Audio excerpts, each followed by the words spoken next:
Yeah, it's intro time, everybody. It's time for everyone to go to all of the bin stuff and share this shit because we're going for those organic clicks. Those organic clicks. No more sponsored clicks. We're going with the organic clicks. That's the name of the game today. None of those preservatives. None of that. No. Cage free. Cage free clicks. Free range clicks. Our clicks have never seen an antibiotic in their lives. These are OG clicks. Well, I have a feeling we're gonna be here for quite some time. So swoosh swap swoop. Swap us into the main chat screen. What's up, everybody? This is Mikey Famine of the Bin Podcast. I'm here with Theo, Cortez, Austin, and Nathaniel of Divine Disbelief. Hello and welcome, everyone. What's up, Mikey? Do you guys?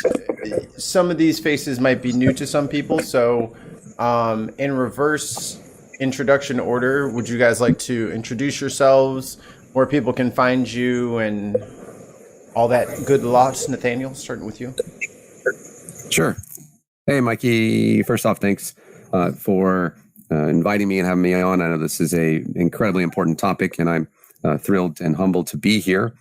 I am one half of Divine Disbelief. The other half sits, oops, I hit my stuff back over there on that side of the room. And she's in a different room right now, I think. And we produce content mostly based upon combating religious extremism and basically right-wing evangelical nonsense in the United States. But recently, of course, centered around social issues as well. And we are up here in Portland. You can find us there on YouTube, Divine Disbelief, and at Divine Disbelief on Twitter. Thank you. Austin? Yeah, my name is Austin Fowdy. I'm from Boise, Idaho, and I am the Director of Community Outreach and Volunteers at a little new nonprofit called Inclusive Idaho. And at Inclusive Idaho, we do a lot of social and racial activism and advocacy work, essentially trying to make Idaho a more authentically inclusive place for all Idahoans, regardless of ability, race, gender, sexual orientation, identification, etc. Yes. Awesome organization. All the cool people's links will be in the bottom of the show notes. Trust and believe. Cortez, I already know you. Shut up. Theo. Yeah. So I'm Theo. I'm the resident non-binary artist in the group over here. The Bin Podcast, the Bin Podcast's own secret, private, reserved artist who will do all of our artwork going forward. Yes. The secret weapon. You have taken very, very good care of us. It's good communication. Thank you, Theo. Cool. Pleasantries out of the way. Oh, we got one more. There we go. We were just talking about her. Just talking about her. Wait, who, me? Oh, yeah. So glad to have you back. Say why I didn't do it. I just got here. Exactly. We're doing introductions. Would you like to introduce yourself and let everyone watching know who you is and what you do? Who is you? Who is and what I do? Brittany is who I am. What I do is stay black and mind my business. That'll do. That will do. I need a short and sweet intro like that. Peter Dinklage took mine. I was going to say I drink and I know things. But apparently it's copyright. At least half of that's true. Cheers.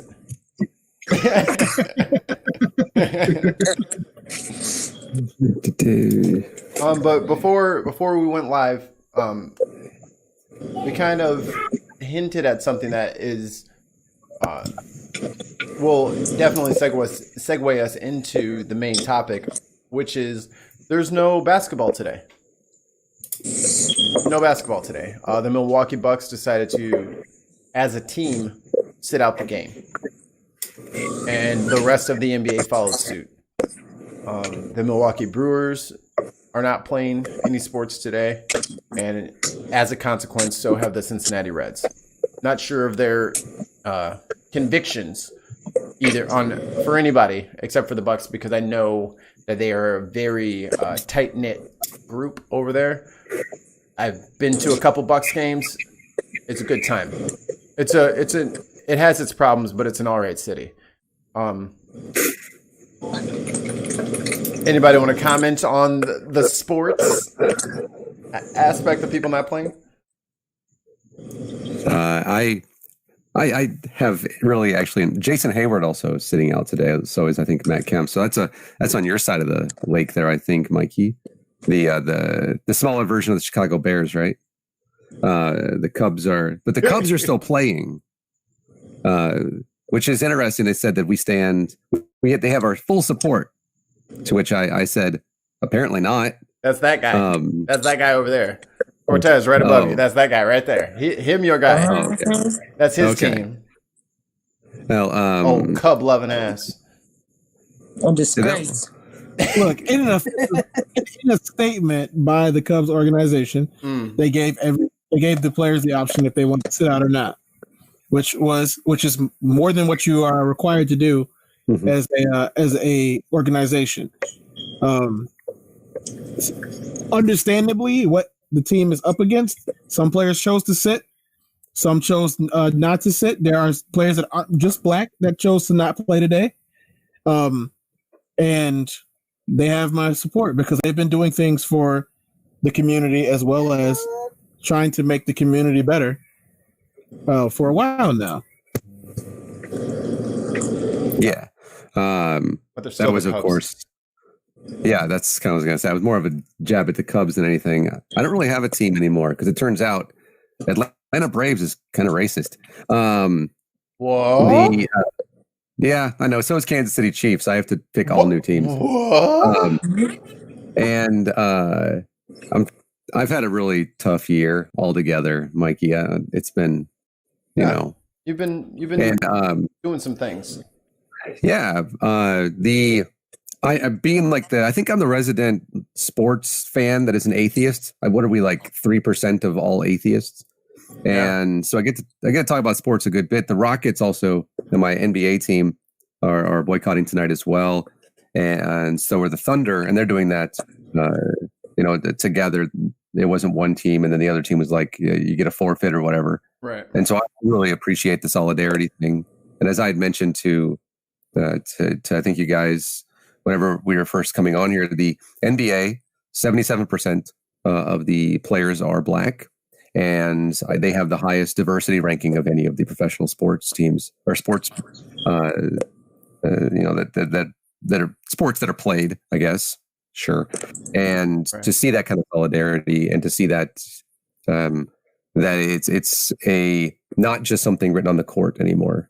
Even though that's a huge step, it's also this: we are giving up our livelihoods for right now to show that, hey, there's actually our friends and family back in these neighborhoods that are being affected, and we are doing something about it. So, especially the WNBA as well. Austin, did you want to chime in there? Yeah, as an avid sports ball fan,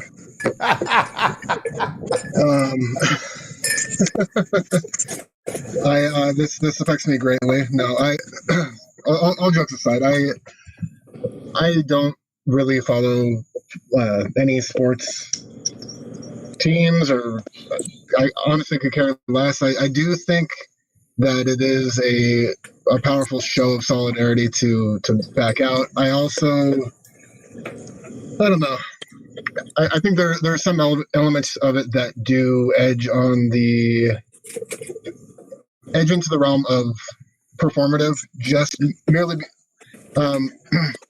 You mentioned a second ago that they're giving up their livelihood, but with some of these players, I think that's true in the WNBA for sure. But some of these players are making it ultimately doesn't affect their bottom line. Oh, I don't mean it necessarily like that, but as much as if Milwaukee is forced to forfeit these things, that could be a championship as well, and that's what I mean by that. Certainly. Come on, don't kid yourself. Milwaukee didn't have a shot to beat the Cubs in the Central Division. All right, no, let's keep it real. the Milwaukee Bucks. Oh, Brewers. The Bucks had a better shot. I thought you were talking about the Brewers. I was going to say, they don't. The Bucks probably could. The Bucks probably would have beat the Cubs. Let's not kid ourselves. I don't know. They don't even have enough people. They don't even have enough people, and they would have won. They have 10. Unless Giannis is going to hit for everybody, they don't stand a chance because the rest of that team ain't shit. Don't you talk about the Lopez brothers like that? Can hit. Don't talk about the Lopez brothers like that again. Wait, coming to your career. Is he gonna be like? I thought they were in jail. Oh wait, that was the Menendez. My bad. Right. Wait, but Giannis going the Michael Jordan though. What do you Michael Jordan it? Giannis' brother come on the team. They'll see what happened. I love it. Ultimately, I think that the boycotts and the sit-outs point to one glaring issue within our social construct too, is that, as we were talking before, it's like, all of these individuals, primarily white individuals, who are bitching about how there's no sports today, or there's not going to be sports tomorrow, however long that goes on, they're missing the point, right? Yeah. They're missing. So what that you're not able to sit on your ass at your house in your air conditioned home, after work or whatever it is, and watch the game. Play sorry with your family, or talk to your family about racial inequities in this nation. Use this opportunity as a time to have that talk that you've been avoiding, perhaps. Right. Or that you've been that your life is inconvenienced because you have nothing to drink your Coors Light over. Like I don't care. Yeah. I just got an update from Facebook. It seems Brittany says she doesn't care. She wants all the players to go out there anyway. I know you fucking lying. I just got a boo-doo notification, and it was like Brittany says, and it said SEZ, and I was like, that's strange. Like, when did it start doing that? But Brittany, your thoughts on the team sitting out for today? I'm all for it. I'm all for it because all these people. I hate to use those people, but What you mean those people? Yeah. I mean, when everybody is comfortable because they just want everything to go back to normal, but we do not live in quote unquote society is never normal. It's never been normal. The norm has always been skewed for those with melanin infused skin. Mm-hmm. So for you to feel entitled to tell people who are literally suffering from cases of PTSD when they see people that look like they've shot on a regular basis to just go ahead and play it's mind-blowing. So I support it. Sit out, protest. My thing is now what happens after this? Right. After, okay, you guys stop playing, you're protesting. It's going to be a problem because, of course, if you kneel to the national anthem, that's not the right way to protest. We could burn down half downtown. That's not the right way to protest. Now all of a sudden now it's going to be an issue with voting. So what are we supposed to do? What exactly happens now after this boycott of these major, these major sports situations? Like, what do you do after that? That's a good question. That is something that we're going to jump back into after I got two main headings for today's discussion, but that election talk, we definitely need to, now that I got a bunch of big brains in here, I definitely want to talk about the election. The Funko Pop behind you, Nathaniel. Oh, right. Yeah. Thor. He have the biggest brain. I don't know. If he's got. I don't know. Per capita, I think probably per square inch. Biggest brain. By the way, Britt, here in Portland, we are working on burning half of downtown down. FYI, we will get to it. But starting with the Justice Center, though, I said that too. That's good motivation because, of course, they just put the bridges up here in Chicago, so you can't really get too far. Now here they've started kind of trying to throw us off bridges in Portland, and this is, of course, something luckily that Susan and I haven't been a part of. Haven't unluckily been around. But the protests, and I said this earlier today, I said that I'm okay, and I hope that they burn the precinct to the ground because buildings don't matter.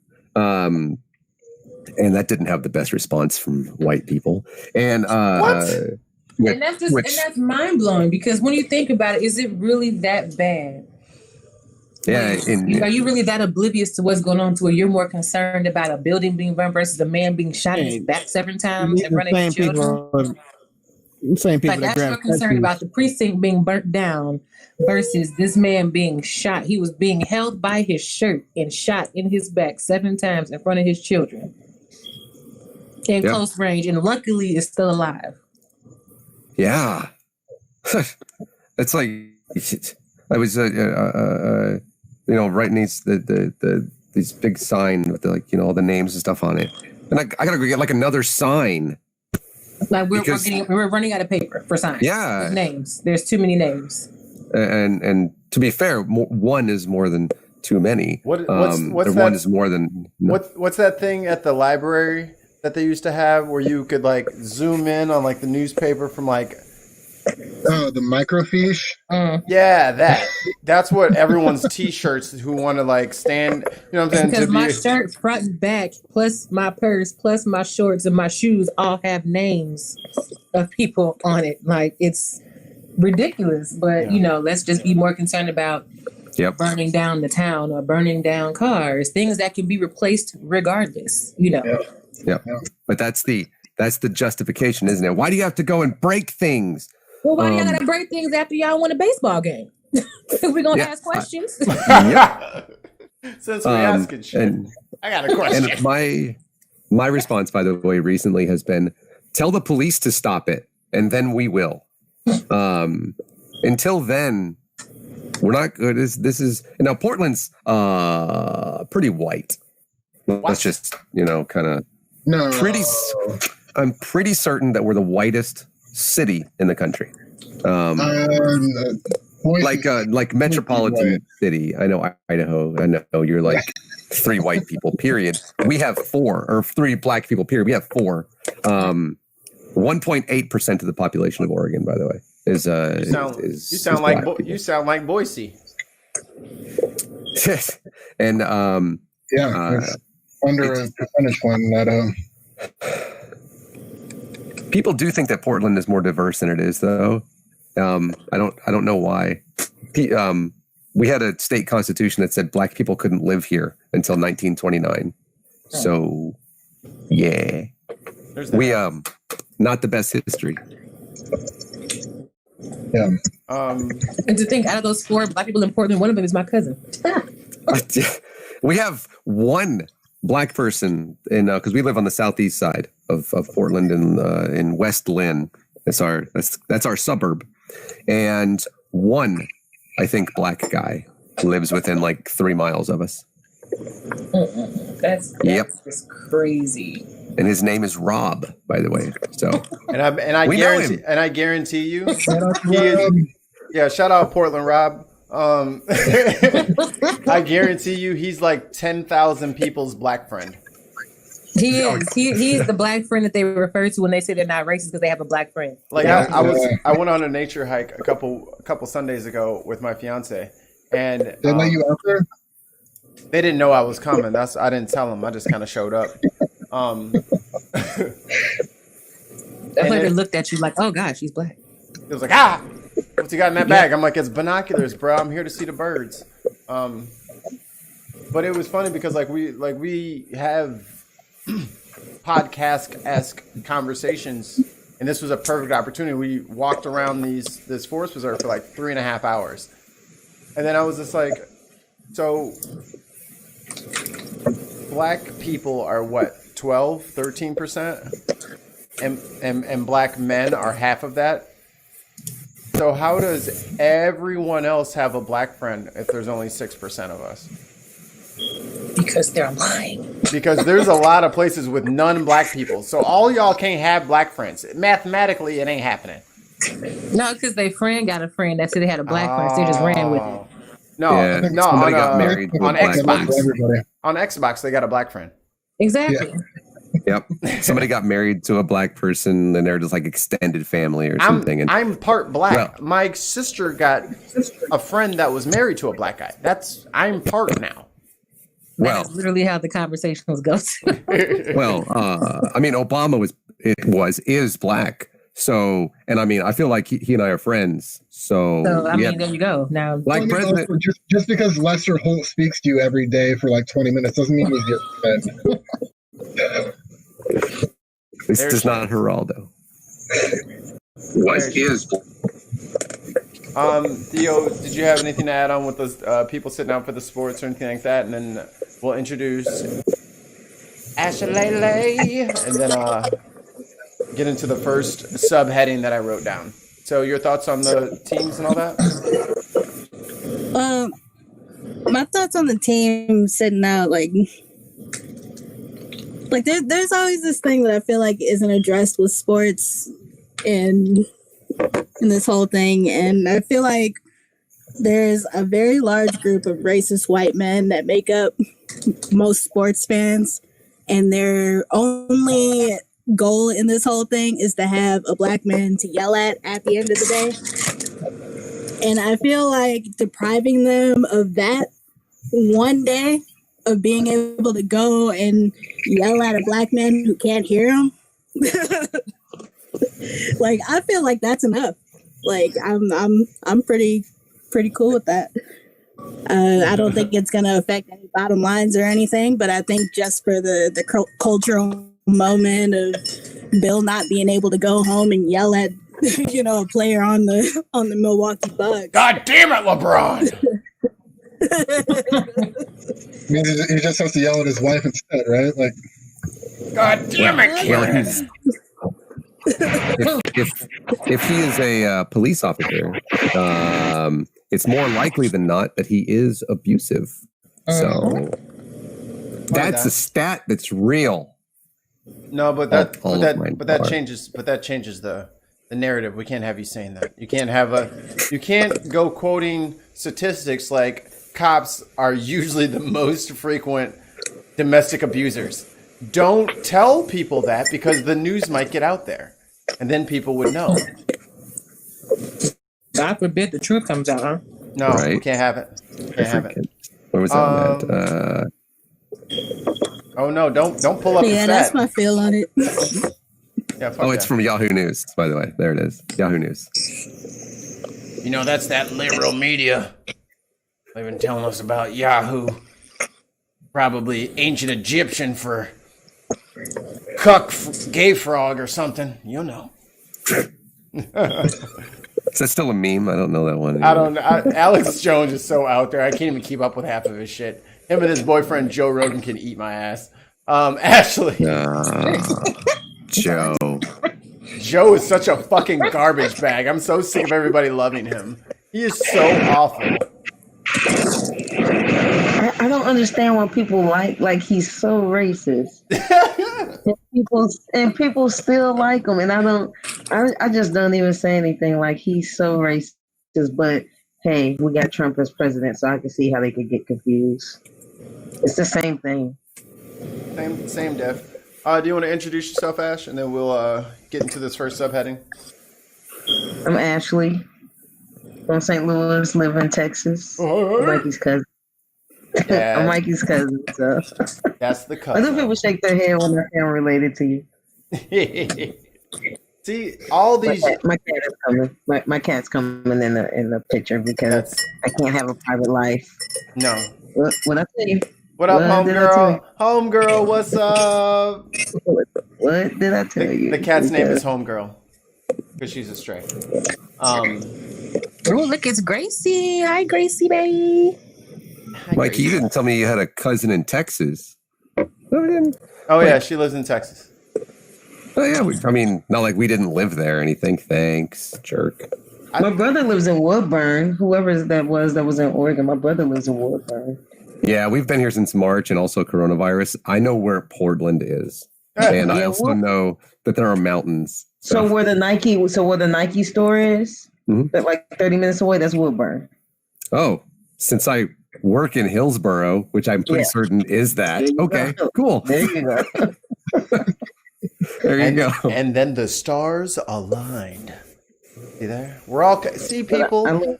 We're all connected. Portland's amazing. Like Portland is if I get the balls to move, it's either there or Seattle. More than likely Oregon, but either there or Seattle. Feel free to come to Portland. And I'll make the 5th black person up there. Yep. You ain't wrong. You are 70. You'll see 77 white people before you see one black person. I know. I got a couple of white friends up there. My brother and his son make a whole black person. So, all right. A little joke I threw out there for you. I love it. We're gonna go into the first part of this talk, and the second part is separate. So if I steer you away from the second part, that's because I want us to have the second part later. First thing let's talk about is the shooting itself of Jake Blake. We're gonna get into that first. Hey Dan, if you don't like an echo chamber, you know where the door is, big guy. Use your legs. It is upsetting to me that people still don't get why defund the police isn't the best idea. Because if there is a domestic disturbance, perhaps not sending up roid-filled assholes with guns to the scene is not the best solution. Maybe you should have sent a social worker or some sort of counselor to de-escalate the argument that the young ladies were having. But instead they sent... Yeah, go ahead. I think it's the... oh my God, my cat. I think it's the wording.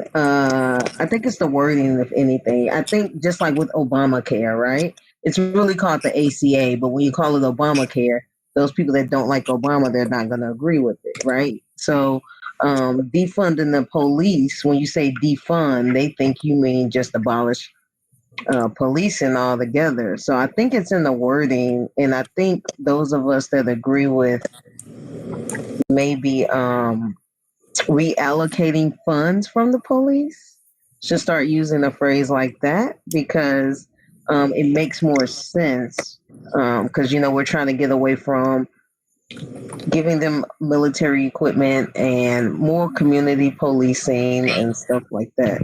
So I think it's in the wording, and I think we all need to get on the same page with our verbiage when it comes to. I agree with that. Well, maybe, but at what point were the people that, because we educate, right? I was educated. Appreciate the amazing individuals that sat me down and were like, "Yo, this is what it means." But there is a large contingent of people that don't care what the definition is. They won't care what the verbiage is. They still say shit about Black Lives Matter, and they've been told over and over and fucking over again that what Black Lives Matter means. And so it's like, at what point at what point do we need to say, you know what? This is now, not me, mind you, because I'm not affected by this at all. But like, at what point do we say, you know what? Fuck you.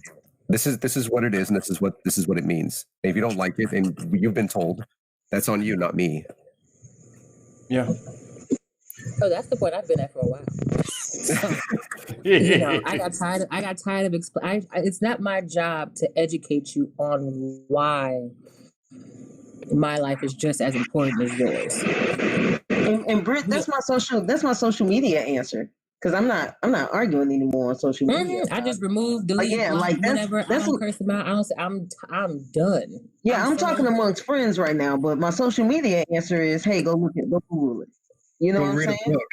Yeah, like go Google it. I've told you several times how I feel. I'm not giving you another dissertation. Like it's tiring, it's boring. What do you do? Because at some point you have to take accountability as an adult. Like, you know what? Let me figure out why everybody keeps saying this. So let me really at least try to figure out. And if there's something you don't understand after you've tried to find out, then I can go ahead and potentially maybe explain it to you, depending on what it is. But I'm no longer going out of my way for people who continuously choose to be ignorant. I'm not doing that. At this point, it's a choice because this has been happening since I don't know 1619 when slaves were first brought here. So this is nothing new. Like it's not like it just happened 20 minutes ago. So no, I refuse. Yeah, there's a bit of emotional labor there that I've had to, look at myself and say, why am I asking another Black person to teach me something when I can go find it myself? And I've had to learn that as well. And I think there's a fair number of white people that simply want stuff to be given to them, which is the only thing that has ever happened with white people in our country. And I am, I feel like they're like, oh, well, go ask your Black friend. And I'm like, no, why would I? Why? I don't need to do that. There's enough. They have emotional labor getting up in the morning and hoping they don't get shot by the fucking cops. They don't need to sit me down and coddle me every single day. And that's what I tell like my white friends. I'm like, go read this book, learn. Sorry, I'm no. You're on the money. Someone needed to hear that. Well, this is also like I'm a white guy in the room with people of color, and I'm like I don't finally got you surrounded, and now we blacken him. To be fair, this is the most Black people in this Portland is right a now. white intervention.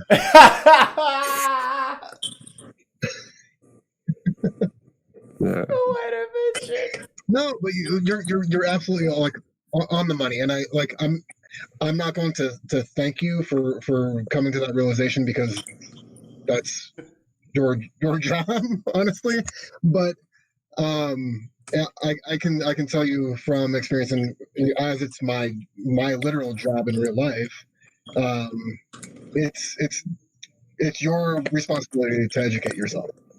It's your responsibility to catch up to the realities of the world and the society in which we're living, our political system, the systemic oppression that's fraught throughout our engagements here. Like,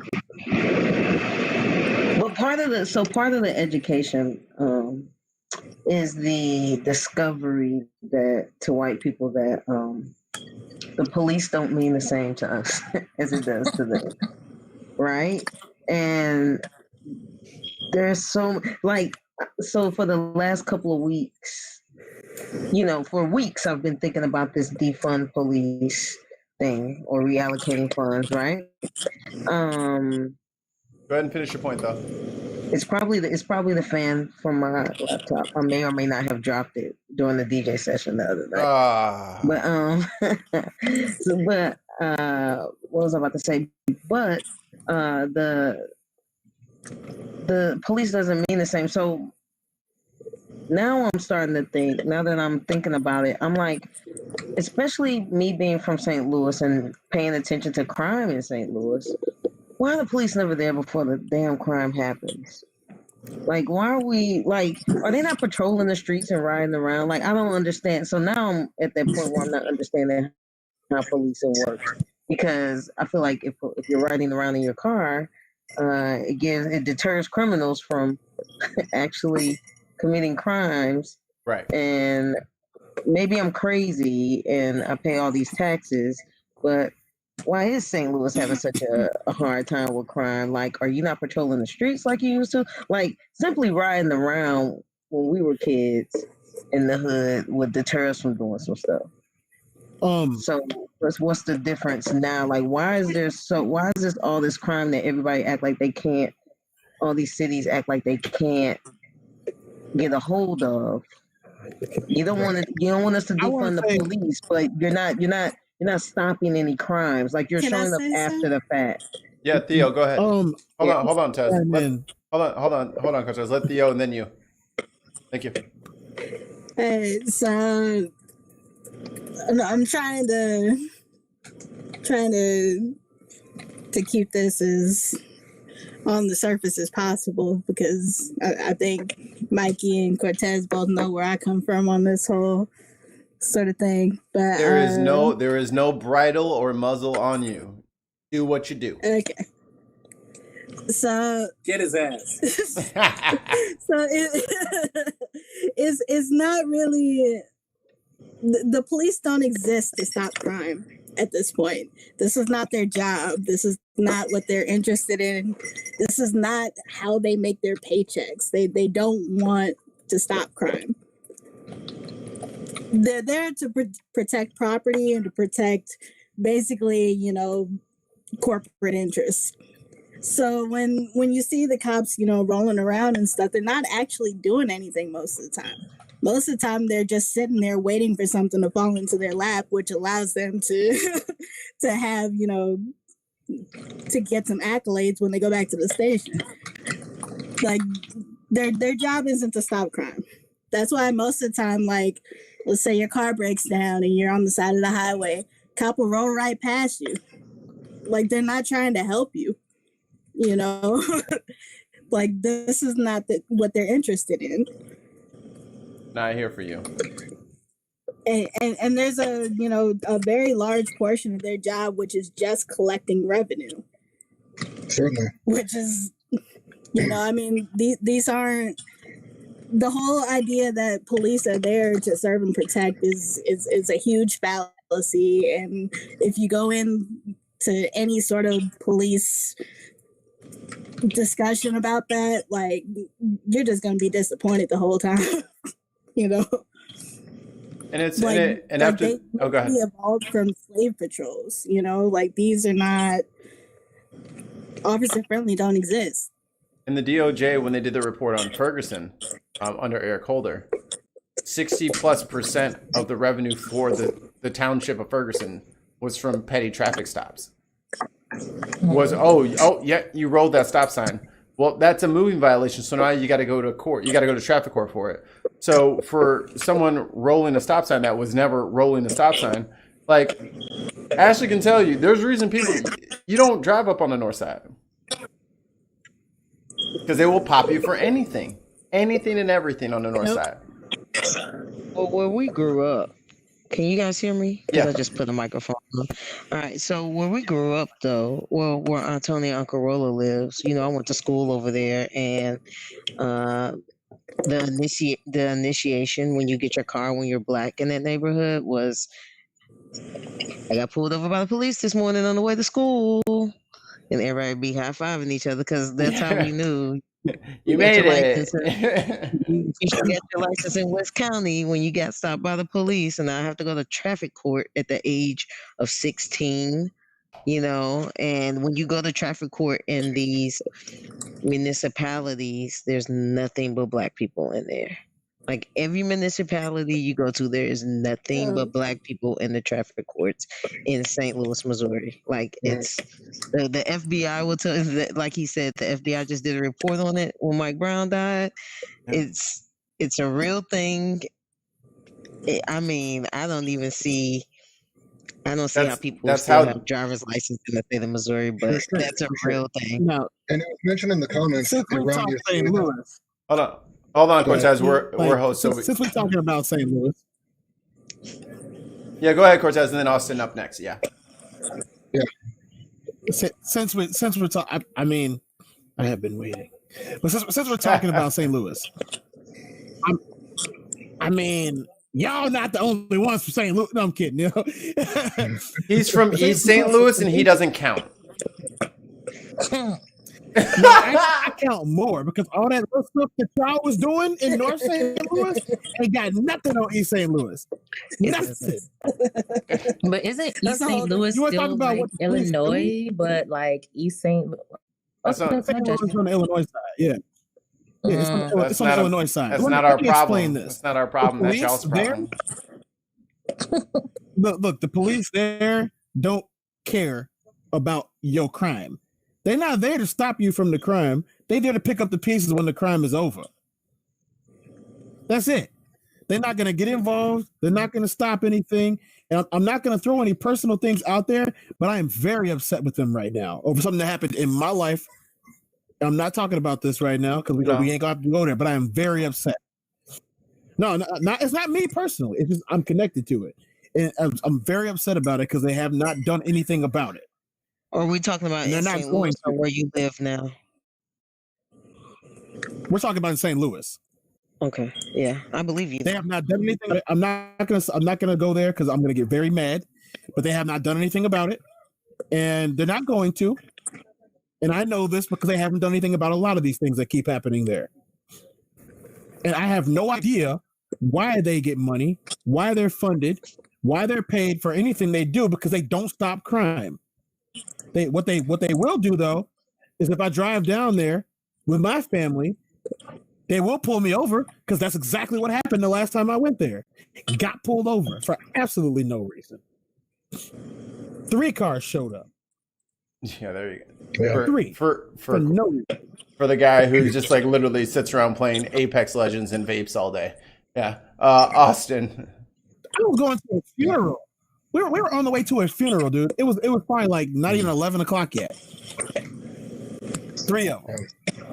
As soon as I got down there. I'm talking about we had just got off the highway probably 10 minutes after that happened. 10 minutes too long. Yeah, I'm back down here now. Yep. And it's not isolated to St. Louis. It's not isolated to St. Louis. It's not that at all. I'm going to tell you right now. Every time I go to court here, 92%, if not more, is minorities. At traffic court. And every single time, you didn't stop long enough at a stop sign, or they said your blinkers were out. No, you could tell that while I was driving along the road. Austin, go ahead, man. Yeah, no, I completely agree with what you're saying, Cortez. I think that the issue of over policing is akin to, the hypothetical situation of training and hiring a bunch of cardiac surgeons, like thousands of cardiac surgeons, and placing them in our hospitals and assuming that is going to fix heart disease issues, right? When it was mentioned erroneously in the comment section that St. Louis and East St. Louis have an issue with crime. No, what they have an issue with is a lack of structural funding for basic social, civil services and educational programs in that sort of infrastructure that will help deter crime in the long run as a sort of preventative measure for crime down the road.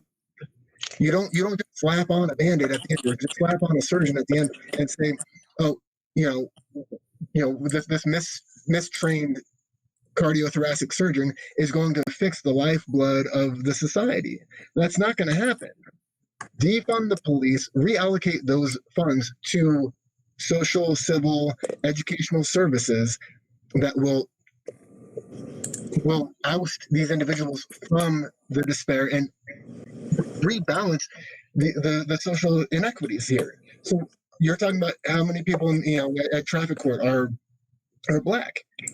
That's because those services have been so defunded and so drained in those areas, intentionally so, that they are just with the Band-Aid of over policing. Of course, what else are those white police who don't live in those neighborhoods going to do? Can I say They're going to pull something? over black men and women and individuals all day long. Theo, go ahead. All right, so I'm just gonna say abolish the damn police. I'm on team abolish the police. I'm gonna say this right now. All those people being minorities that are inside a traffic court, that's on purpose. It's on purpose. This is a settler colonialist thing we're dealing with here. This is settler violence. that is being perpetrated against our communities. Mm-hmm. And I think that if you don't address that, you're missing the big point here. All these cops, like, over policing, that's the point. The point is to make all these Black people scared of moving, Or keep them in their place. around freely. Or keep them in their place, basically. Is that what you're saying? Exactly. This is a cultural safeguard that they are putting in place on people of color within every community. And this is on purpose. This is what they were built to do. So to say, it's just a lack of resources. Well, I mean, you can underfund every single different set of resources and call it a lack of resources. It's on purpose.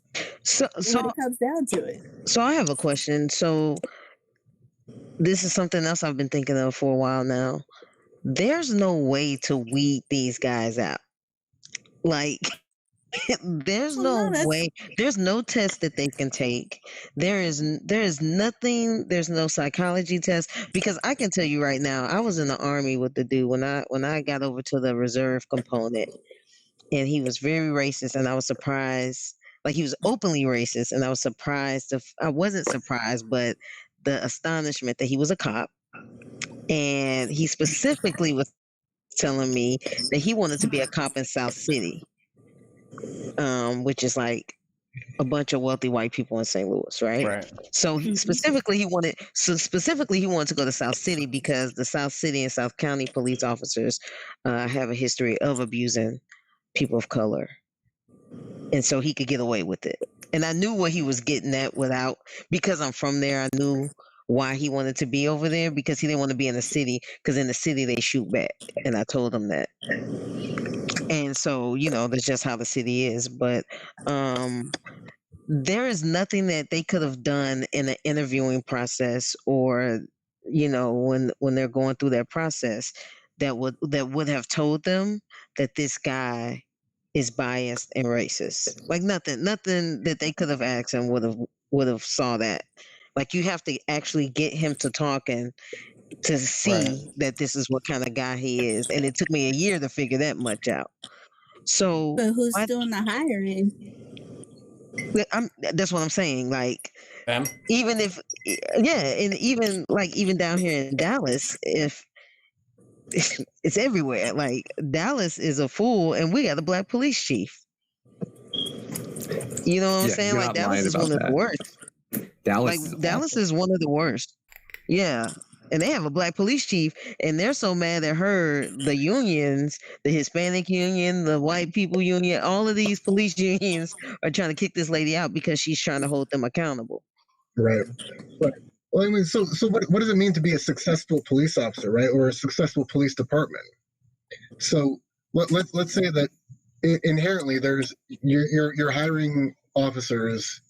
And structurally, the entire system, the entire policing system is white supremacy leaning. But that works in favor against minority and marginalized communities, because they are then successful for targeting minority and marginalized individuals and increasing that revenue, further suppressing the communities that they're policing. But as a police officer, you went through your day, you had 40 stops, and you ticketed 25 of them. That's a successful day. Or you arrested, 15 of them. Why are you ticketing 25 people in one day? Like, is that not a red flag at all? Right. So are you actually stopping crime, or are you committing a crime as an officer yourself? That is a good question. And the other part, and you have these cities. Yeah. Go ahead. I'm sorry. And the other part of that is, how many of those are going to stick if somebody is able to somehow afford representation? Because it seems like as soon as you have representation, them tickets go away. That's it. It turns into actually, you didn't actually have a lawful reason of stopping my client in the first place. So this whole thing is going to get thrown out of court, Your Honor. And the judge says, "Yeah, you're right. Pay to play. That's the whole thing. It's pay to play." And so, like, and Dan Yeah. stop those damn comments. Oh, Will yeah, argue me too. will argue that, oh, well, if you don't have the money, then you deserve to be locked up. Or if you don't have the money to move out that crime-ridden community, you deserve to be part of that structurally, systemically oppressed community. Wrong. Fundamentally wrong. Yeah, Well, yeah. Go if ahead. they're in, if they're in Dallas, again, not only does Ashley live in Texas, Mikey, but she lives in Dallas. Really? Not like we were in Dallas. No, technically, I live in Fort Worth now. Not only were we in Arlington and Fort Worth, Mikey, you had family down there, and we. Anyways, yeah. Hey, what's his name again? Dan. She don't be Nathaniel. keeping up with me neither. I don't know what city she be living in. That's not my fault. I live in. You see that F-35 on there? I work at Lockheed. So. Oh yeah, you're building more planes that don't fly. I like them. No, I work on iPhones. Hi Dan, my name is Nathaniel. I'm a fellow white person. Hey, in white. So I believe this is a conversation that I can really have with you. Are you a white Texas, person? in Dallas? I'm with the capital H. State of Texas, $7.25, I believe, is the minimum wage, right? In Texas, yeah. Cool. So if you live in what is it? What's it? I guess north side of Arlington. If you live on the west side of Dallas, right, in between Dallas and Arlington, or if you live not in the upper, just like north side of Arlington, go over to the north side of Fort Worth, not out quite out to a place literally called White Settlement. That's one of those areas. Hell no. That's where you work. Hell no. That's what our plan is in White Settlement, Texas. Not going out to that. But you got real slave, like real antebellum. Yeah. But you go to like Oak Cliff or something, you're making $7.25 an hour. Which, by the way, Dan, I'm certain you think that's for lower end people who are getting experience, right? Even though that was never actually put into the minimum wage standards by the socialist FDR, right? Even though that's not written anywhere. Okay, so they're making $7.25 an hour. I'm not super great at math, so I have a pencil, right? I'm going to pretend like I'm writing numbers, okay? So if I make $7.25 an hour, and the average, even in Oak Cliff, right? Not in where Susan and I lived in Arlington or where Ashley lives in the Fort Worth side, but in Oak Cliff, right? You're looking at about $1,000 a month for an apartment, right? Like a single bedroom apartment. Cool. $7.25. That's not $1,000 with roaches. Oh yeah, you getting roaches. That comes with the Texas, apartment. That's an amenity. Not Texas-sized roaches. No, Texas roaches are the worst. It's a real thing. Mm-hmm. If you don't know how to get rid of them day one, you're screwed. You add me. So we can have conversations. But Dan, how are they going to move somewhere else? Especially because the only jobs that are around for them are those low-paying entry jobs, Dan.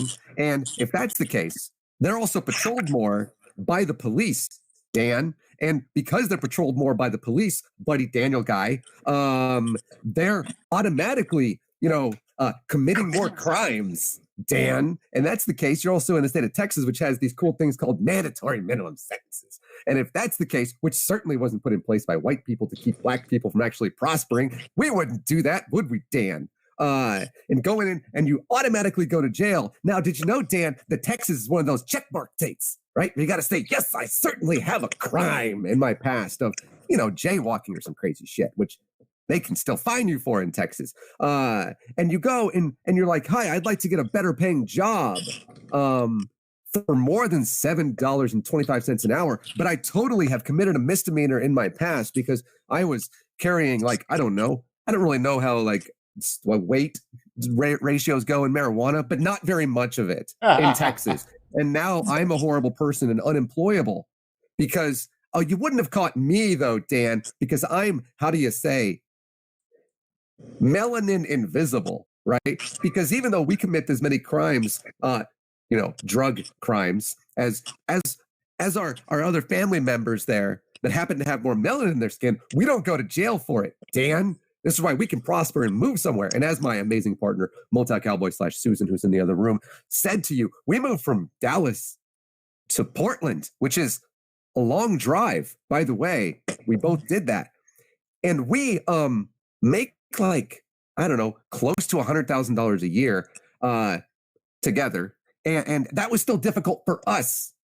So, Dan, how are you going to get somebody who makes $7.25 an hour, which is, by the way, that low wage that you get there, which flipping burgers shouldn't get money, whatever, and that they're patrolled more by the police and they're arrested more by the police and 2 times more likely to go to jail because they're arrested more by the police, and they also get longer sentences by police officers who don't do a goddamn thing. The only thing 4% of their job is responding to criminal calls, and they don't solve 90% of burglaries. So, okay.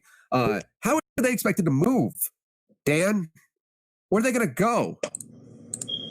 Sorry, I just sick of white people. Also, all my math is written down. Brittany, I haven't heard from you in a minute. Go ahead, honey. Doesn't permeate white you said he was supremacy. sick of white people, and I was all for it. Okay.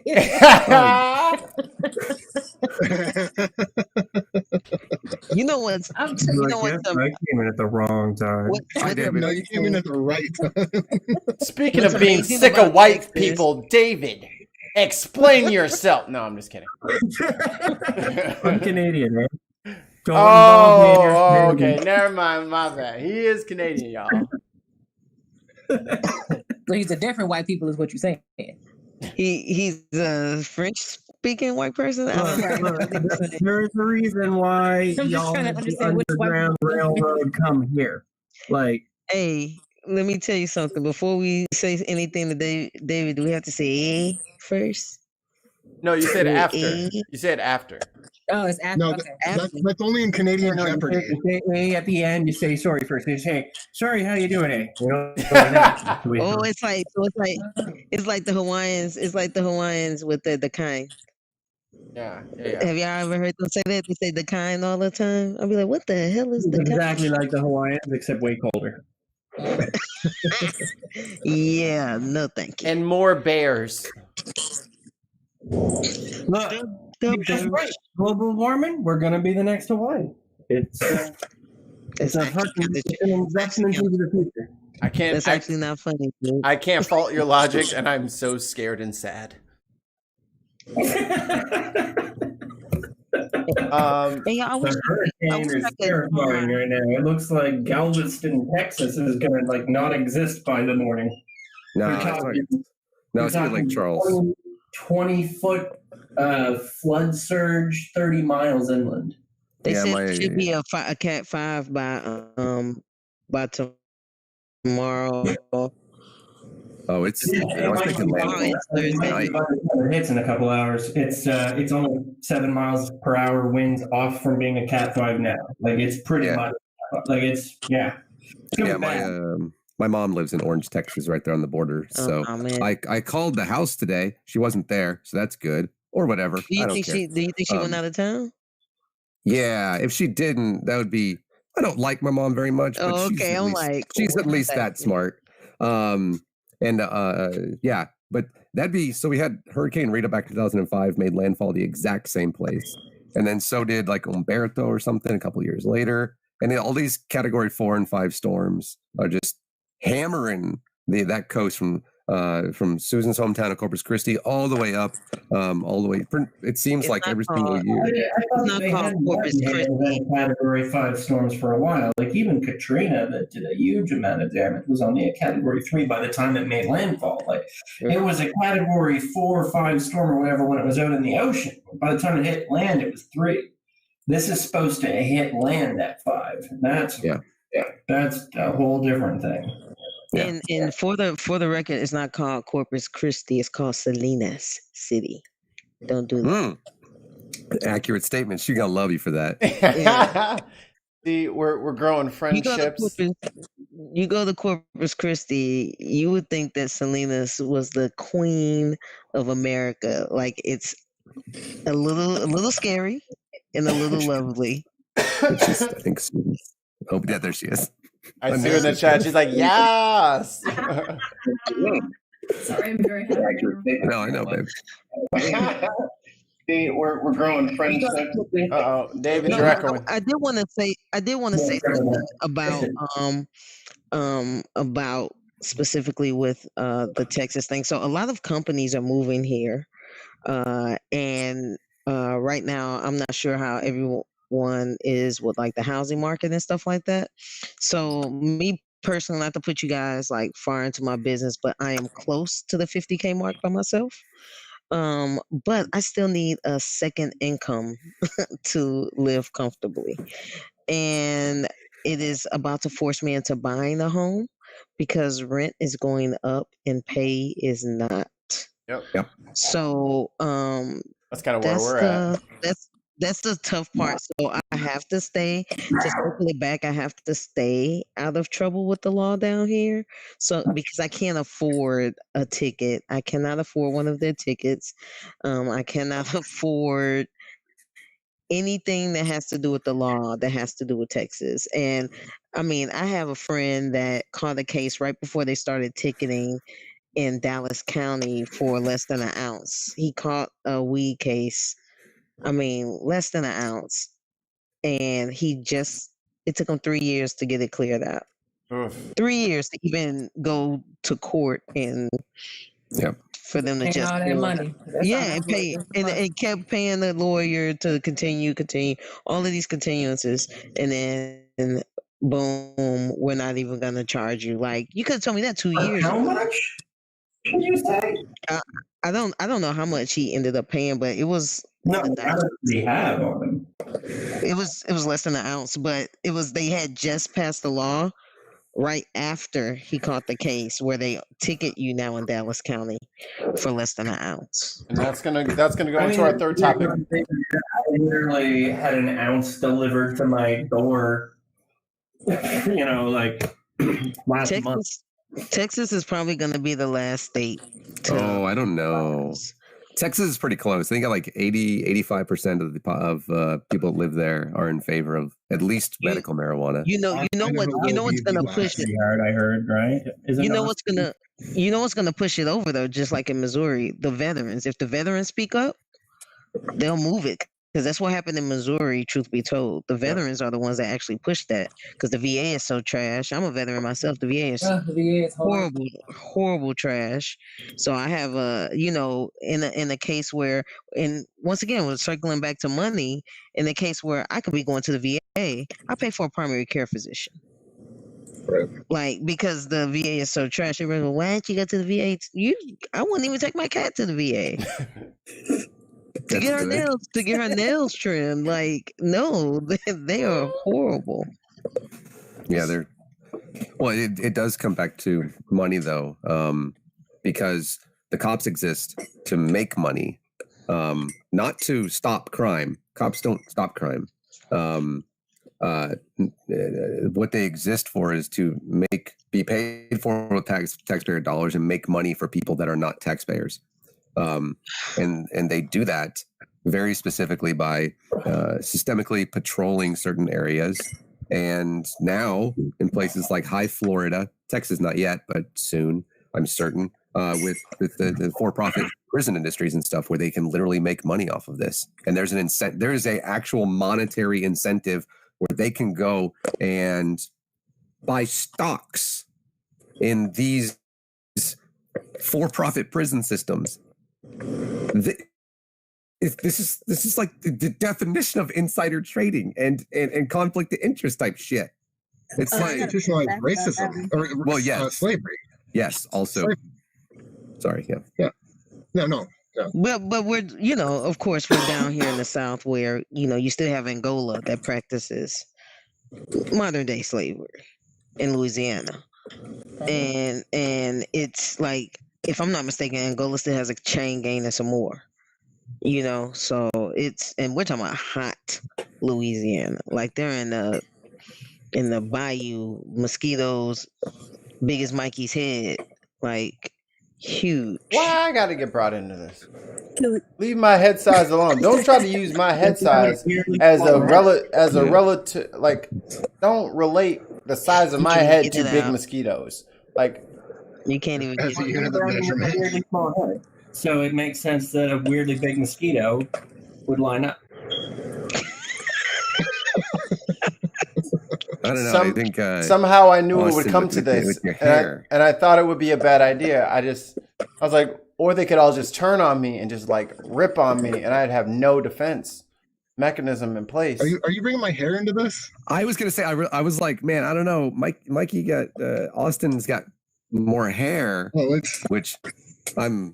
Look, we all know Austin's beautiful. All right, can we all relax? Can we all relax? Everyone, all at the same, all at the same time. Let's all say it. Austin's beautiful on 3. 1, 2, 3. Austin's beautiful. Austin is beautiful. God, just luxurious. I'm just trying to remind all the white Christians I know what Jesus actually looks like. Yeah, I don't want to be flicking my. They go watch it. They're gonna shut us down. Watch it. They're gonna shut us. The NSA is gonna get us. They don't tell those lies about white Jesus. Yeah, you better not talk about 8 pounds, 6 ounce baby Jesus. In the manger with the pale skin that they put on the pictures and shit. You know, one of the sad things I think, from my perspective, looking down at like what you guys have going on with your police and everything, is like, one, we don't have the same problems where I'm at. Like maybe in some parts of Canada it might be somewhat similar, but like, at least where I'm at, we don't have nothing near the problems that you have in the States. But I think it's sort of sad because the public image of the police, like from a media level, and I'm not just talking the news, but like movies and fucking pop culture and everything, paints the police as a really honorable profession that's like there to do the right thing. And I think you have a lot of kids that grow up with this idealized version of what law enforcement is, and they may end up in that kind of work with the best of intentions, but because of the actual structuring of the policy, they end up, reinforcing exactly something. You're absolutely right. I almost became a myself. I was this close to becoming a cop. Childhood dream. I romanticized, the show Cops. Every Matt Damon, Ben Affleck nonsense movie that started, et cetera, like that, like spoke to me for some reason. And yeah, I think you're absolutely 100% correct. I think I didn't think about it before. I'm not saying that as an excuse either for like any of the bad cops that are out there, but I do feel badly because I'm sure there are some good people who are cops that are kind of catching shit over it, and there's not really a whole lot they can do because every time people do try to do something, they end up not cops. They can quit. I think a lot have. Yeah. Right, but that's not really good either. Because I mean, think of it if you were one of the good guys in there, and your option was like stay in and try to do the right thing, or quit. I mean, somewhere in the back of your mind, you got to be thinking, well, if all the good guys quit, then thereul be nothing left but bad guys. You know what I mean? Well, like there's got to be that logic running through. That was me in the military, though. I left the military. 85% of the reason why I left the military was racism. And I was the minority, and I had out of 200 people, I had 2 that had my back. That's not safe. In the military aspect, that's not safe at all. So they didn't want to let me out as far as like transferring me to a new unit or reclassing me to another occupation. So I got out and I hit the 10-year mark, and I said, you know what, I'm good. But the reason being, 85% of it was, hey, you guys are racist and no one's addressing it. So, what are you supposed to do? Like, I had these ideas that I would change the culture, and maybe if I was a good soldier, if I told a line, or if I did this, if I did that, if I educated them at the time, I thought that will help. And no, I was still the N word every now and again, or a smart black bitch, or all of those things. I heard all of those things in the military. So it doesn't make me want to get in a foxhole with anybody. Well, that just aged me a little bit, but it doesn't make you want to get in a foxhole with anybody or fight next to anyone, because we know the story. I don't know if you guys know the story of Specialist Johnson. There was a young black lady that got killed over in Iraq. Was found in a contractor's tent. They poured acid on her genitals, so they couldn't get any evidence. No one's. They said she killed herself. So the military never paid out insurance on her death. And at the time I was about to get out, that happened, and I was like, yeah, let me get out of here, because they covered it up. And it happens a lot. I don't know if you guys are paying attention to what's happening in Fort Hood. Yeah. But if you notice, a lot of those soldiers are minority soldiers. Yep. That are reporting sexual assault, men and women. So, there's a culture in these entities, and the police and the military, that where is it going to end? I mean, a lot of these people too, though, they're working a lot of hours. I'm not saying not this is an excuse, but for the people who may be decent people, they're working a lot. Everything's super sub-compartmentalized, right? They have a very specific sort of information coming in about what they're doing. If they're doing the right thing and they're not seeing stuff, I'm sure that there's also the pressure of if that's the breadwinner for a family and they got a wife and kids to take care of and a pretty decent paying job, and they just oh, I gotta quit. There's a lot of incentive for them to go, I can't afford to quit. I'll put my family at risk. I'm sure there's people who are stuck in that situation and probably would want to and are sort of just pressured not to. Yeah, it'd be pretty shitty if somebody woke up every day and was like, wow, I wish I could stop being a person of color, because then this cop who just can't quit their job, I'm not scared of them anymore. Yeah. Fuck their job. Fuck their family. Fuck their family having to what's it called? Having to find a new way forward. That's on them. Everyone else in this group has found a way to support themselves and their families without being shitty to other people. But I'm gonna take over the reins here for a second, because this is excellent and I love having these talks, and we should do this more often. But we still haven't gotten to subheading 1, which was yikes. We are definitely. I'll take it. Pour one for me, please. On my way. The shooting itself.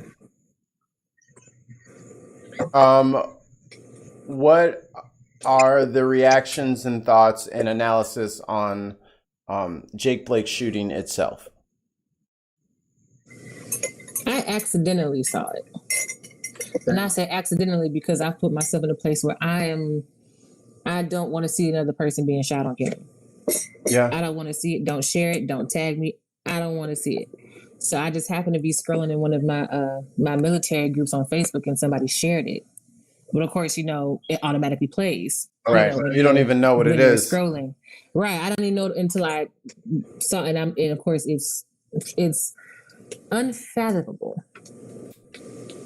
Because how is this still being justified? I saw somebody say, well, how can you judge based off of a 7-second clip? You don't know what happened beforehand. I don't need to know what happened beforehand. I truthfully don't care what happened beforehand. Because no matter what happened, it didn't justify you shooting that man 7 times in the back. I don't care what he did. He could have called you a bitch. He could have said your mama sucked dick. I don't care what he did. It don't justify you shooting that man 7 times in the back, pretty much point blank range in front of his children. And what's the point of the baton and the stun gun if it's never used? The first thing they do was put their hand on their gun when they stop you in your car. What is that? I know for a fact that, and you remember they switched, instead of having the long baton, they squared them away and gave them the joint where they just, and then because you could have stunned him once he turned his back to you. You could have did the collapsible joint and beat him with that baton. I would have took that over you shooting them 7 times. God, dog. Like, if you're scared, if you're afraid, quit. This ain't the job for you to be scared where you don't know how to make a split decision. This is life and death, man. Especially when you came for an argument. You came there for an argument between women and Oh ended up no, shooting the man in the back. They changed the story too. They changed the story 2 hours ago. Oh, geez. What's changed in the the story. story? Different. So the story, the attorney general of the state said a couple of hours ago before I got on with you guys, he said that I wrote it on my Facebook. He said that they showed up because a woman called because someone wasn't supposed to be at the residence, and when he reached in, there was a knife on the floorboard. So that's the story today. They did that, but they did that. But they did that with Mike Brown, where they changed the story. It was the same thing. Umpteen different times. The narrative is always going to change. And for a long time, Ping, probably maybe 5 years ago, I got rid of them because I was just tired of looking. But I kept every front page of the Post-Dispatch for like 6 months. From that August, August 9th, 2014 going forward, I would just keep them. And the story changed 11 times. But the Mike Brown story, we know what happened. We know he was walking in the middle of the street. The cop told him to get off the middle of the street. Mike Brown said, fuck you, I don't have to get out the middle of the street. And the cop got mad because that kid said, fuck you. That's what happened. Like, any kid that grew up in St. Louis, if there's nobody on the street, it was a warm August day. You walk in the middle of the street. We're walking in the middle of the street. We're hanging out. That's what we do. And he told him, fuck you, ain't nobody coming down the street. What you say to me? We already know how that argument went. On top of, we know it was more witnesses than what came forward because we know people were outside. We know how we get down over in that area. So, we're not fools. We know what we're dealing with, where we from. Right. So that's easy. But like I said, you have 3 options. You have a gun, you have a taser, you have a baton. You could have tased him. Y'all could have been like, you got a partner standing right there. I'm going to hit him with this taser. You go hit him on the arm with that baton. If only they had like training. Video where I just saw a video in Australia where the dude is coming at them with a knife. They use 5 officers in a car to disarm the dude. They had somebody tap him a few times with a car. The dude finally laid down. He said, I'm tired of getting hit with the bump of this car. And he laid down with that knife. Nobody shot anything. I don't understand why American police go straight for the gun, especially when their back is turned to them. I don't get it. Yeah. But can we talk about the fact that whenever a white dude has a gun, they can de-escalate and become no problem. masterful conversationalists. They have a whole conversation, a whole therapy session. Look, man, brother, what's your dog's name? Have y'all seen the video of the kid that shot the people? And after he shot the That's people, part 2. he walked That's part 2. That's part 2. That's part 2. That's part 2. My bad, Mike. We'll get to that in part 2. Cortez, go ahead. Gonna move ahead of the class. I'm going to say this the best way that I know how. You cannot take a job where you are afraid of the people that you're supposed to be protecting. You cannot take a job where anytime that you think that something happens, you use fear as your alibi. Now, if you were to ask me, did they have a reason to be afraid of him? There's only one reason that seems to come to mind, and that's that he was a black man. And that's the situation that we continually have. You can be just a black man, woman, person in this country, and they can say, I was afraid for my life, because the black person is seen as hostile, threatening, overbearing, savage, beastly, all the words they use to describe black people when dealing with these cases, or ex-felon, ex-con, violent individual. These are all things that aren't in play when the situation happens. None of these things are in play.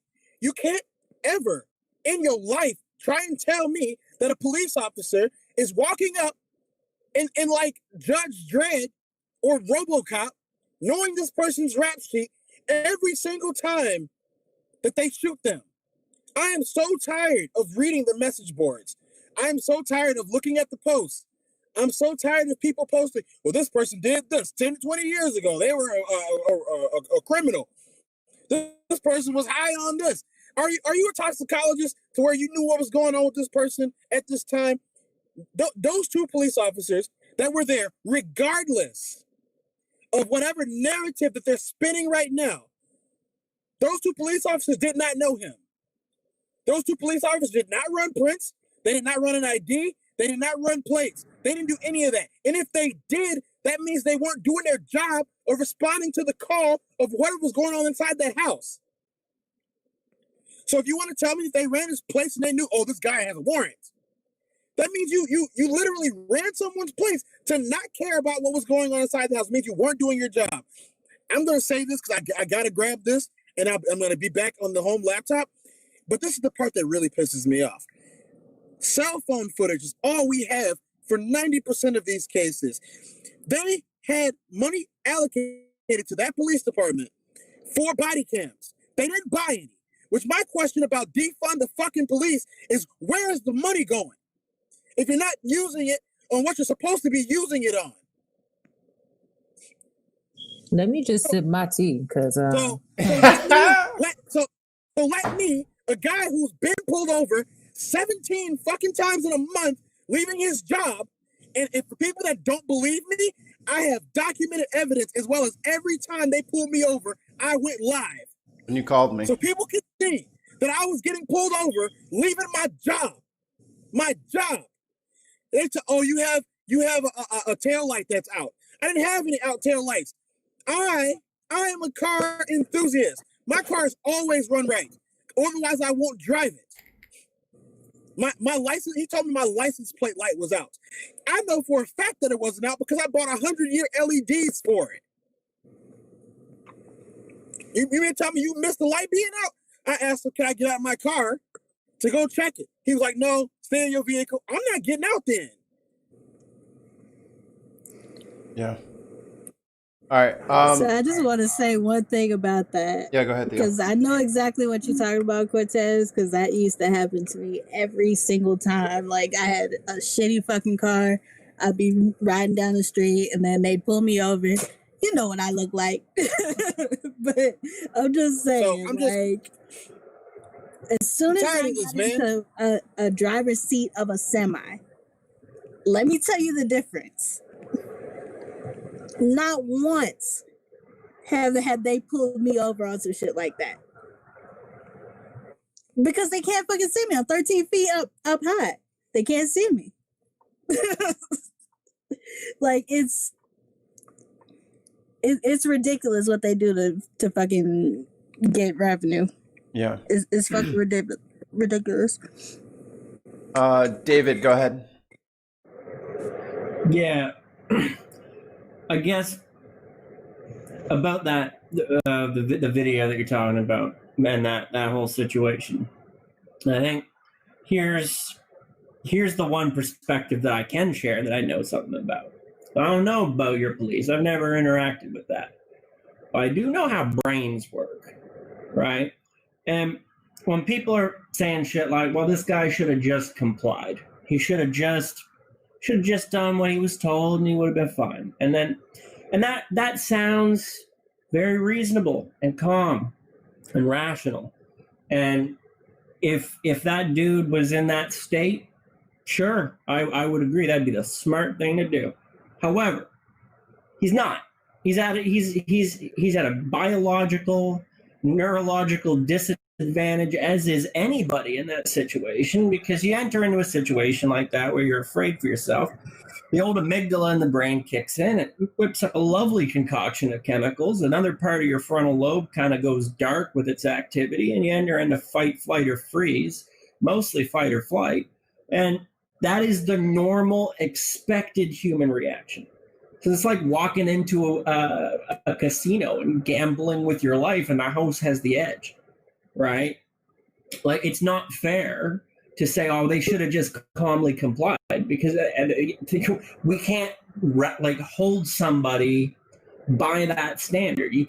And that dude was already involved in a domestic dispute sort of thing that was going on or something. I don't know if he was involved or he was reporting it, but like the shit he was just through, he's already gonna be amped up, right? Like he's already not in a normal, calm fucking state. And to expect him to act as such is incredibly fucking unreasonable. They even expect you to act a certain way when you're actively being attacked. I mean, like your natural response to getting hit in the head is to cover your head, and they expect you to not want to reach for your head. Stop resisting. Stop resisting. What are you stop supposed hitting to me? do? You're a human. Like I have to. I'm gonna try to block that. I'm gonna need you to stop telling me to stop resisting. If you stop hitting me, I'll stop trying to block it. Like that's the most humanist human nature of all human natures. If I'm not under arrest, don't try to talk to me. Straight up. Don't try to talk to me if I'm not under arrest. I'm not talking to you. I'm going to leave. I'm going to walk away so you don't find a reason to arrest me. That's the state that we're in right now, and I think everybody seems to know that except them. I'm not going to talk to you. I'm not going to talk to the police so they can find a reason to arrest me by me sitting there every second that I'm there. Mark my words, and for everyone else to see that doesn't understand this, every second that I spend talking to a police officer, I feel like my life is potentially in danger or close to being over. Mm-hmm. But here's the thing, though. I mean, you got all these police officers that are coming from rich, under-policed communities. And a good majority of them are white people. So when you put them in a context where you have an overabundance of minorities who are all looking to them suspicious because they see a cop who harasses them every day. I mean, there's a gap there and they keep this gap to where they can play a psychological game with you that automatically makes you look guilty before you've even done anything. Yeah.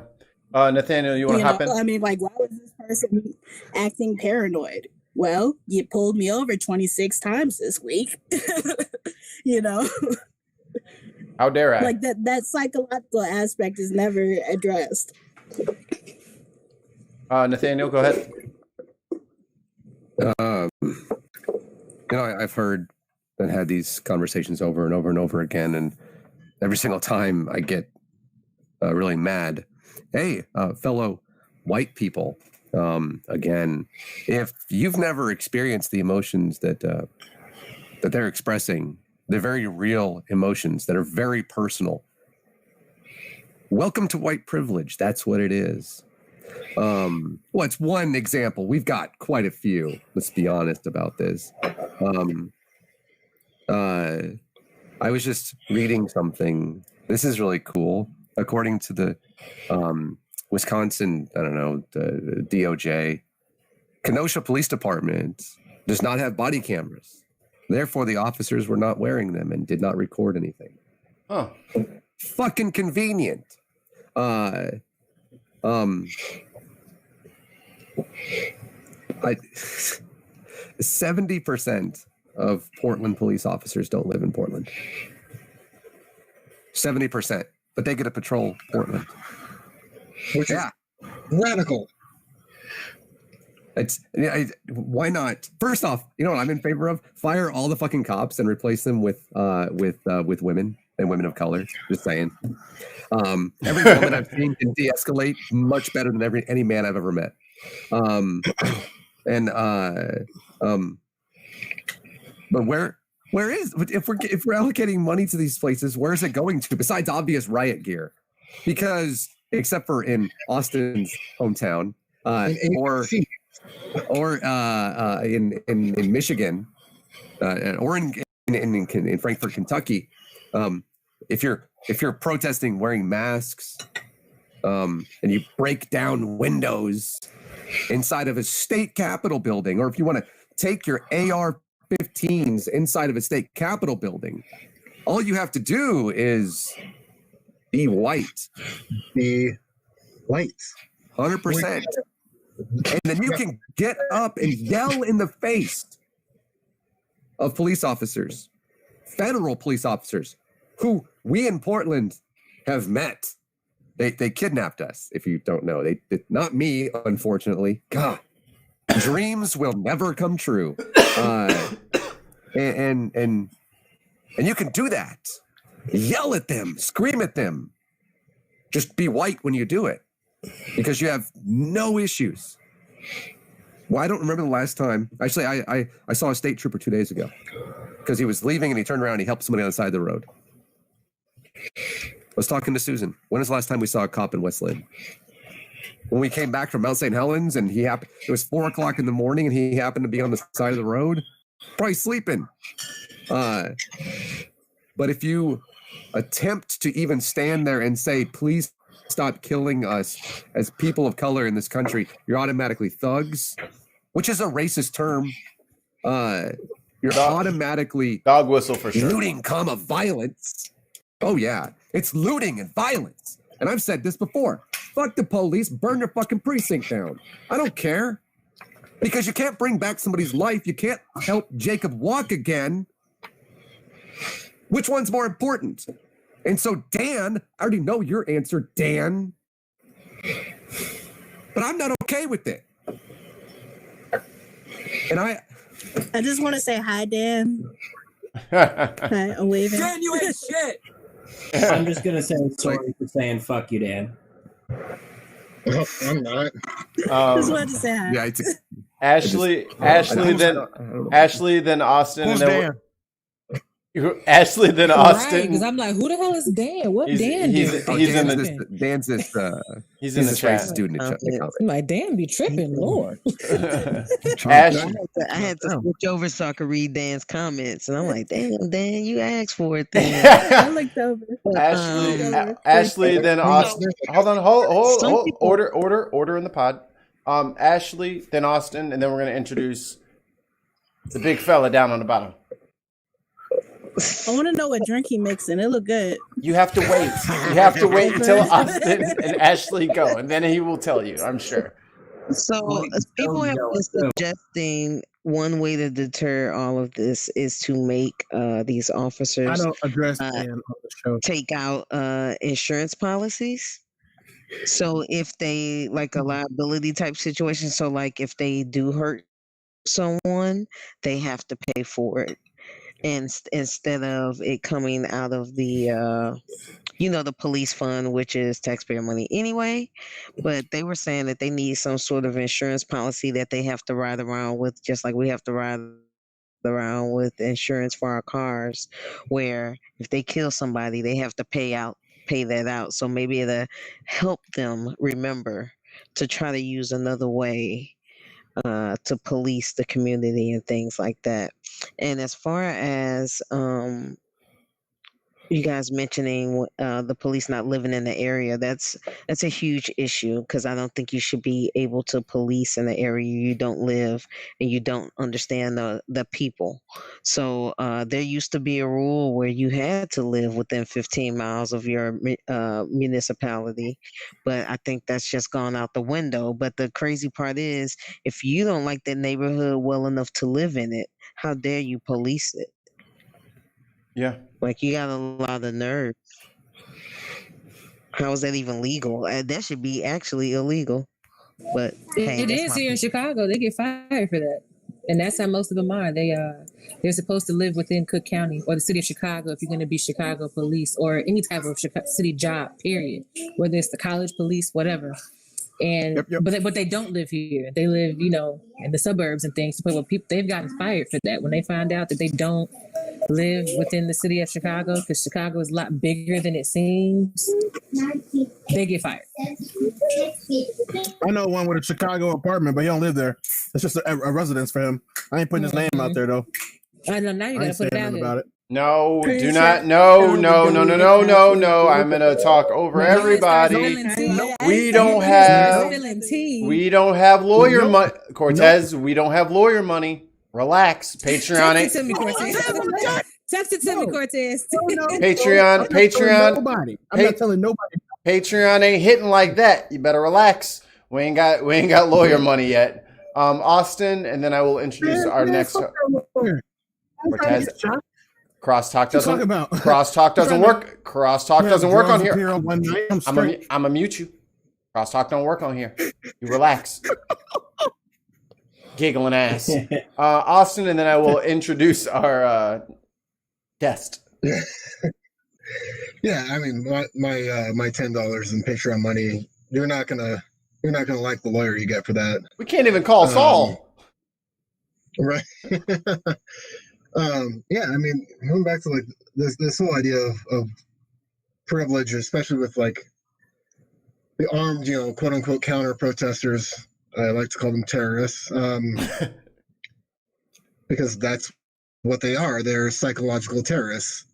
I know on this show I've talked about like recently the intimidation that I've received through the work that I've been doing. Put me in the position to buy a firearm of my own. A year ago, 6 months ago, had you asked me if I would own a 45 caliber pistol, I would have said no, like not ever. But the fact that morons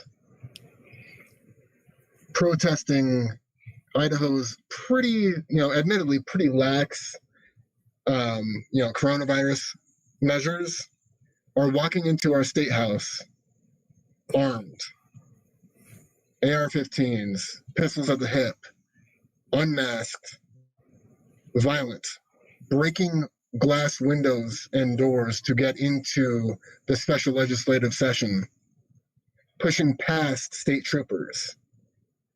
If I or anybody who looks like me or darker were to pull any of that shit, the BLM protesters, the parade that Inclusive Idaho held the other day, if any of us chose to go that route, the consequence for me or for the people that I love in the city who look like me would not be a slap on the wrist and getting rolled out of the state house, zip tied to a desk chair. I would be beat, if not worse. Not only that, I cannot, even though that I am exercising my Second Amendment right to own a firearm for self-protection in my home or from bears when I go camping, which, yes, they also allow me out into the outdoors, Mikey. See, they tried to make it like it was me only.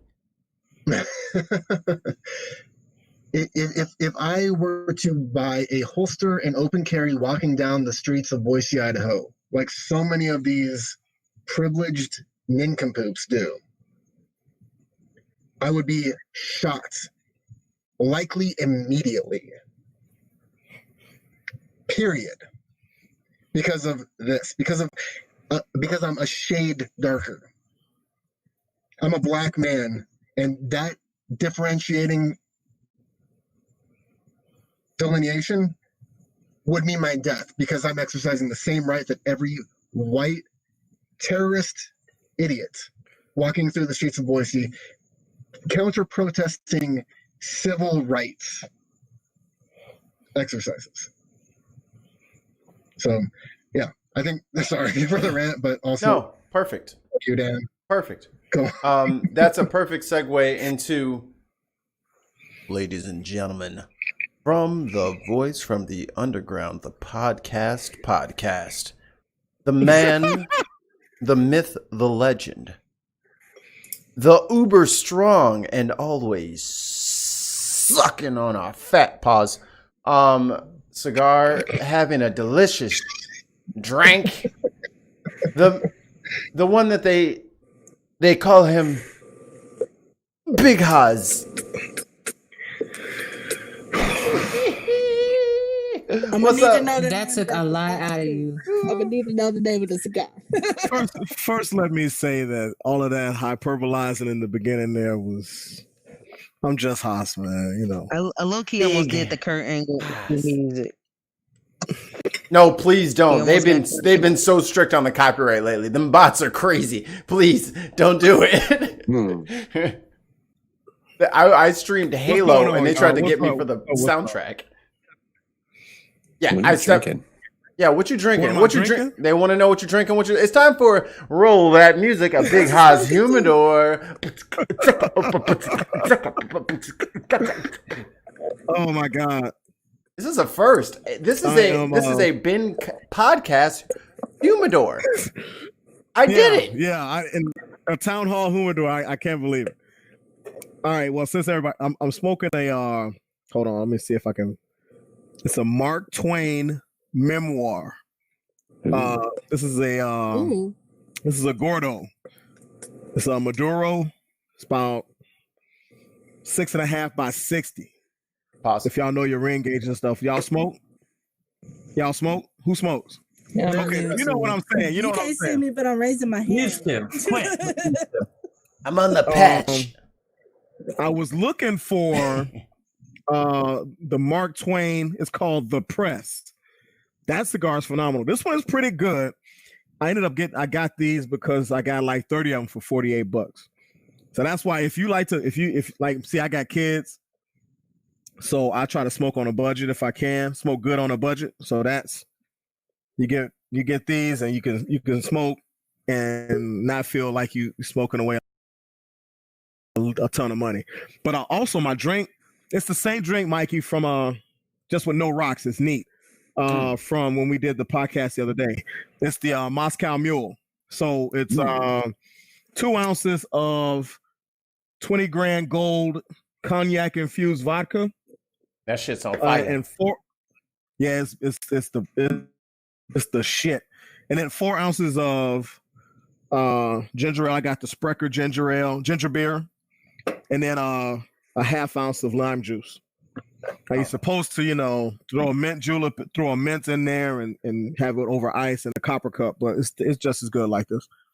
That'll be my next. That'll be my next gift. Smoking on a budget. Fancy. I like Moscow. That'll be my next. Moscow Mule's on the bomb. I do the Irish Mule because you know me. I like me some good whiskish. I don't fuck with vodka all that much. I see.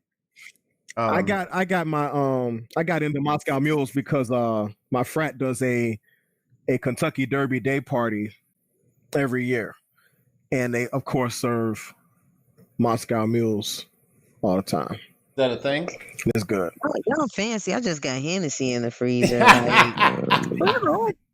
That's the same. There's something to be said for Heno too. Real regular. There's something to be said for Heno too. You know what I'm saying? The fancy. I got some gentleman's jacket. My cooler. I got some. I would finish off this Hibiki, but I don't want to do that. I'm trying to save that. That's too high class. What y'all got for $14.99? Here you go. I got the Malibu joint. Oh, there you go. Now you did. I got a Ciroc. Wow. That's a show I can reach. The expectations down got here. The Bacardi over here too. So I got something for everybody. I'm still. Gentleman's jacket. That's all y'all get. I'm still what? I'm still waiting on my sponsorship from Bacardi because I have been drinking them for 38 podcasts straight. And they ain't sent me one check, no bottle, no T-shirt. Have you tagged them? Have you tagged them in your social media posts about the podcast?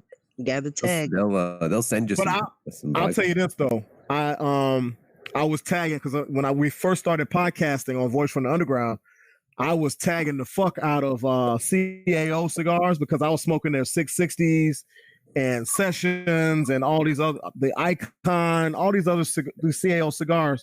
So I was tagging them. They finally got back to us and was like, "We're gonna send you a care package." Let's just say it's been a year and a half, and I'm still waiting on that care package. Yeah. I got to get more aggressive. I'm doing the Pacific Northwest White Guy cider. So there you go. I like cider. Yeah, it's is that what it says on the can? Pacific Northwest White Guy. I mean, it's basically it says purple. No. If it said that, I was gonna say, send me some of that shit stat. I was gonna tell you my address in the chat. I will sell you. I think that the best thing about this, by the way, it's Susan actually got it for me. She's one of the greatest things about Portland, besides literally everything, is you can get whatever alcohol you want here, and also weed's legal. So legal weed, I guess, is good. I've never smoked weed in my life. Hey, and cheap. It's not just legal; it's cheap and homegrown. Ooh. Are you in Portland too, Ash? No, I go up there a lot though. She's moving here. But this one's from the Avid Cider Company. It's blackberry currant apple. Ooh. At least I think that's how you say that word. I don't know. It's a currant. It's a currant. Yeah, currant. Okay, good. That's how you say it. But it actually tells you how like dry and sweet it is. And the can, my favorite thing about this, which is how you can tell that it's from it's actually brewed, I think in Bend, Oregon, just south of us, is it's the aluminum can, and then this purple part is like basically glued on here. So they just wrapped it. And this is I love my Pacific Northwest breweries. They are the best. Recycle that joint. Susan, this is really good cider. Now I came in like way into you guys' talk, so I didn't know what you guys were talking. I know you're talking about Kenosha and stuff, but I don't, catch me up on the quick tip, and I'll try to give you guys a quick thought or something. Yeah, pause. Because I don't want to say something somebody else said already. Well, even if you agree, oh my God, even if you agree, that's fine too. But we talked for probably about an hour about other stuff, and then didn't actually get to what we meant to talk about. The first subheading was the shooting itself, and your thoughts and comments and analysis on what happened there. Okay, I've got thoughts on that. The main thing is this: is that I'm of two minds. I'm torn. Because on the one hand, this is one thing. We're black. Black men in this day and age, if you're an adult black male and you don't know the climate out there, then where have you been? You know what I mean? So as a black man, we know that in general and in specific, in general, we're considered a threat. And to police, we're considered a threat from Jump Street just by having this, right? Yep. So we know that. And we also know that in most cases, anything less than complete capitulation to an officer's requests, orders, whatever you want to call them, escalates and has us viewed as even more of a threat. Okay? So in situations like this, our mindset has to be on a priority for survival. Survive and litigate. You know what I mean? So on one hand, you're like, this black guy should know better because he shouldn't be walking away from the cops. They've already got the guns out. You definitely shouldn't be going to your car and doing whatever you were doing. Okay? On the one hand, there's that, But then the part of me that says, should we adjust for racism and brutality, or should we do the hard work of dismantling it? We shouldn't have. We as a people, we as black people, should we say, like what they say, don't wear dreads if you want to get the job? So now should I cut my hair into a Caesar, or should Ash get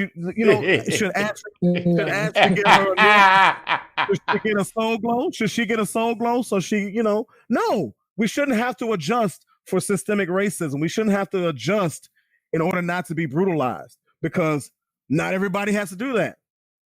Because we've seen videos of the white guy going, "Fuck you, I'm out of here," and starts walking back to his car. He don't get shot. Or beat the brakes off the cop. Have the brakes beat off him, right? Yeah, I've seen a video of a dude. This mug killed his wife, killed his kid, took the car, was on a chase. Yep. Tried to run the policemen down with his car, crashed his car, took the cop car, tried to run the policemen down with the cop car, and they found him at his mother-in-law house or some shit like that. And he was apprehended without the incident. Yeah. But then the second side of me is, number one, why are people in the general public held to a higher behavior and decorum and poise standard than trained professional civil servants? Why are the civil servants not held to the same standard of behavior, decorum, and poise that they've been trained to have than the general citizens that they are supposed to be serving? That's the one thing. You know, why is there a different standard? You know, and when are we going to say enough is enough? When are we going to say, hey, guess what? This shit's gone too far. You know, when is that going to happen?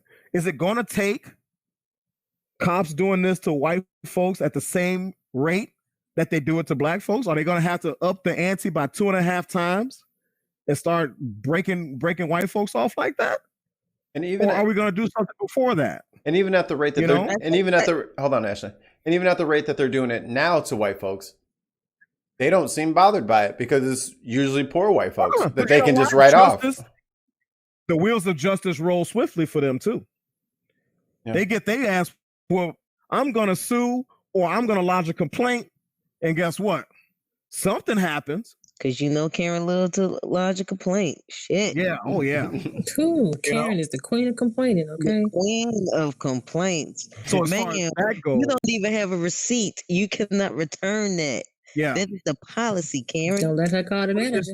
It's just crazy to me to hear people trying to defend this guy, you know, I mean, defend these cops and say that it's justified and all this other shit, you know, and to justify, people go out of their way, break their back to justify the violence visited upon people of color, black people, brown people, whatever. They go out of their way to do that. But then, if you, after a certain time of turning the other cheek, decide to flip some shit, then you somehow are the savage.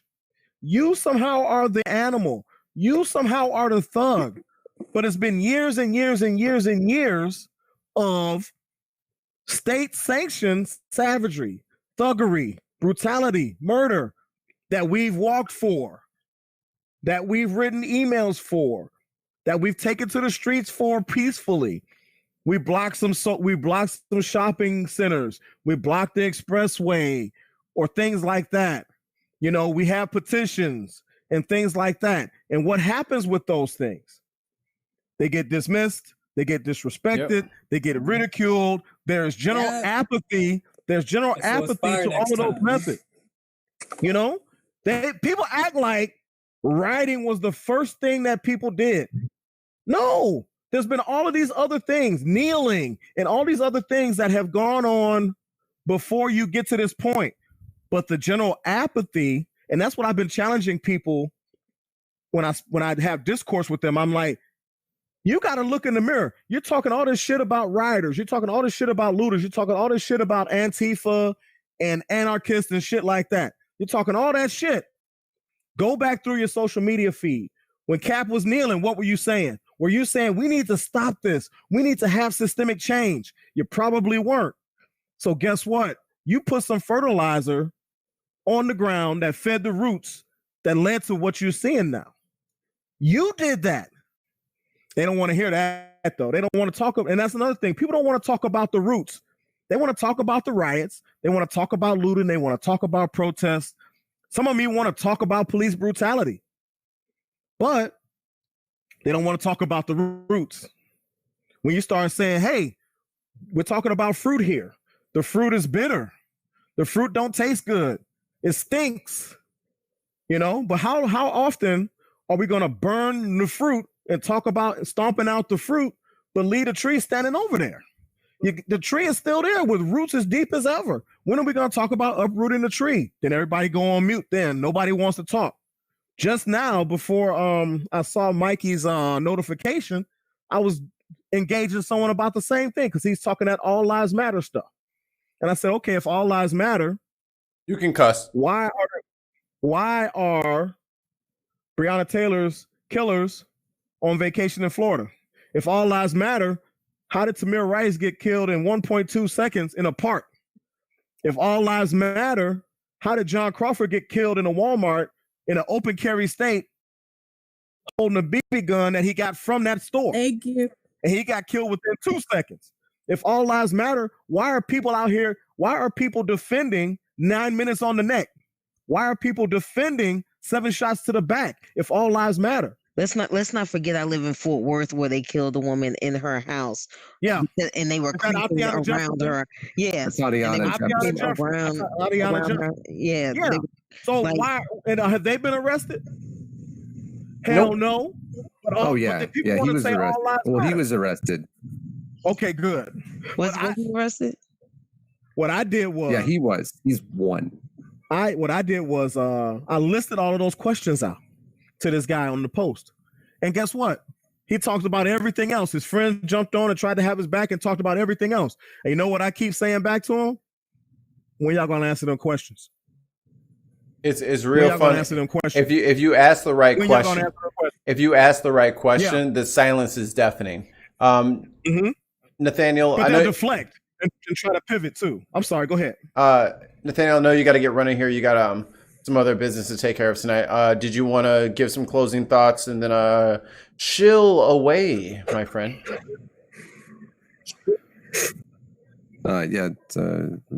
First, thank you, all of you, for allowing me to take part in this and be in this space. This really matters to me a lot. And if we're going to reform the police, it can't just be the police that we're defunding, by the way, because the police answer to prosecutors who work with the police. Right? They're on the same payroll. Right? Congratulations. We've investigated ourselves and we found ourselves innocent of all crimes and misdemeanors, Mr. President.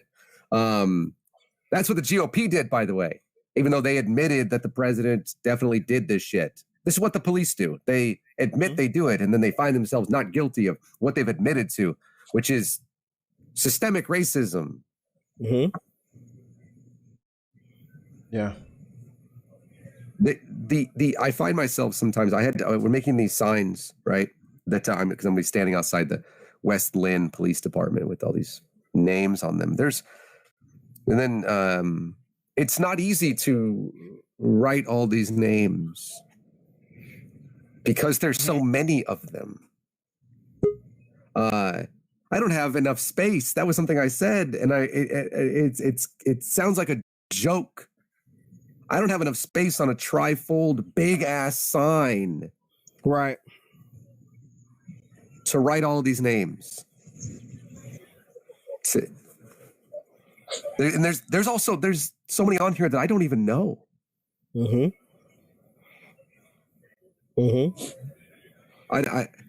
don't know what happened to Dominic Hutchison. I don't know. Troy Robinson. Some of these other names. I know Botham Jean. He was in Dallas. In his crib.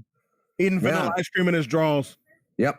And was, by the way, a witness in a court case, which involved a lady that fucking shot him. But, whatever. I would like to say the record, her lawyer has submitted the appeal paperwork. Yeah. And if that ain't just the biggest slap in the fucking face, I don't know what that is. That's just the She's a white woman in Texas.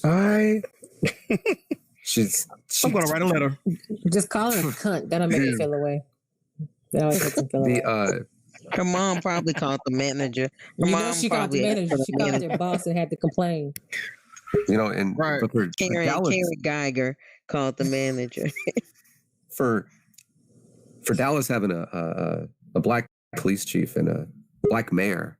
Oh man, and the attorney general in was that Atlanta? Where was Breonna Taylor killed again? Louisville. Kentucky. Louisville. Yeah, guess what? That dude is black too, and he won't arrest the cops. He just spoke at the Republican National Convention. Yeah, I saw that. Oh my God. Mike Pence had some words too, but I'm not gonna because we're having a vigil down in downtown Portland here in a little bit, and so I'm gonna head to that. I didn't know about it whenever Mikey asked me if I wanted to come on, which, by the way, again, thank you. I live in a place where I don't have to worry about this ever. And when I say that as every single white person who lives in this country and anybody who lives in a white dominated world, which pretty much is everybody. And I will never have to worry about this.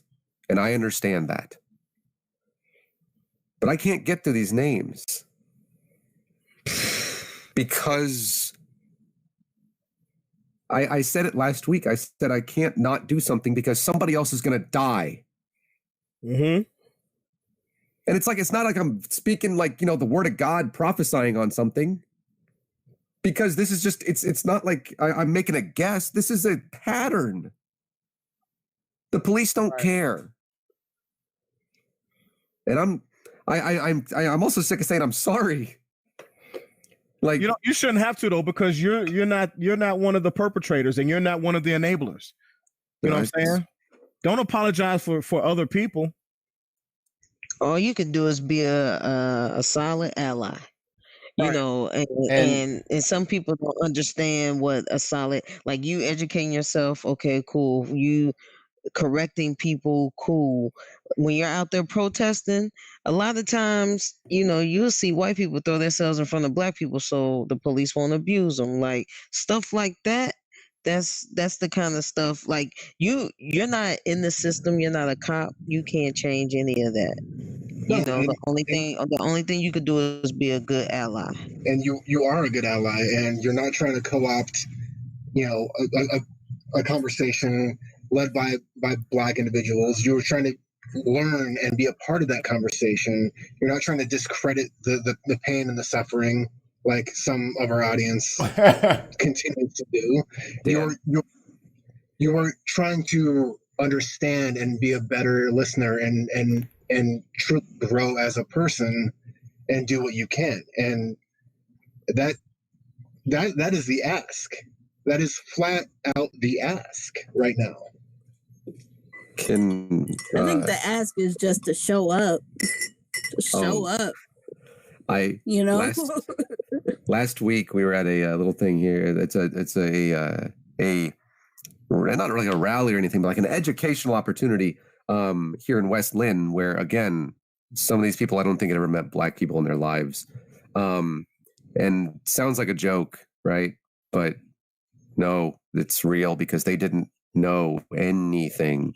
And they didn't know what to do next. And the people there said, well, if anybody has any ideas, and I laid back down and I was like, I don't have time for this.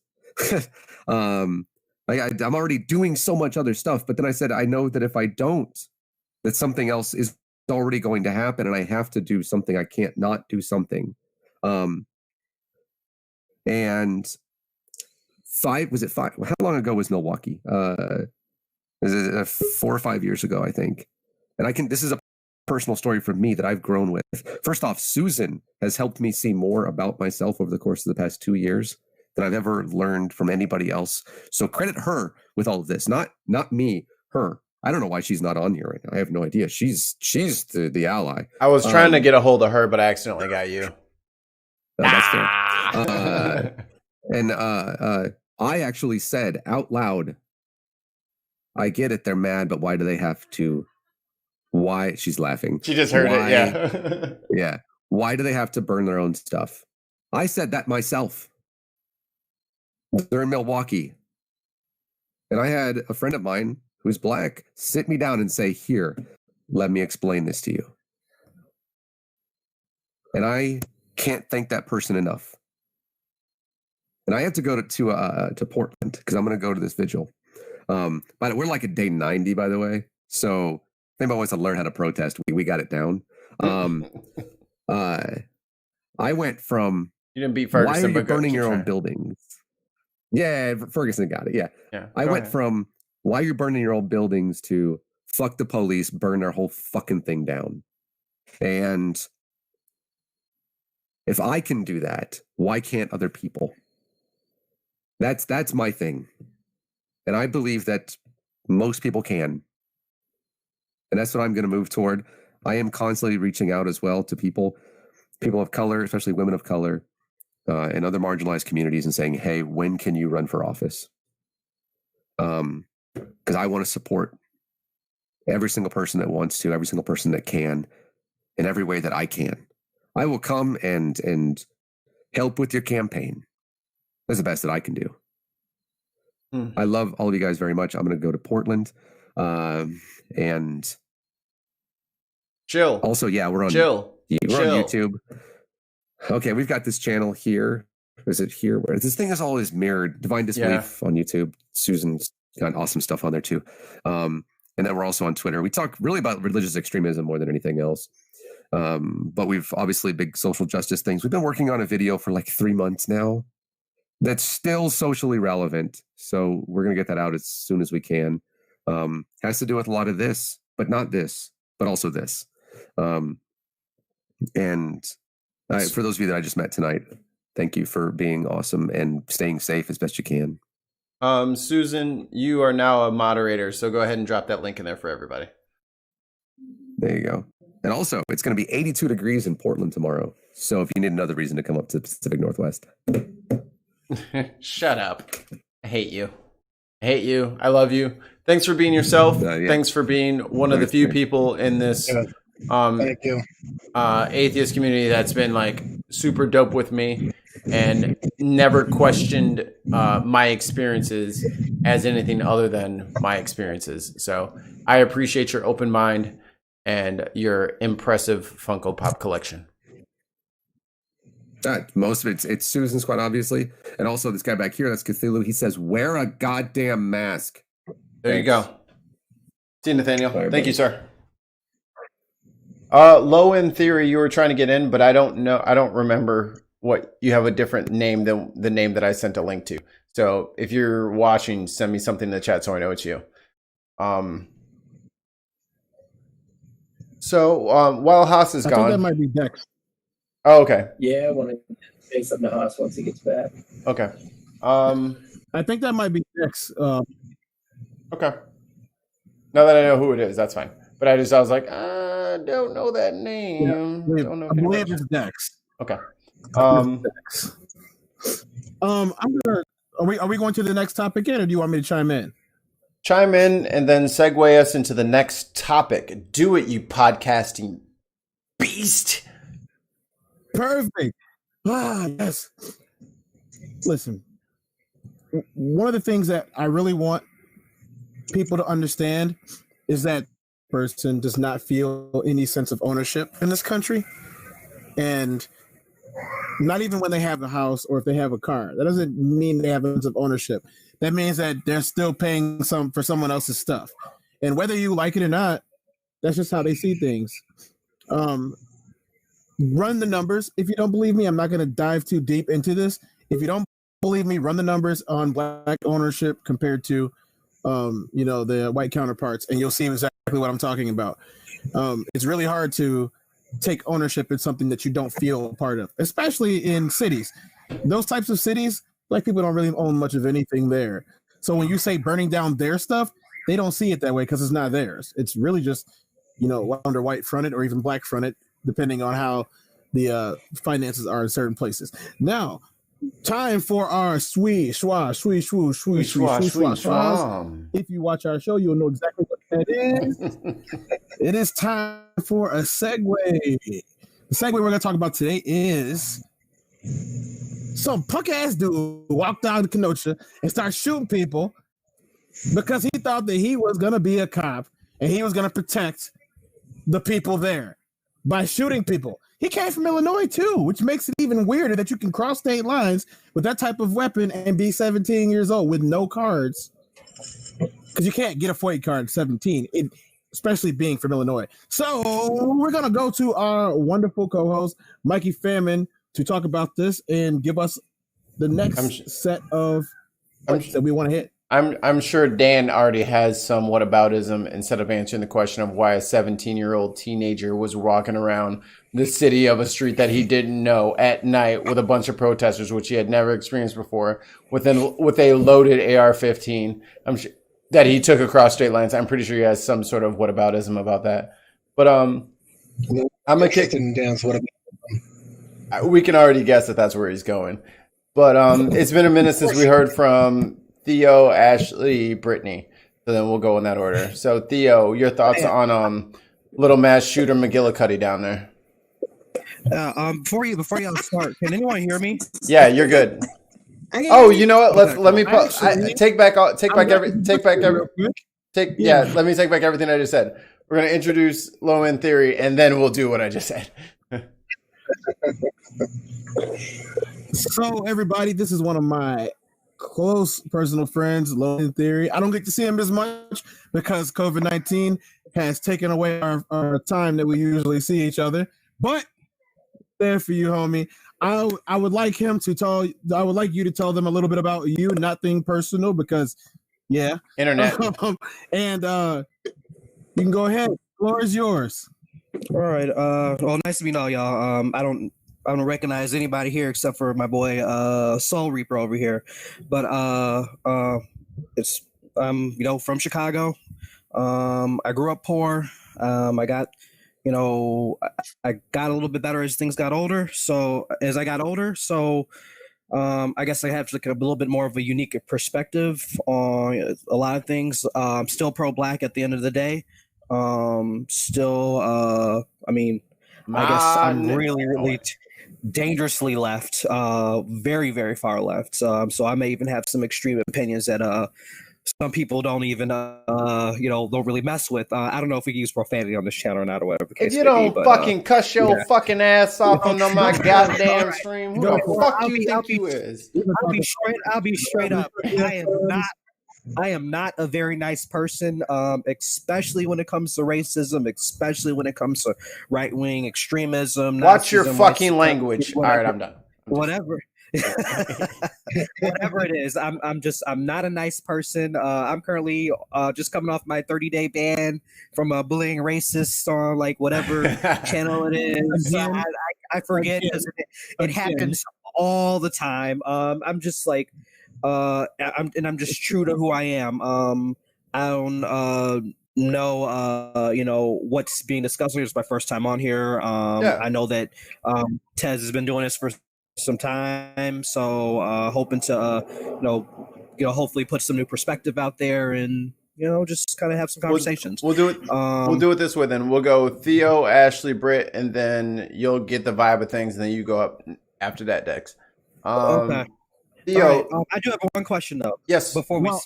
This question, this isn't a circle jerk, is it? Like everybody is not in agreement. There's some opposition, different sides of the coin going on here, right? I'm guessing we're probably mostly on the same page, but maybe slightly perspectives. Okay. Right. Yeah. So, long story short, we do have what's going on in the show. So live right now. This is not just a bunch of us talking to each other. We are live. In the chat in the show. People can voice their opinions. We're on, I believe, 4 different channels right now. Okay. On top of it, we all have a lot of us have similar. We don't all live in the same place. And for example, there's some moderates people that are here, and then there's people that are on the far left.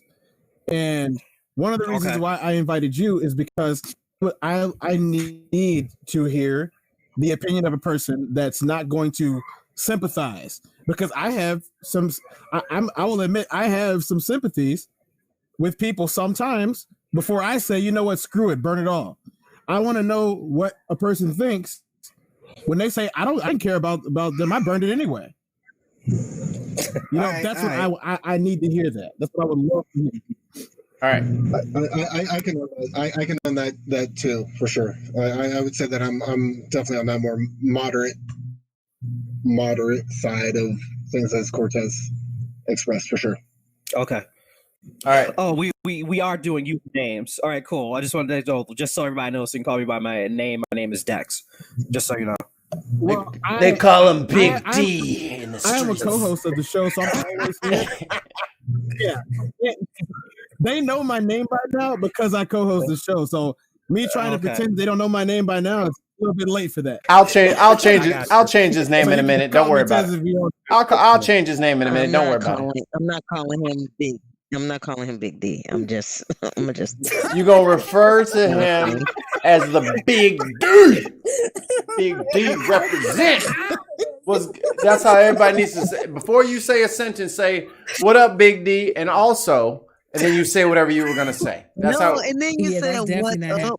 Then you said what up, Big I D. say what You up know what, though. Mike? I say. I'm calling your mom. I'm calling your mom. That's fucking inappropriate on so many levels. You can't tell my mama on me because I said something on the internet. I'm not sending her the link to this. You snitching. It's okay. You snitching. Hey, nothing's changed around here. I'm telling your mom. Man, this is some old bullshit. All right, Theo, Brittany, Ashley, Austin, Dex, David, me, maybe. I'm not gonna remember none of that, but I'll try. I wrote it down. Hey, so we're talking about the shooter. Yeah, mass shooter McGillicuddy. I'm not saying his real name because fuck that kid. All right, so Sweaty palms Malone.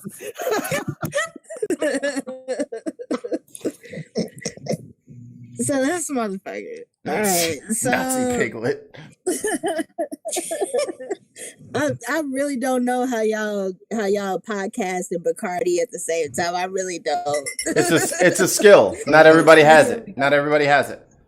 It's an acquired trait. It gets easier with each drink. Don't worry about it. Speaking of which, I'll be back.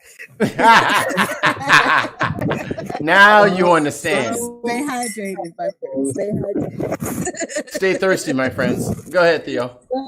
He kept it going now. He's kept So there's really not too much for me to riff on with the shooter because he ain't shit. He ain't never gonna be shit. Never was shit. His mama ain't shit. His mama ain't shit. So Karen ass ain't shit.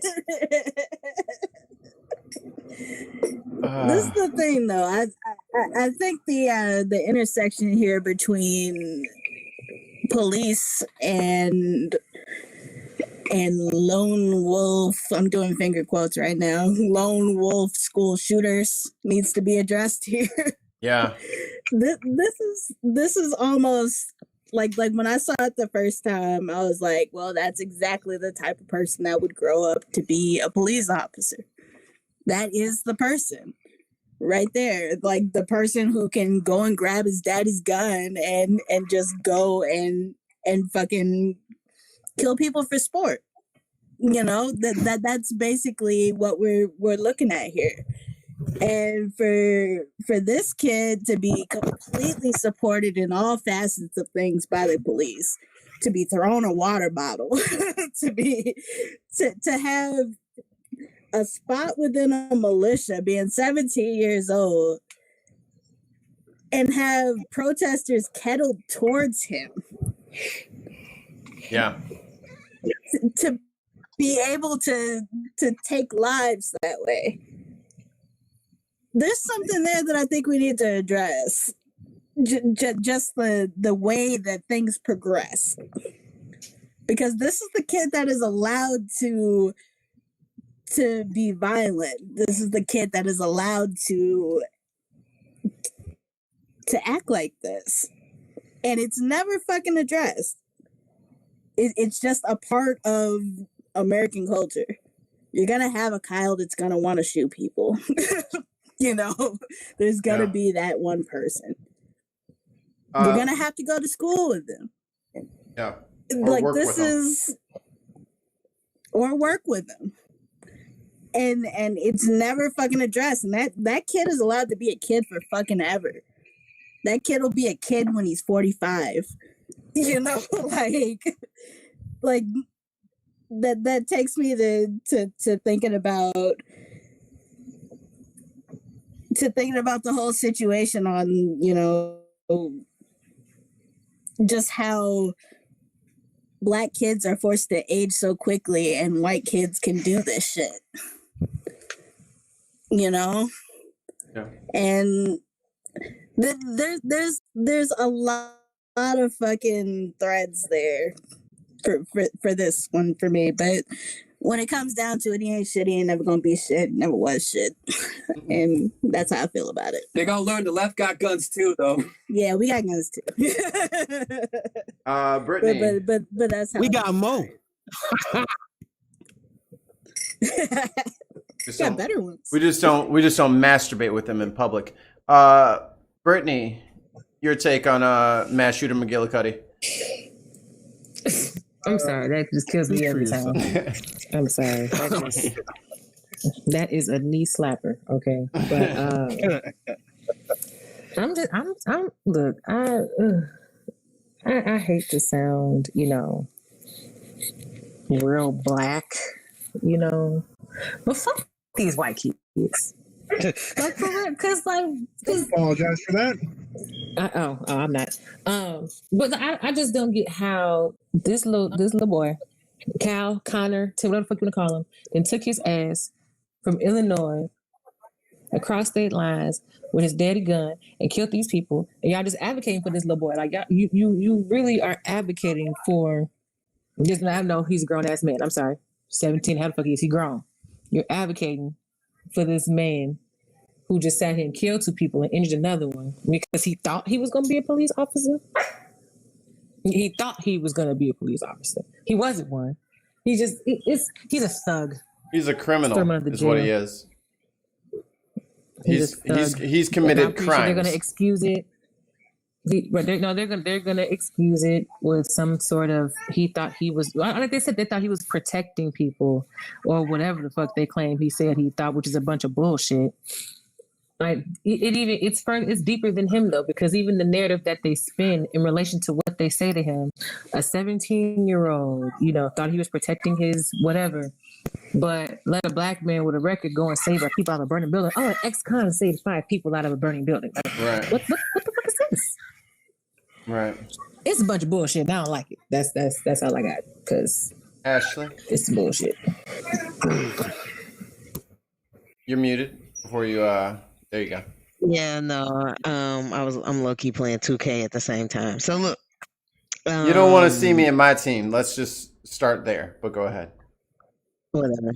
So I posted the video earlier, and I'm more astounded by the fact that he assaulted somebody, shot somebody, ran a couple of blocks.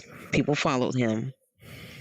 They caught up to him, gun be damned, and they got him on the ground. He starts shooting from on the ground. He kills a guy. He wounds another guy. He runs towards the police at the end of the street. I know the police saw what happened. He runs towards the police at the end of the street, runs past. I had to watch it a couple of times because he ran past another cop, which means there was a cop closer than the cops that were at the end of the street. Okay. And the MRAPs. He runs towards them with his hands up. The people are saying, hey, he just killed somebody. Hey, he just shot somebody. Hey, he just killed somebody. And they literally start attacking the people without the gun. First of all, he looks like a kid in the face. This would be different if he didn't look like a kid in the face. Then I could see how they could, it's dark outside. I don't know. You know what I'm saying? But he looks like a kid in the face. He looks like a kid in the face with an AR. Like, you have to be fucking kidding me if in that instance that didn't tell you everything you needed to know about that police department. That video right there that I have on my Facebook right now told you everything you need to know about that police department.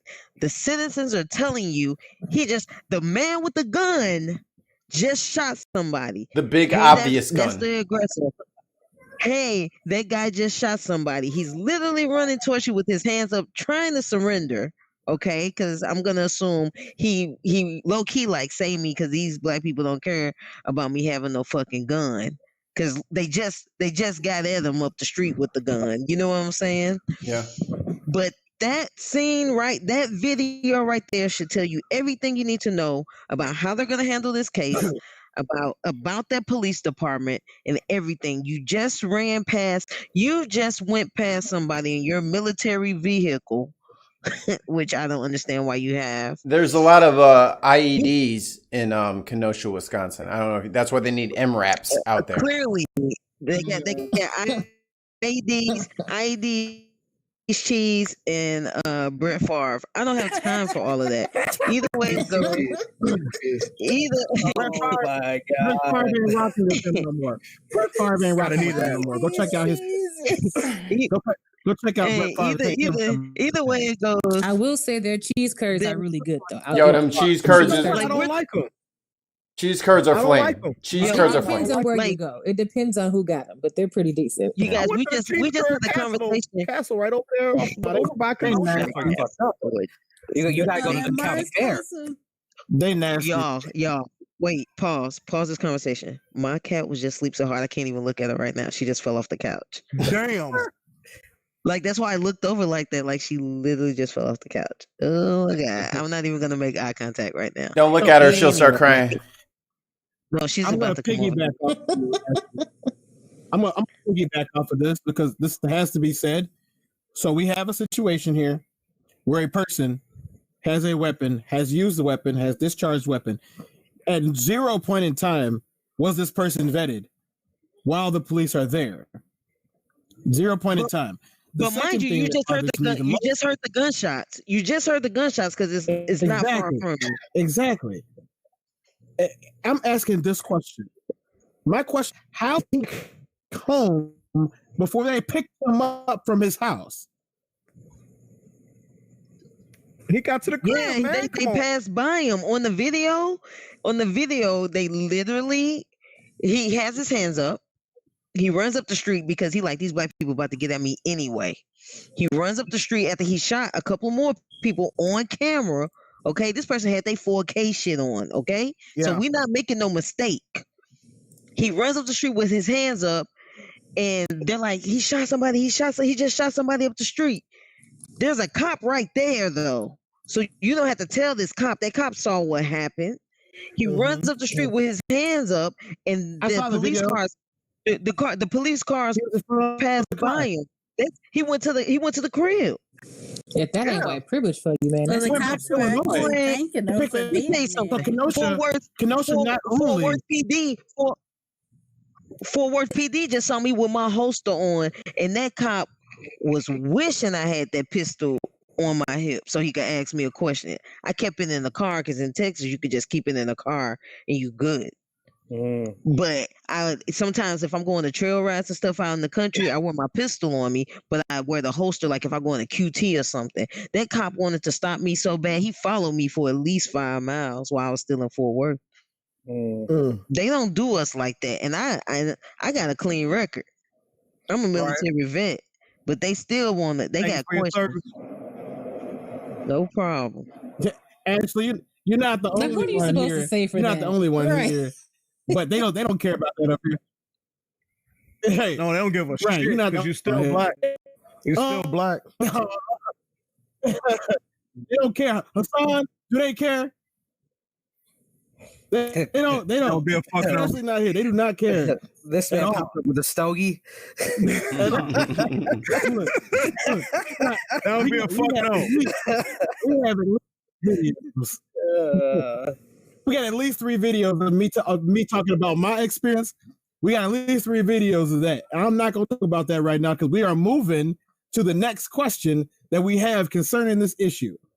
And it is if a armed black man is shot. Hold on, Taz. Let me do this for you. In the commission of anything. Taz. Your internet is crazy right now.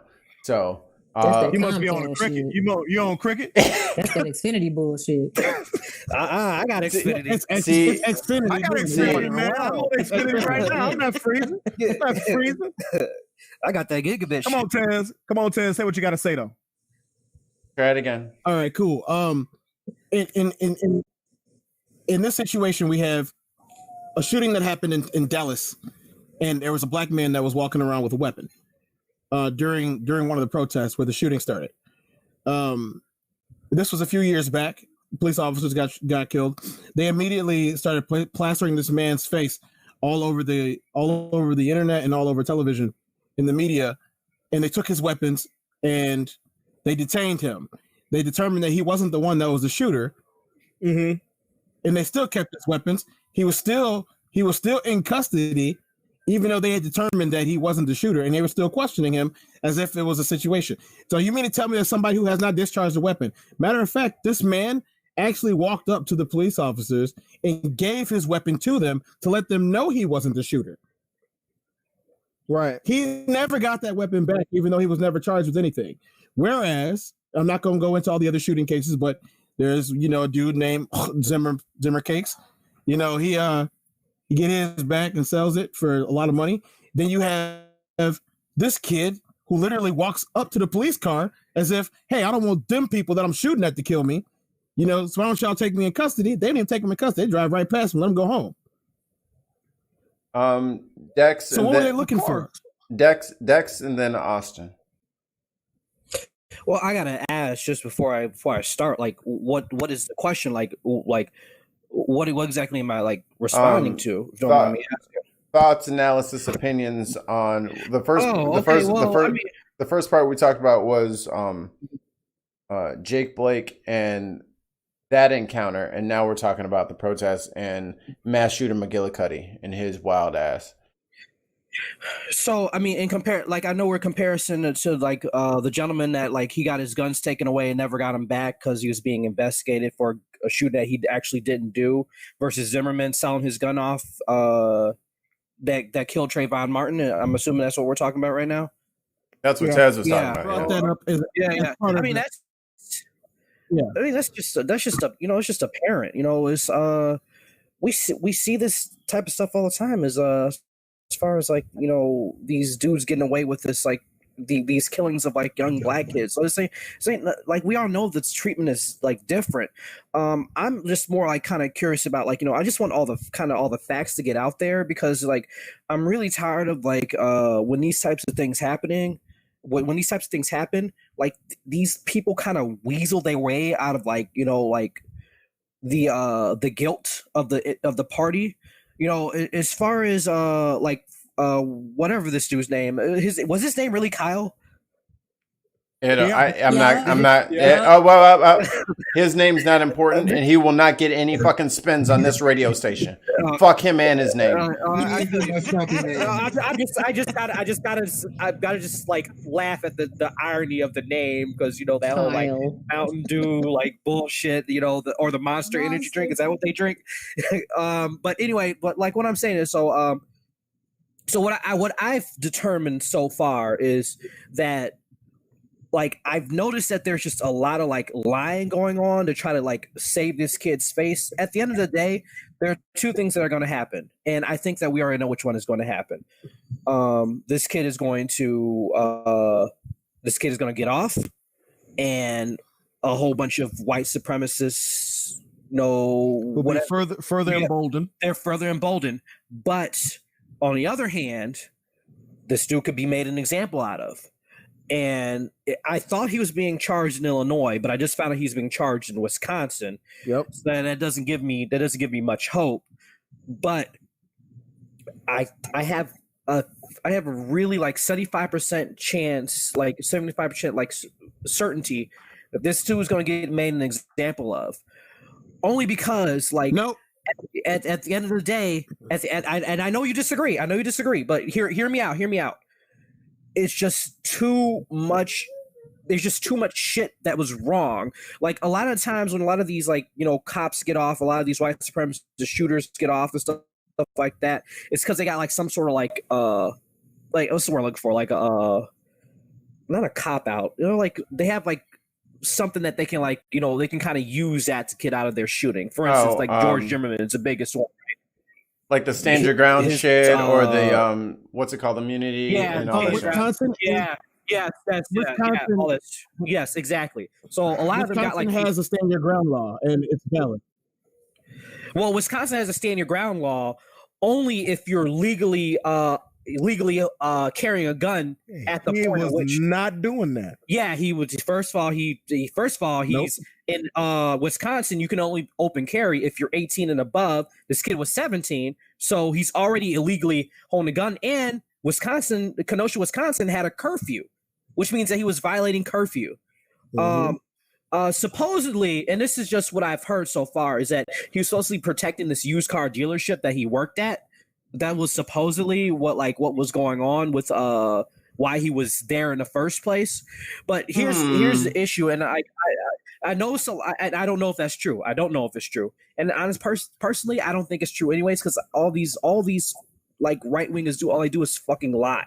All they ever do is lie. Like I don't like, some people told me that somebody said that he was protecting the family's business, and it turned out that it wasn't the family's business, and then it turned out that he worked there, and then other people were just like they were just protecting the business of one of the other people that in the militia group or some shit like that. Like whatever the case may be, he wasn't supposed to be there, right? So we got like a bunch of things, right? He illegally has the gun in a state where he's not supposed to have it. He carried it over state lines illegally.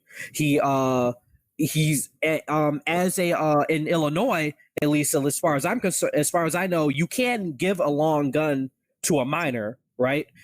But that minor can only like keep it in the case and can only be used to go like to hunting trips and stuff like that. They can't open carry it, at least not in Illinois, as far as I know, right?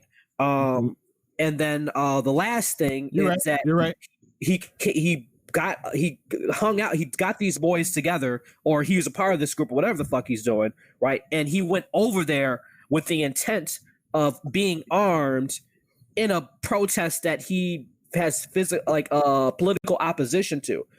I think this dude's going to get. I think he's fucked. I think he is going to go to jail. I think without a shadow of a doubt, he is going to get like murder one, felony murder, whatever the case may be. If they don't, though, I think he's being charged with Wisconsin. But if he crossed straight lines, it's probably going to be a federal crime. Like, I think this will be one of the times that is how he'll get convicted. That's how he'll get convicted if they bump it to federal crime. Yeah, if it's a federal crime, he's fucked. I it's hard to say with Wisconsin, because Wisconsin is, they're like, they're Republican, their Kenosha is a fairly Republican area. It's just hard to say. But even if he does get off, all those cops, like something's gonna have to happen with them. Like why the fuck did they let this kid go? He shot people. Like I don't understand that. Like it doesn't make sense to me. Chris Rock said it best. You know why? It's all right. Kaz, hold on. You're lagging, bro. And I hope. Hold on, I Tess. hope I'm not like I hope I'm not droning on or nothing like that. No, you're good. I'm just like, this is just like it just does not make sense to me. Like, and the damage control that these Nazis and white supremacists are doing right now is unbelievable. But here's the thing: we have to stop. Once again, the verbiage. We have to stop saying it doesn't make sense because they're consistent, right? This makes perfect sense. Like this makes perfect sense. Like once again, when you see them drive past him with that baby face and that AR, that should have told you everything you need to know about that situation. Like all of us that are 25 and above at this point, we should know what time it is as soon as they drove past that guy. That should have told us. Hold on a second. Austin's been waiting very patiently to get in. Sorry for the delay. Go ahead, my man. No. Can you hear me? Yep. Oh, that's way better. No, I don't mean to jump on, because honestly, like everything that you all just said is on point. I do think that I guess my take from all this is, my reaction is fuck this guy, fuck his parents, and fuck those cops. Oh, I do have a question real quick. Did it turn out that it was this was not the kid's gun, it was his daddy's gun? Is that for real? I don't think the AR was legal. From what I understand, the AR wasn't legal. He couldn't register it if he was under 18. Well, in Illinois, you can transfer a gun over to a minor if you have a FOID card. They're just not allowed to open carry, and they can only use it with adult supervision. So the kid could legally have a gun. I'm just trying to figure out if the gun was actually legal, like in general. I don't know. I haven't honestly. I've been kind of in a state, so I have not looked at all those details. But to me, it's. Sorry, I've been sitting on this for a while, so I got to reboot these thoughts for a second. Yeah, take your time. We're open all night here at the bin. We're open all night.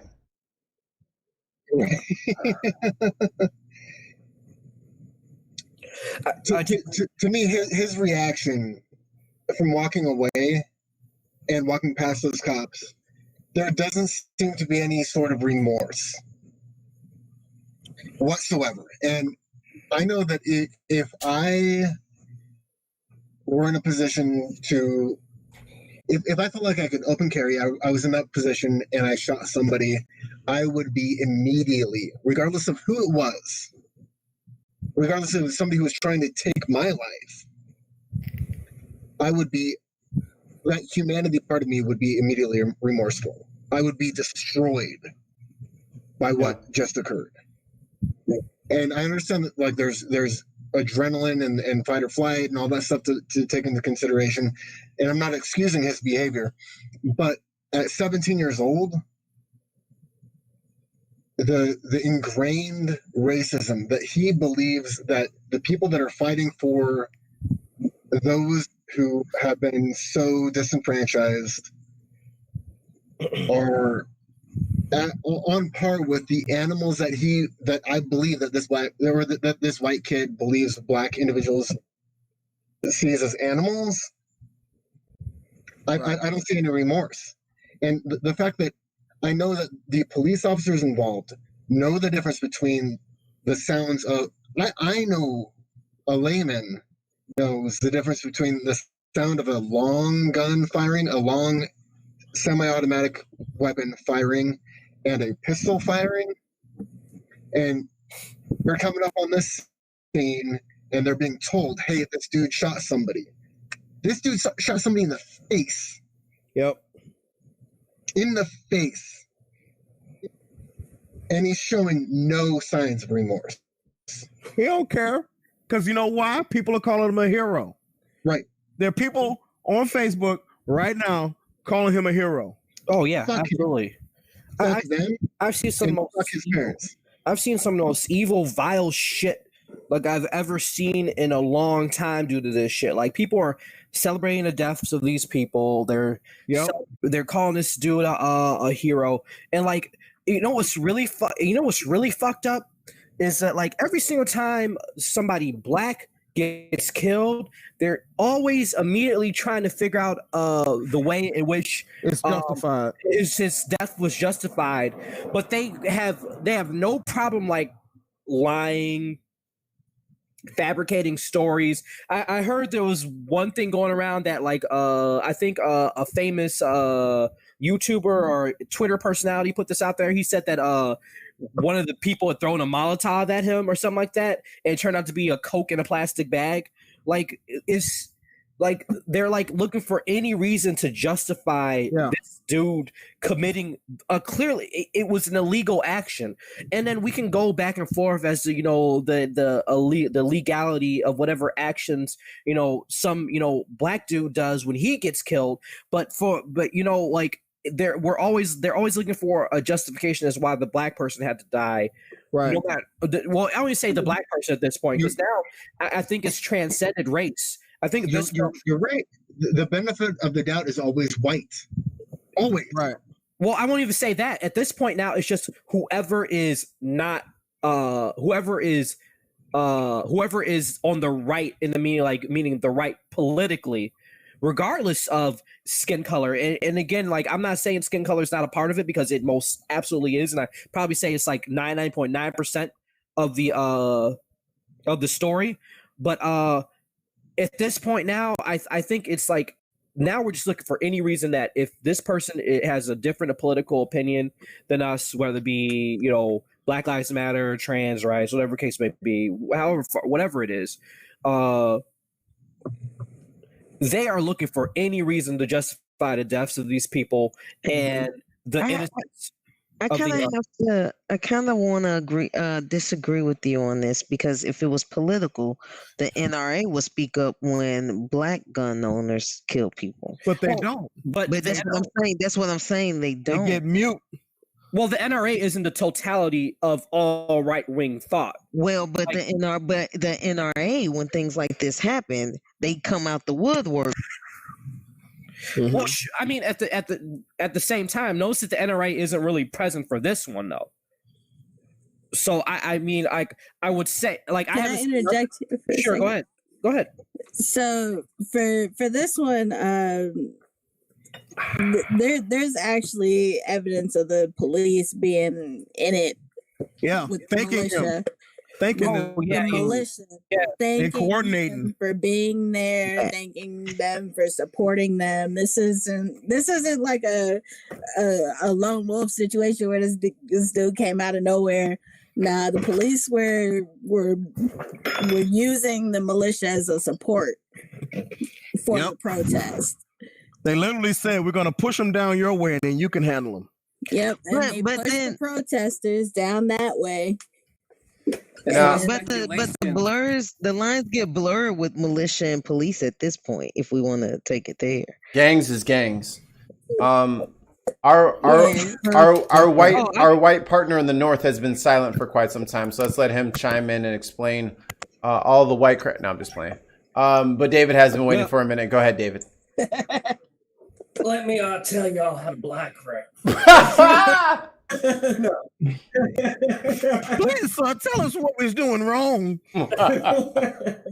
No, just some things to add up here from behind the safety of the ice wall. First thing, because it'll tie in, one of the first things that you said a while back there when you first got here, Hoss, that you opened up with the first situation, that plays into my opinion of this situation, is, he's a black man. He should have known what to fucking do, right? He should have known how the cops are. He should have just complied. That's all great. Yeah. In like an ideal fucking situation. Like, we're acting rationally. We're talking. We're, in a peaceful fucking situation. Cop comes along. Nothing's tense. Oh, is it? He's black. I mean, that may be immediately tense on some level, right? But, like, problem is we don't have fight, flight, and polite. Like, that's that extra fucking mode ain't wired in. And to expect people, be they white, black, or fucking purple, to have a brain that works in a way that it doesn't is unreasonable. So I wouldn't even project that he did the wrong fucking thing. He did what a person would do in his situation. And so wait, which you person? have to though take that exact same stance and agree. He's talking about Blake. Oh, okay, What? gotcha. You're talking about Blake. Yeah. Okay. Yeah. I think, he was in a situation, he was just coming out of whatever domestic situation was going on. I don't know the details, right? He's now got cops up on him with whatever the situation is. To expect him to just be calm and compliant, like, we're just physiologically not wired. So that's a lot to fucking ask people to fucking do. True. Right? But I am going to agree here with low-end theory a bit too, is that from my perspective, I have a hard time just saying, fuck that kid. I say fuck what he did. But I think the real question we should be asking is, what the fuck is going on in a country where a 17 or 16-year-old is walking around with an AK instead of worrying about who he's asking to prom or what colored backpack he's getting in September? This dude knew he wasn't getting no dates. It looks like. You know what I mean? I don't care, like, whether he's First of all, he ain't getting no dates. Second of all, kids should not be contemplating. That moves us towards vigilantes, right? Yeah, I feel you. You've got the RNC literally getting on stage and painting not black people, but anybody on the left. Yeah. This is the last few days. in the last few days, the live fucking RNC thing when this is all kicking off, they're saying that the left is filled with radical communists trying to take over the country, and the good loyal Americans need to get out on the streets and defend their country. Yeah. What is that? What is that's a call to arms? That's a call to arms. Like what it is? It's like a real. I was going to say that. Kid right? Is he being racist, or does he think he's stopping a takeover from his perspective as a fucking 17-year-old who doesn't know anybody, who's got police saying, "Hey, thanks for helping out," and people cheering him on, treating him like his head's gonna be so messed up and confused at this point. This is a fucking confusing year for the adults with all the shit that's going on. So, I think people need to be a little bit slower in general in these situations. Just say fuck the person rather than saying, look, we have an entire fucking situation that made that person that's not being addressed. Right. And that's just my take on it. Because I think right now it's very much more politics than it is race. Like maybe the kid's grown up in some racist family and he hates black people. I don't know. That could be the case. But we're in a situation right now where it's easily not the case. Well, I would say I'll recommend all you and people listening a really good book that has absolutely nothing to do with race, but it does have to do with how people think. Older book. It's called Sway, The Irresistible Pull of Irrational Behavior. And it's by Ori and Ram Brofman.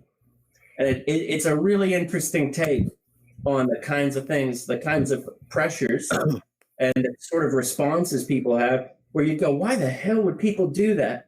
And yet they do it consistently. And we always act like it's silly. But if you understand what's going on, it makes sense why it's going on, even if we don't want it to be. Yeah. And that's the things that we got to address. I'm gonna put my 2 cents in throw my hat in the ring here.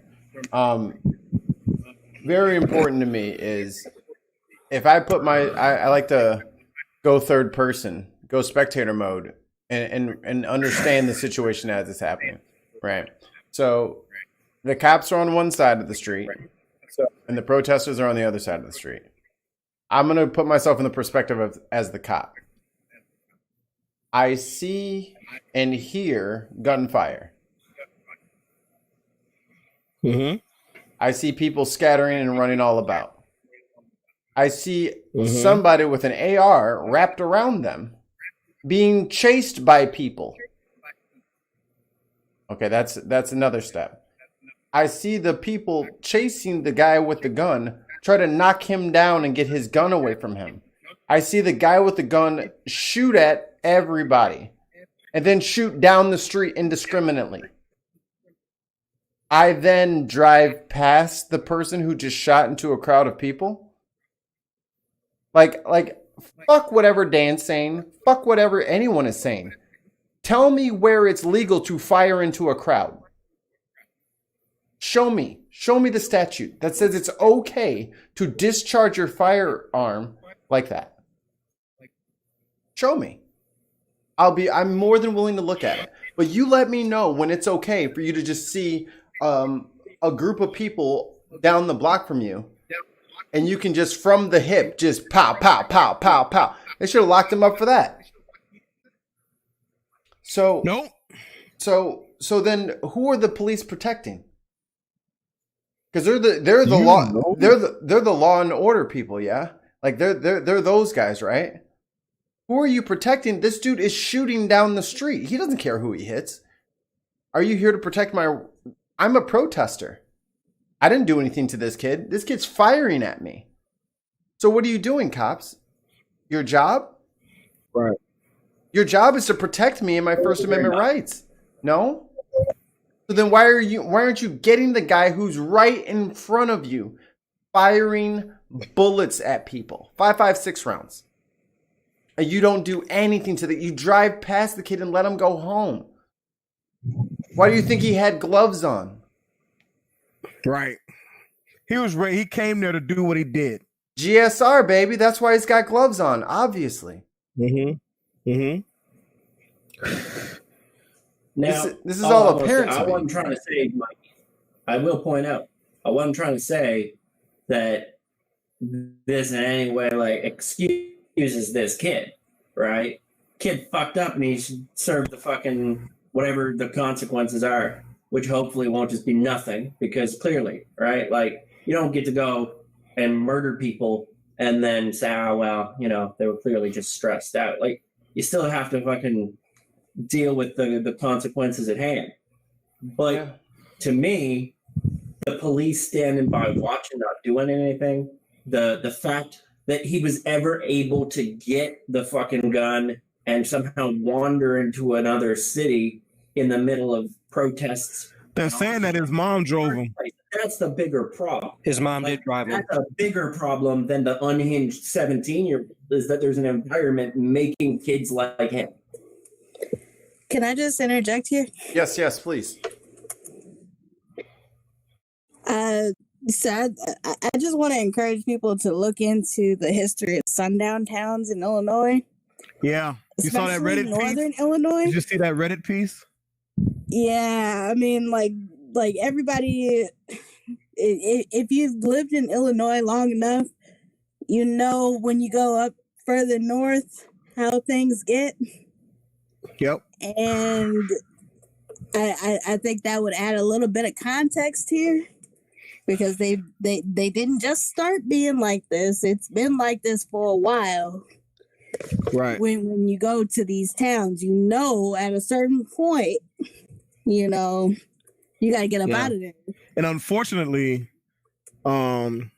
his younger years were spent in Grays Lake, and that's where my wife spent a lot of time. And the first thing I saw when I was like, "Baby, do you know any Rittenhouses?" And she was like, "No." And I was like, "Damn, they saying this dude was from Grays Lake."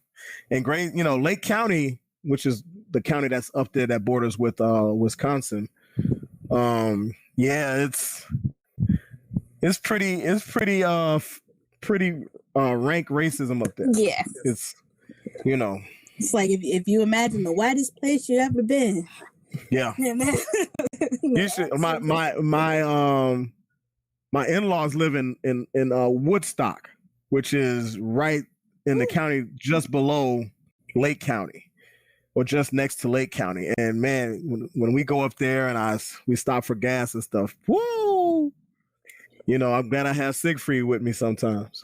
Yeah, it's not surprising, like, at all, when you look at where he is coming from and the history of that place. Like, people like to, you know, just stop their vision of American racism at the South, but no, it's worse in the North. Yeah, sometimes it's more insidious in the North, and it's different. The hell? Whoops. Sorry, guys. That came out of nowhere. That came out of nowhere. Sneeze. Just like, man. Yeah, I'm sorry, guys. Soak that headset in some Lysol, dude. Trying to give me that Kofi through the goddamn internet. Okay, go ahead. Right. Yeah, that has some force behind. The CDC now reports that if you use StreamYard and have been in contact with someone who has COVID, that's your ass. You got digital COVID. Yeah, your internet started acting funny. You know what's up? My laptop got a fever now. Let's say that this is a homegrown, and when you have a president who talks about being violent towards people, punch them in the face, throw them around, push them. The cops don't be nice. You have you tell them don't be nice, take it back, all this stuff, and then you have people like this kid, this grown man. No, we have people like this grown man doing this type of stuff after going to your rallies. This is cultivation and grooming. They are grooming the next generation to hate the other side of America. If they want you.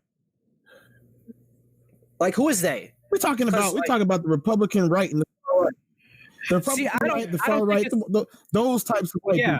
definitely the far right, but I don't know if it's the Republican right. I think personally, I think it's the the internet has made it so easy to radicalize these children, these I call him a grown man all you want to, but I don't believe that he just like at 17 decided to like be this way. Like, well, he would have started hearing this shit around 30. Yeah, exactly. Right? 3.5 years. Like, no. Let me stop you real quick. Hold on, Cortez. Go ahead. Look, I'm gonna stop you right now. And the reason why I gotta stop you is because if they try all of us as adults at age 17, that kid is grown. He better get tried as an adult. 14. They've tried 14-year-old black folks as adults. Well, I'm not even talking about how he should be charged, because he should be charged as an adult regardless, because he did this shit as an adult. Like, I don't care like what, I don't care like if he's 17 or not, I don't care what fuck Asian majority, I don't give no fuck. If he is grown enough to take somebody's life, he grown enough to go to jail. That's just fuck how I feel about it. But you put like yourself in grown man shoes, now you got to do grown man time. Exactly. My grandma used to say. But like going back to what David was talking about is like, I'm just talking about like the internet has just become a hotbed of the ability to like radicalize these kids. These are people. I'm like looking at some of these like groups that I'm in right now on Facebook, because like all I do is like watch the opposition. That's what I do. Is I watch the opposition. I see what they're doing. I see what type of lies and strategies they're coming up with. This because I like to be on the other side, just kind of like watching and like learning and seeing what they're doing, right?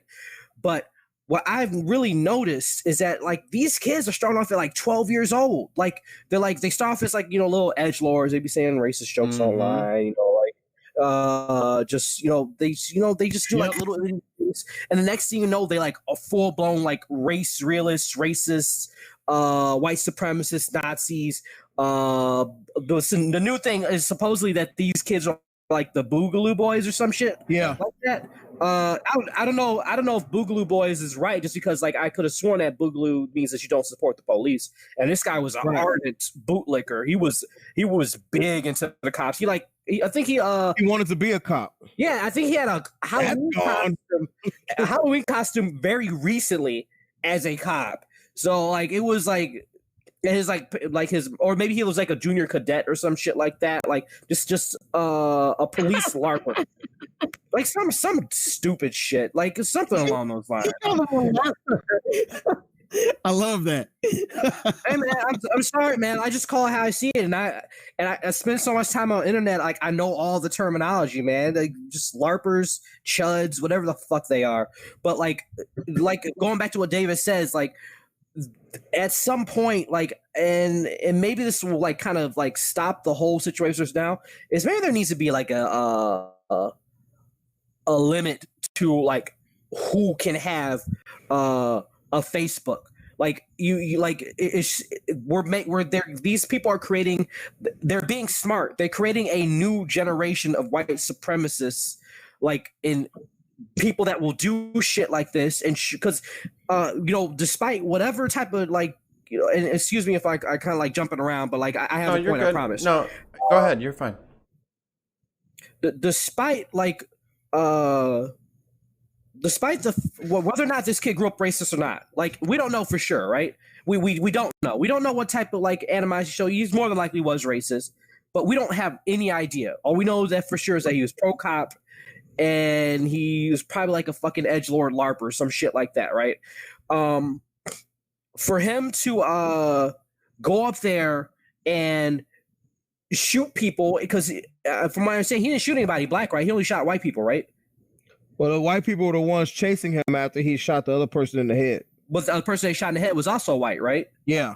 Okay. Yeah. So, all that being said, right? He did shoot a white dude, though. Yeah, that's exactly where I'm going. That's exactly where I'm going with this, right? He didn't go. I don't know if he came up there with racist intent. He came up there with anti-leftist intent for sure. Because at the end of the day, like a majority of the people in these Black Lives Matter protests, even though like this is about Black Lives Matter, is white people. It's a lot of white allies, which I have no salute. Yeah, I have nothing but appreciation for these people. They're putting their lives on the line for something that will not benefit them. I mean, maybe in some way, shape, or form, if everybody's equal. Like on the back, on the back end, yeah, they definitely get some benefit out of that. Yeah. Here's the thing: is the rising thing tide lifts all ships. But because if you make changes to the system to improve Black lives, all lives are going to change anyway. Yeah, exactly. So like, but you go this based on like that is like this is just like one of those things where like, yeah, he came there in as opposition to Black Lives Matter, but I don't know if we can really like say this was a racist incident. This is a right versus left incident. And hear me out. Hear me out. And you can by all means you go ahead and correct me if I'm wrong. But you're wrong. No, I'm just kidding. He came up there with the intention of being opposition to a political movement that he does not like, that does support Black people, but at the same time, at the end of the day, he didn't kill Black people. He killed a bunch of white leftists. But you know something too, though. I don't mean to jump on your toes. Go ahead. Good, jump on. I don't care. Well, I do care. All right. Give me your toes right now.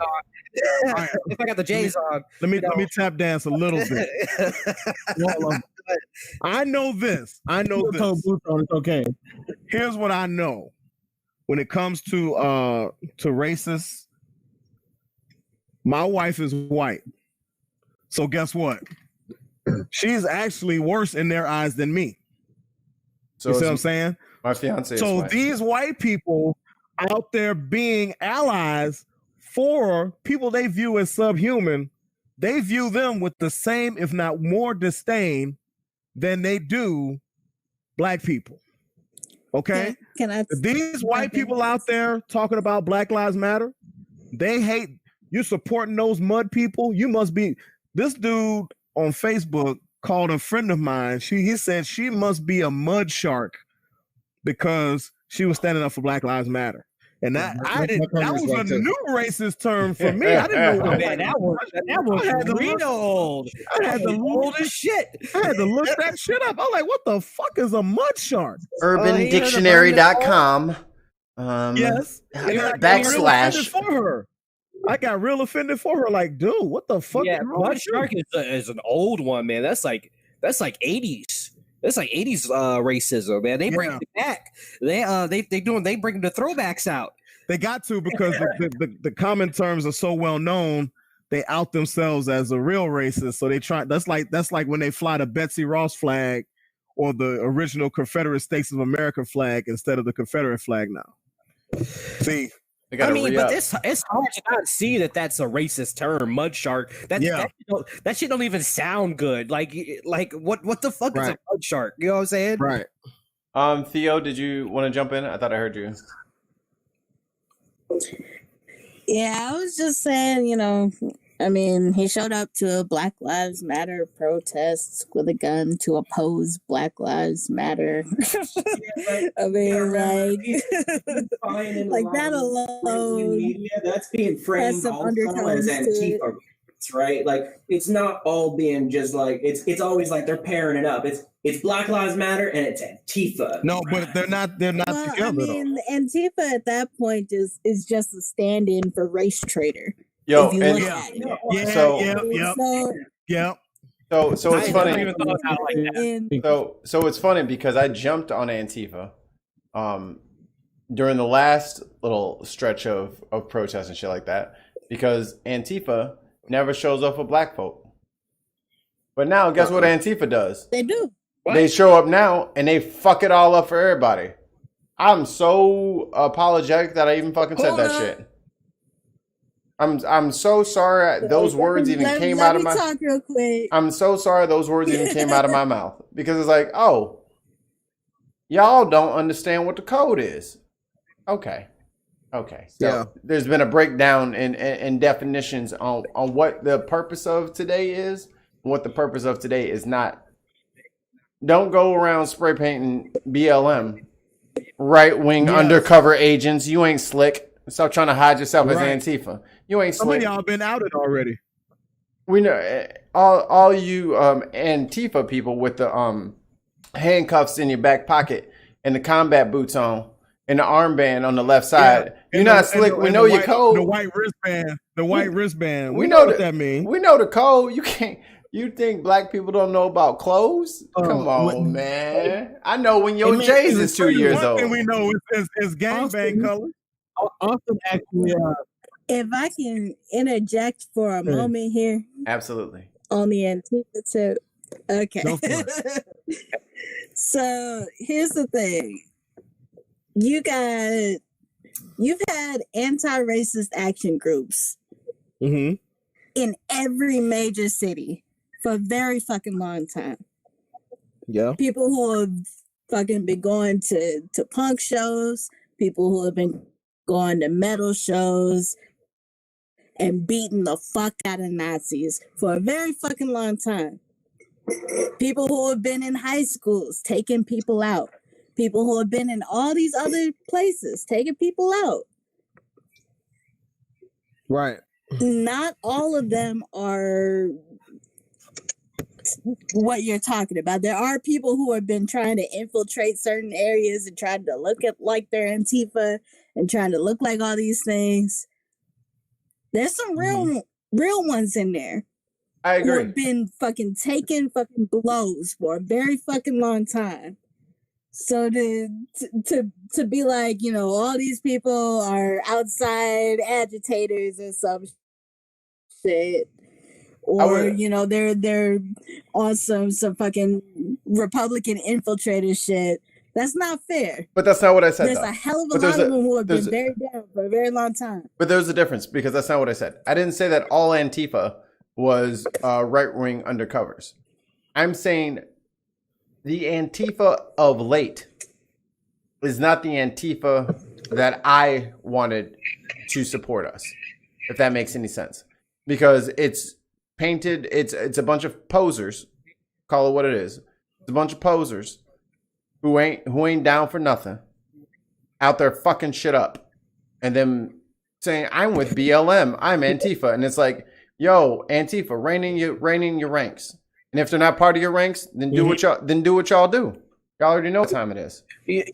I 100% agree with that shit. I'm not even gonna front. I believe I 100% agree with that shit because what I have noticed like recently is that shit only happens like Antifa, like as far as a whole, like, you know, people that like just kind of like show up, like these people don't show up until that shit is popular. Like it's something to do. It's something to post on social media. Yep. It's like our lives are like just something for them to like do for the time, and then when that shit ain't no good no more, they move on to other things. But at the same time, like right now, this is a very young movement.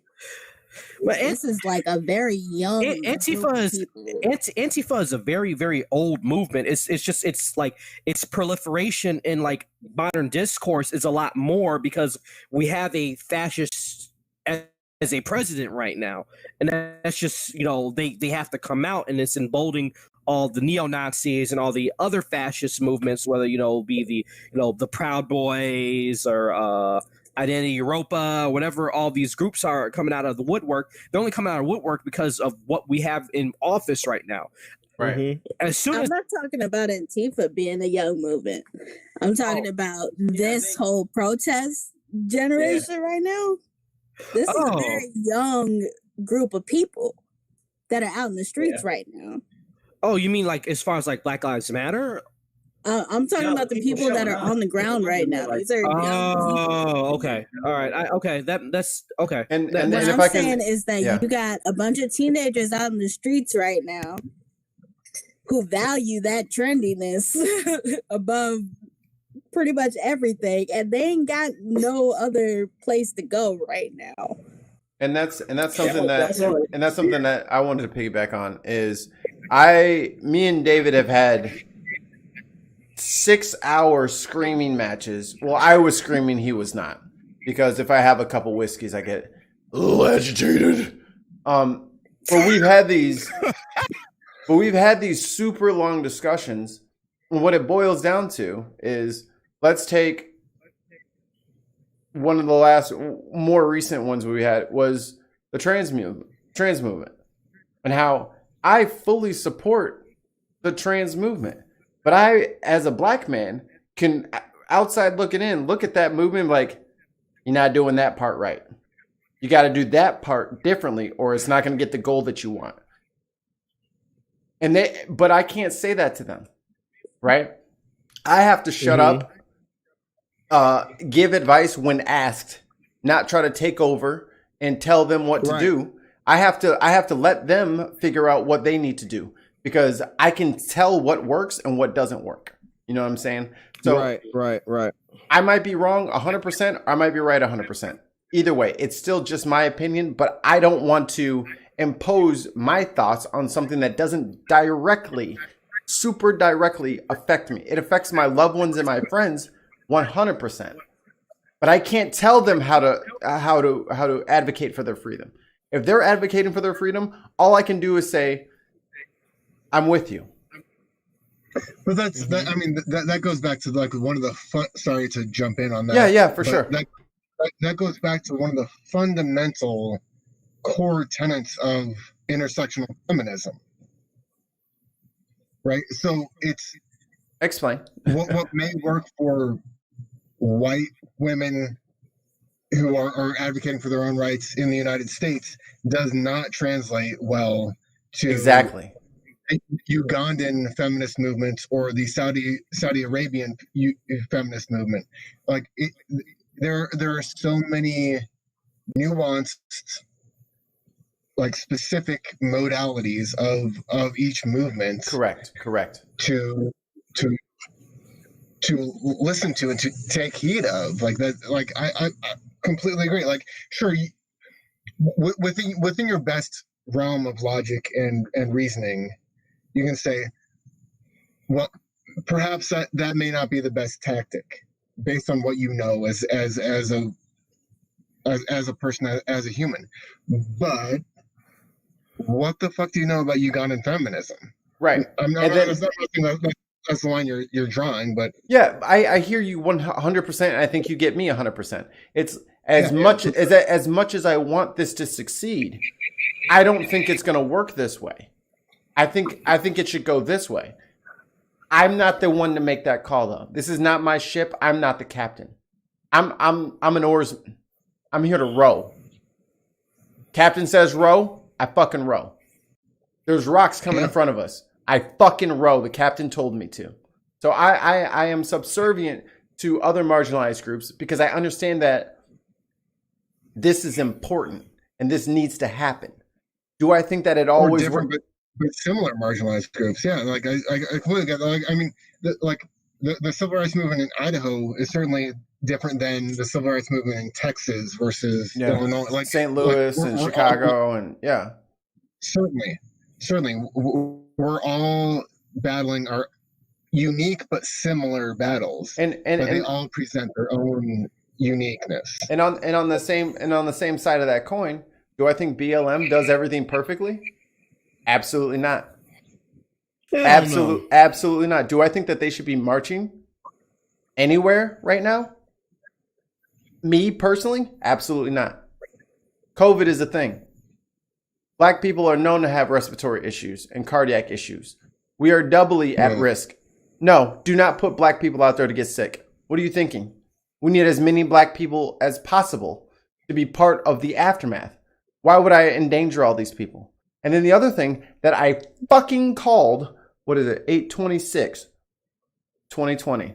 I called this shit probably 2 or 3 months ago, that there was going to be a mass shooting at one of these events. And that's why I'm not going out there, because we're overdue and motherfuckers be crazy.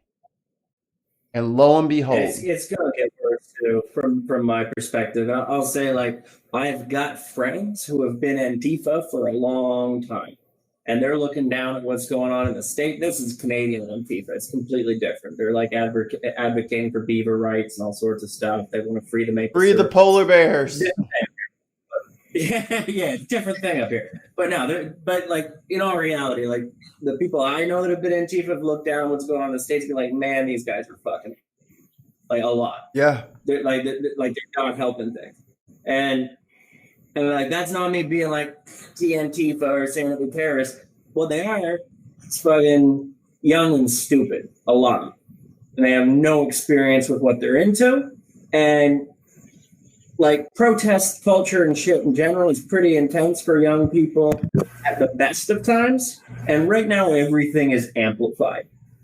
You know, like everything is amplified. It's amplified by social media. It's amplified by the fact you have a president that he's been in office for 3.5 years, but he had a 2-year election cycle before he even got in. Right, so like this messaging has been just pounded on these young people for a long time. So you got one side super pissed off and another side whipped up into a weird patriotic frenzy, and like it's just gonna get worse. I don't see it calming down. Yeah, soon. I think that. I mean, one can only hope. And this may just look back to just looking forward to the future. I think that everybody in this stream is gonna hate me for saying this. I already do. But I love you, man. I don't know you, but I hate your guts. I hope everything bad happens to you and only to you. Excuse me one moment while I go put some water in Dex's mama's dish. Beautiful mama's dish. Thanks. I think you may be surprised. Go on. As I sip my Moscow Mule, I'm sure somebody spit it.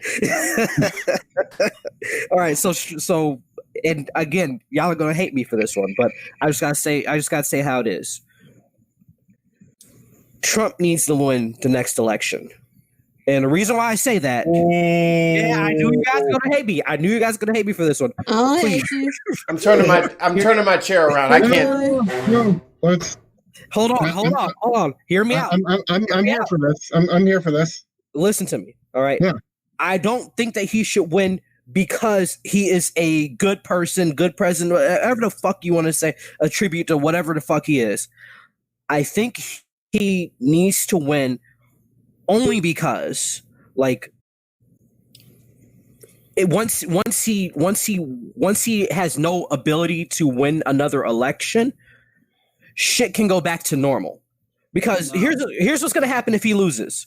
Here's what's going to happen. Well, one of two things is going to happen. And I think we know which one is more likely than the other, okay? If he loses, here's what's going to happen. He'll say, okay, I lost, whatever, fair game, whatever the case may be, I'm going to go about my business. He ain't going to do that, though. Okay, then you already know what my next one is, right? He's not going to. And he has a group of radicalized kids that have been radicalized for at least the last, like you said before, whoever it was, his election cycle was what, like, Trump has been affecting political discourse for the last 5 to 6 years. Yeah. Trump has been he has. When I came down that escalator and it was made out of gold. Exactly. So you already know that, so at minimum, he's been affecting when he fucking started running. Yes, 14-year-olds that are easily impressionable. And they're looking for an identity, and now they've locked into this one, which is impossible to escape from. It's already been proven that once you get into these right wing groups and these right wing train of thought, it's very, very hard to get out. I know a guy that got out. It's systemically reinforced. Yes, it is so hard to get out of it. So he has a handful of radicalized, young men that are prepared to die for this guy. They are willing to die for this guy. I don't believe in any stretch of the imagination that they're just gonna when he loses, they're just gonna pack it in. They're gonna fight for this dude, especially if Trump tells them to fight for him. Some of those people who will fight for him are also black. Because the Kentucky motherfucker that was speaking at the RNC. That's why Breonna Taylor's killers aren't fucking arrested, because this motherfucker's over at the RNC trying to get reelected. Yeah. So you see, I agree with most of what you said. But let's hear the. I'm not all the way done. Just want to I got Hold on, guys. two more points. It's essentially just like this. The reason why, again, why I think he should win is obviously he has all these people that are radicalized and ready to die for this dude, but then also on the alternative side, I think that if the Democrats lose again, they will stop putting up motherfuckers like Clinton and Biden for election. They need to learn this lesson. They need to stop putting these people up like that. They don't support us. They're not they're what's the word I'm looking for? They're dinos. They're Democrat in name only. Like that's all they are. They're Republicans that just have a D next to their name. So I think they need to learn this lesson. They need to actually put up people that are progressive and actually, respond to the values of majority of the Americans in this country. And then of course Trump can't win again if he wins the second time. So the damage he does in the meantime. I got a rant on without this. a doubt. All right, hold on. Everyone's saying they have their hand up, so let's do it this way. We're gonna go David, Austin, Theo, Cortez. Cortez, you're always gonna be on the bottom of the list because you're here every week. We got to let our new people talk. Actually, I have to leave. I've been trying to get in because I have to leave. All right, fine. You're gonna do the old. I have to put I'm really trying to go home. So in 30 minutes, when you're still here, dude. You know what? Now I really gotta leave. Let me jump in. Mike been ignoring it. I posted that 30 minutes ago. Mike just been ignoring the chat. What do you got?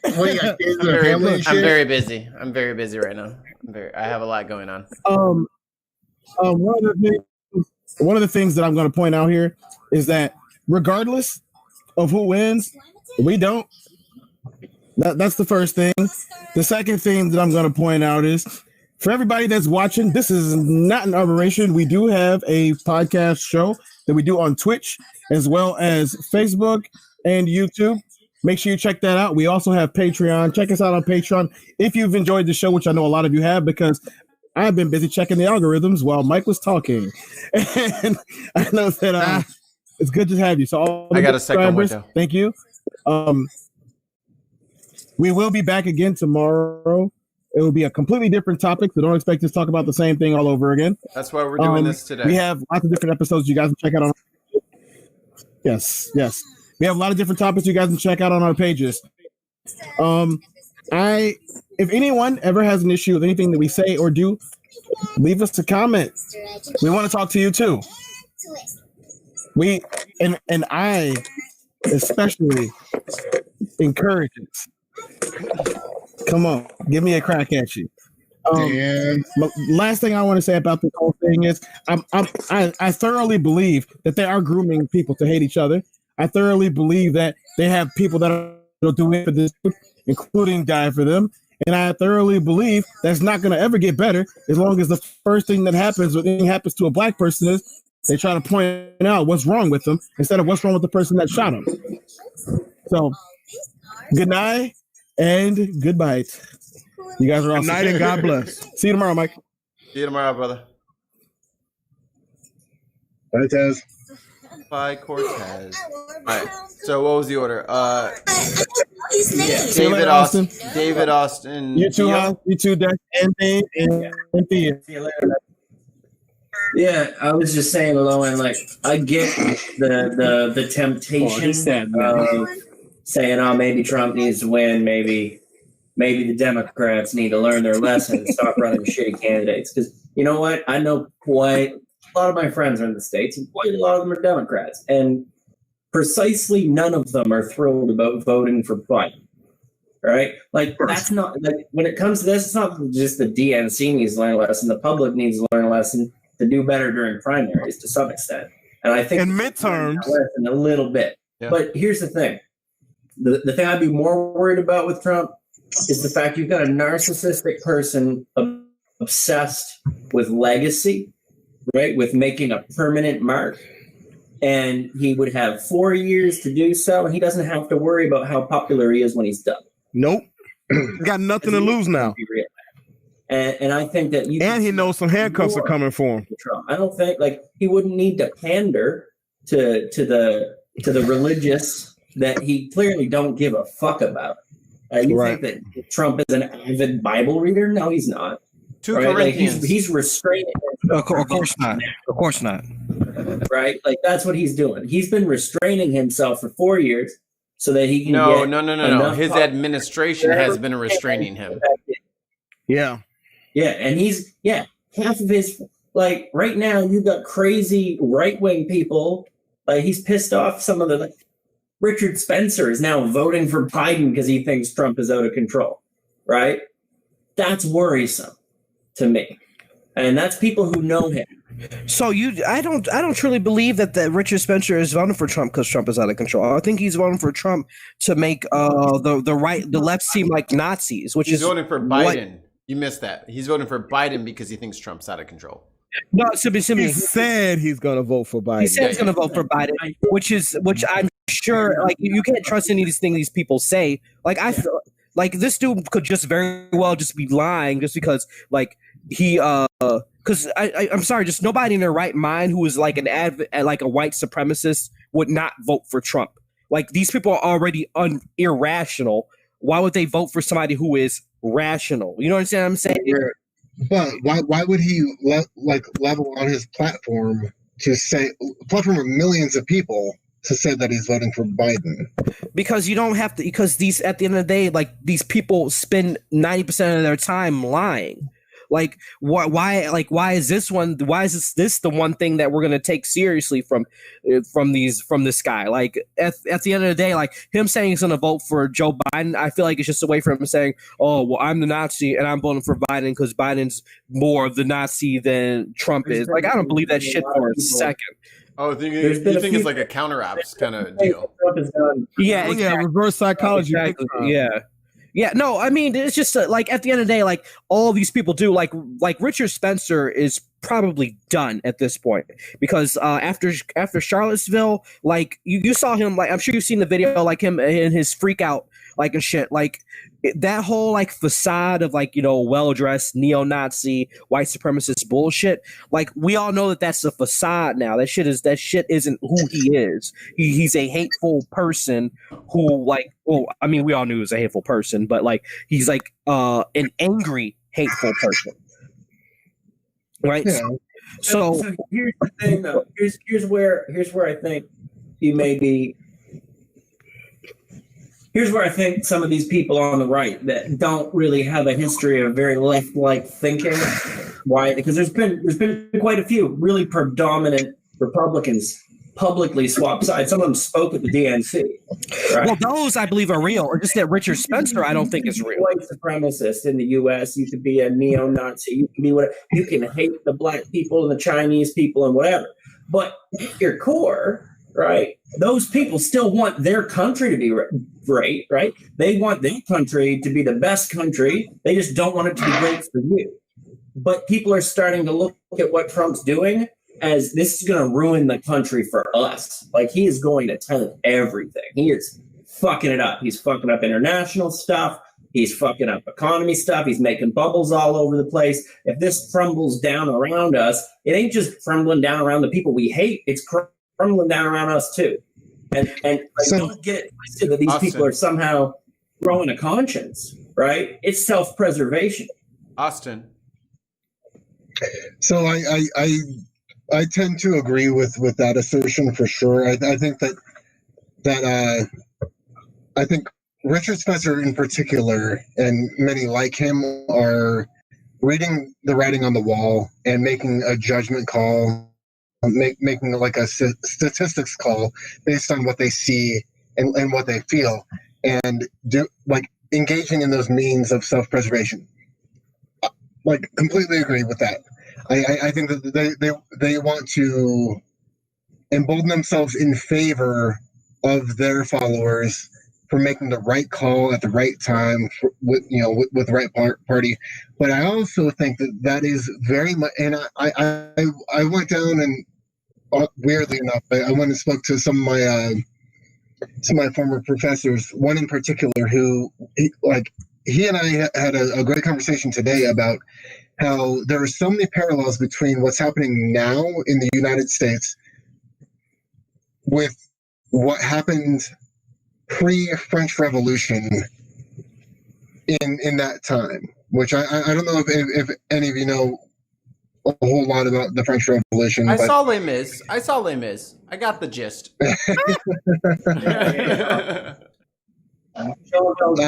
All fucked up over some bread. It was terrible. Yeah, no, it was fucking horrible. But there are a lot of parallels between our two situations right now, and we are burgeoning on the cusp of another civil war, which we're dipping our toes in week after week.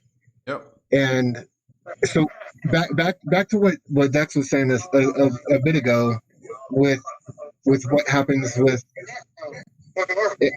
Am I echoing? Who's echoing? Wayne, I got him. Sorry, no. You're already muted, Wayne. Save your apologies. So back to what Dex was saying a while ago about Trump winning. I am not erring on the side of that would be a good thing by any means, and this is why I was saying that you're not going to piss me off for that assertion by any means. I get what you're saying. Speaking, however, go ahead.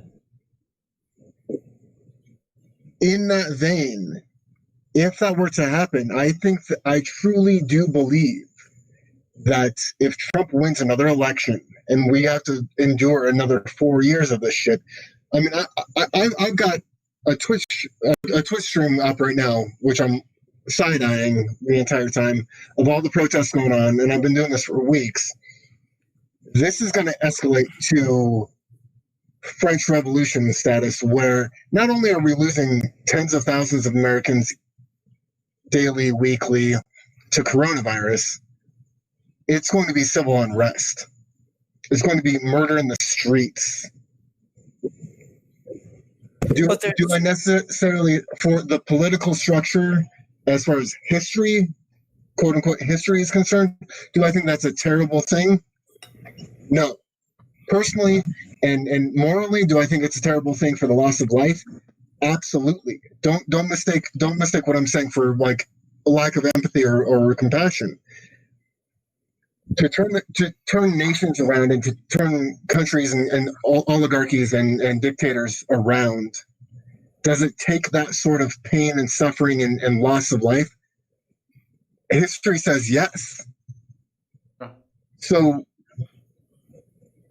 I don't think that to what Dex was saying a minute ago about Trump winning again being necessarily a bad thing. Yes and no, of course. I truly think that if Trump wins or if Trump contests the vote in a way that keeps him in office, there will be unrest that has never been seen in this country since the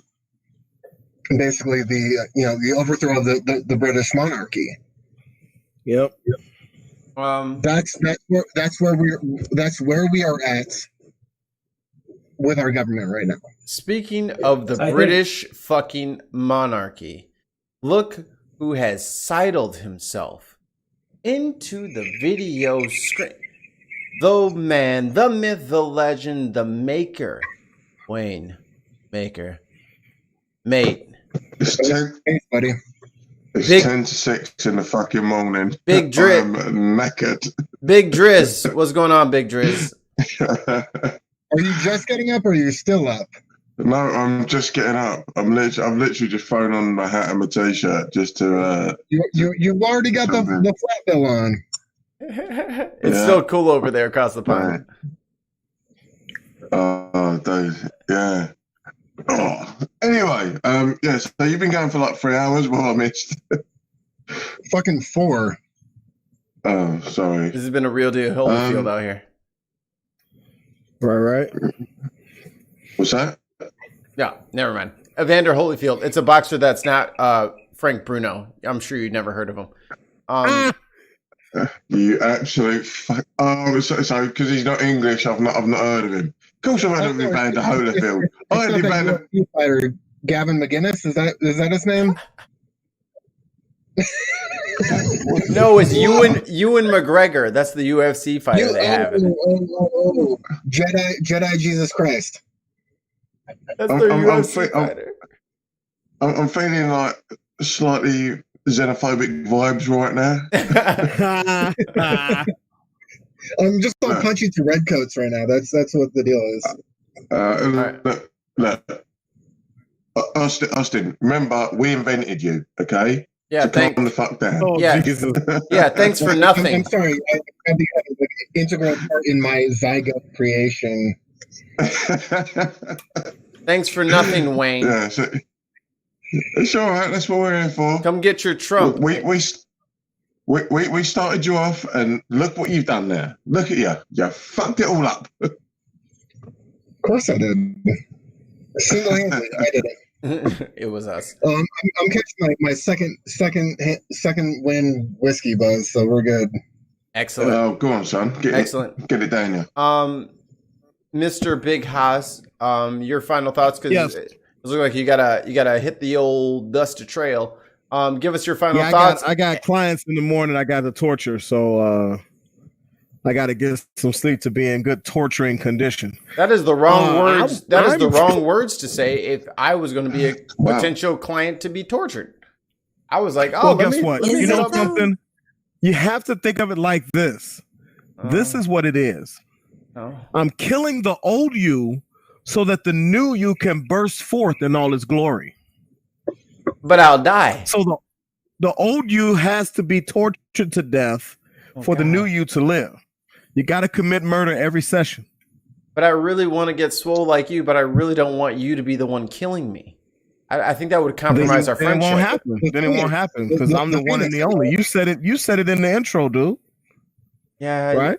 I did. Now before I do go, I am very interested to hear the opinions and reactions to the situation here in the States on so many levels from across the pond. So I'm glad I got to ask Wayne there if he can get the fog out his eyes and everything. What are you all thinking about the shit show that is the United States right now? I'll give you the general consensus of what's going on from our perspective. We're looking at America and going, what the fuck is going on? What the fuck is going on? These are supposed to be the leaders of the free world and supposed to be the pinnacle of democracy and societal norms, and it ain't really working that well. It ain't working out that well. We're looking at you and going like, you guys are fucked. You got Trump in office. Mm-hmm. You've got policemen shooting people for leaning into their cars. What the fuck is why are you? For me, this is my opinion, not the general consensus of the British population. For me, it is the epitome of a power structure that is scared of its citizenship.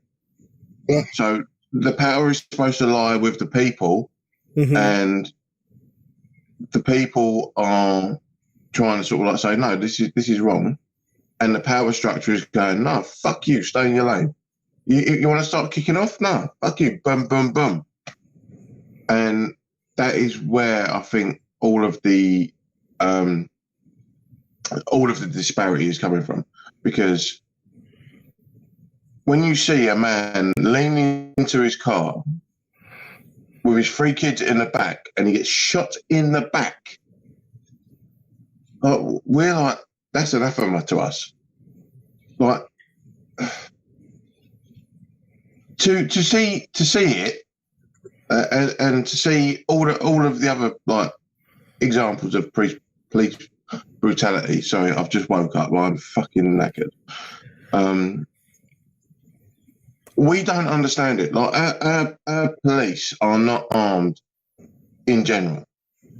You have to be a specialist police officer to be armed over it, and you're normally in one of the big cities, and you're normally just sitting around doing fuck all most of the day because no one really needs armed police.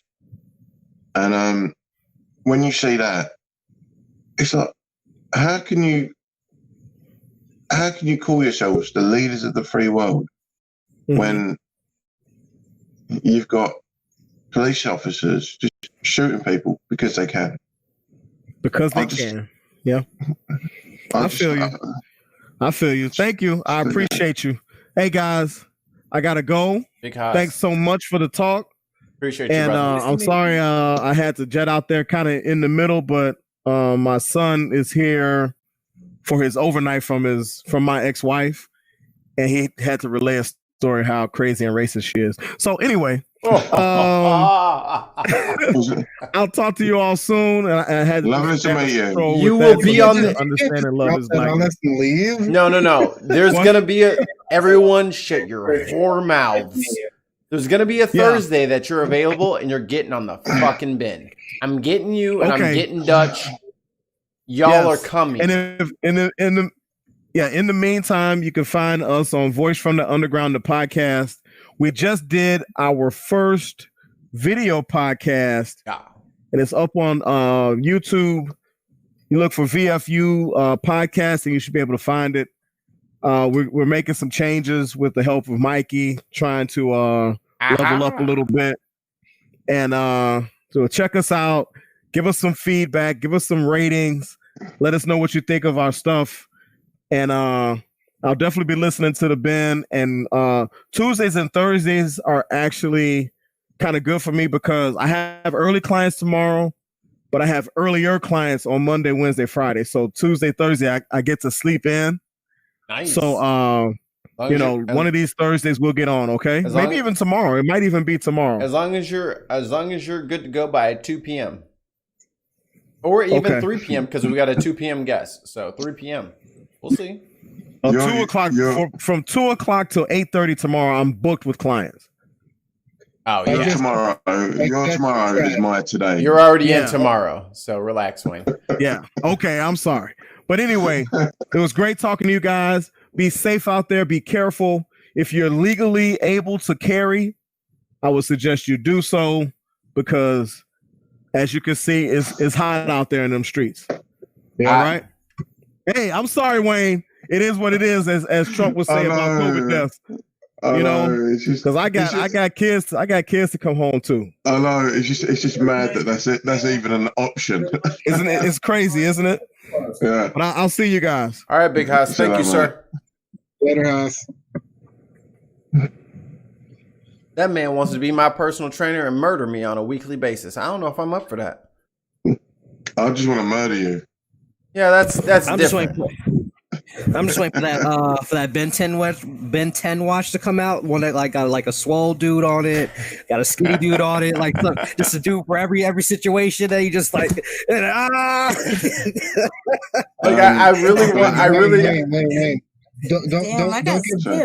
Don't give Dan any more ammunition about black on black crime. Yeah, so I believe what you're talking about is it's called an Omnitrix. Yeah. There you go. Yeah. That's what I'm looking for right there. I really thought about having him transform me and be my personal trainer, and bulk me up and give me a diet plan, the whole thing, as a great idea for a YouTube channel. And I was like, yo, I might not survive. He is intense. I went over to his crib for a barbecue. He might murder the shit out of me with some fucking physical exercise. He don't have no play shit. He's got big boy toys in that garage. Meals. I eat so much food. When it comes to training, is he a bit like C.T. Fletcher? Can you say that in English, not British? Sorry, I got no Idris Elba on you. If you take one fucking piece of paper out of your pocket, ball it up and throw it at the back of my head, I swear to fucking God. You're no Luther, motherfucker. Drink it. Kind of tastes like coffee. Now fuck off while I make you some lemon sponge. If you guys don't know, it was banana bread. Banana bread, that's right. There was a BBC 3 video of this dude pretending to be Idris Elba in all these situations. I have a thing against Idris Elba because he's too good at too many things, and it makes me feel insecure about myself as a man, and I have to attack him. Yeah, didn't he release a track last year or something like that? He was on there with who was that? Dizzy? Yeah, Ballsy. Ballsy, that's what it was. Ballsy, not Dizzy. Gillespie? Yes, Dizzy Gillespie. Him and the ghost of Dizzy Gillespie had a track out last year. That is accurate. And Mikey, can you find that BBC video and stick it on the stream? Because I think that'd be quite funny. You guys can. I will post it on the Bin Podcast Facebook page, but I've learned my lesson with playing songs or posting shit because they fucking went after us, dude. They tried to take all our monies away. Yeah, they tried to take all our monies away, but joke's on them. We weren't making any monies. We had fucking 75 subs. Fuck you. What money? I didn't say shit. Yeah, I'll split half of nothing with this fucking record label. Go for it. 0-0. Yeah, knock yourself out. Theo, I think I stepped on you earlier. Theo, did you have something to add? I did, but I was trying to see if I can. Oh, Theo was over there chilling. Theo, you overdid it, didn't you? I was holding it, and then I kind of lost it for a second. Wait, let me see if I got it. Okay. There it is. So I see it. We was talking about the election, right? Yeah. Okay. I had made some controversial statements in regards to it. Oh, Theo, then I remember Dex. now. Here we go. Accelerationism gang. Shut up. Okay, so here we go. So basically, I agree with your sentiment here, but for entirely different reasons. Who is you? Because we can't tell where you're pointing right now. Low end theory over there. Okay. Okay, so basically, the way I feel about it is if Biden wins, then all these movements lose steam for another 4 to 8 years. Everything kind of goes to sleep. So, I mean, we're still having the same problems. We're still dealing with the same issues, but people are less likely to actually want to work to fix them for about 4 to 8 years. If Trump wins, then we have another 4 years to actually cut this shit at the roots and beat it. But that's only because the movements retain their steam for another 4 years because people are fucking pissed off.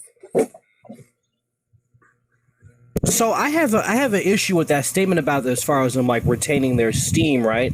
Because we've already seen them kind of burn out, like now, like the time between the time between I'm trying to think of when Arbery. Ahmaud Arbery, when Ahmaud Arbery got killed, right? Like there was a steam up then, and then it died. And then when George Floyd died, then like it was steam up, and it seems like it's kind of sustaining right now.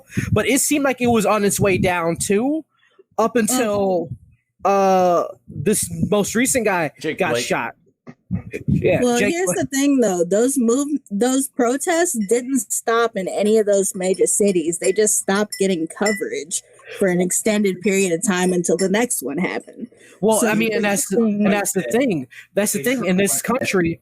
That the only way any type of movement is efficacious is if the media is covering it. And not true. Not in the age of social media. You can continue these movements through social media. And so is social media not another form of still media? burns if there ain't a camera on it. What I'm saying is that these movements still gain people during this time. I disagree. I disagree. Hold on. Let Theo finish and then disagree. Yeah. And what I'm saying is that these movements still gain people who join the process and start learning during this time. They still gain steam during this time without there being a mainstream media influence on it, without there being coverage. There doesn't need to necessarily be corporate coverage of it, because there's independent coverage of it that spreads like fucking wildfire through the fucking social media sites. This is a whole new age of protesting, and the way that we criticize it, the way that we conceive it, needs to be different, because this is a whole different age of things. So that's what I'm saying. What I'm saying is that you may not see it on the evening news unless you're in the city where it's happening or nearby it. That's all you need to be. This is a whole new things. I completely agree with you. Like the Twitch stream that I just posted to the channel feed. Yeah. It's basically twitch.tv/woke. That's the one that I've been following. That whoever's behind that channel does like fucking yeoman's work for sure. But you're talking about Reddit, Facebook, Twitch, all of those streaming channels. But like when I go to CNN right now, for example, it's all RNC, DNC, right? It was the DNC like half an hour ago, but now it's Hurricane Laura barrels towards Gulf Coast. You know, that's all that's on there. And then if you dig through, you get some stuff about protests. You get like just blips. But the people that I guarantee you, Unicorn Riot has over 116,000 people watching that shit every fucking night. Yeah, Unicorn Riot is the shit. This is where my disagreement comes in, because the people that need to see this shit are not on this shit. So with mainstream media, it is a business. So that all they're doing is they're like the trawler, and then all these other people are like the seagulls that are picking up after the trawler's been there. And the problem is, when the trawler decides to go in a different direction, the majority of people will just follow the trawler. So we're all there on social media talking to ourselves and trying to get the word out, but the people that we're talking to are already here. The problem we have is the people that need to be here are not. They're watching the 6 o'clock news, the 10 o'clock news, the linear media, and the linear media is working as a business. They're not working as what they're supposed to be, which is informing the public of the important things that are going on right now. They're just chasing the dollar, and that's the problem. I would disagree with that on the basis that this movement is mostly comprised of 16 to 28-year-olds. And all of them who are watching the media, who are watching the mainstream media. A good portion of the people that are still watching the mainstream media, since most of us don't have cable or anything like that anymore. Fuck cable. You'll never get my dollars. No, but what I'm saying is the people that have their hands on the tiller, the people that have the actual power, these middle-aged white men who tend to have their hand on the tiller, they're the ones that control that stream. And the people that have the power tend to be up in that echelon of society. If they're not listening to it and they're not talking about it, all we can do is keep being activists and trying to get people on board. But if the people at the top, because over here, especially with football, that's soccer for COVID, you Americans. That's soccer. No, proper football. I'm translating. I'm just translating. We had every Premiership football team taking a knee and before teams. Premiership means leagues and teams. we had every single one of them taking a knee before the start of the game. No sort of like dissent. No sort of like, oh, I ain't doing that. Every single one did it. Right? But now that's all over. People were like, oh no, fuck it, we'll just carry on as we were. And there's a problem. So it seemed like it was like a trend. Yeah. And the media were like, oh, look at this, and that's gone away. And that's where I feel that there's a disparity. I think there may be something that's lost in translation from the U.S. to the U.K. in this whole thing, because George Floyd transited over the sea very easily.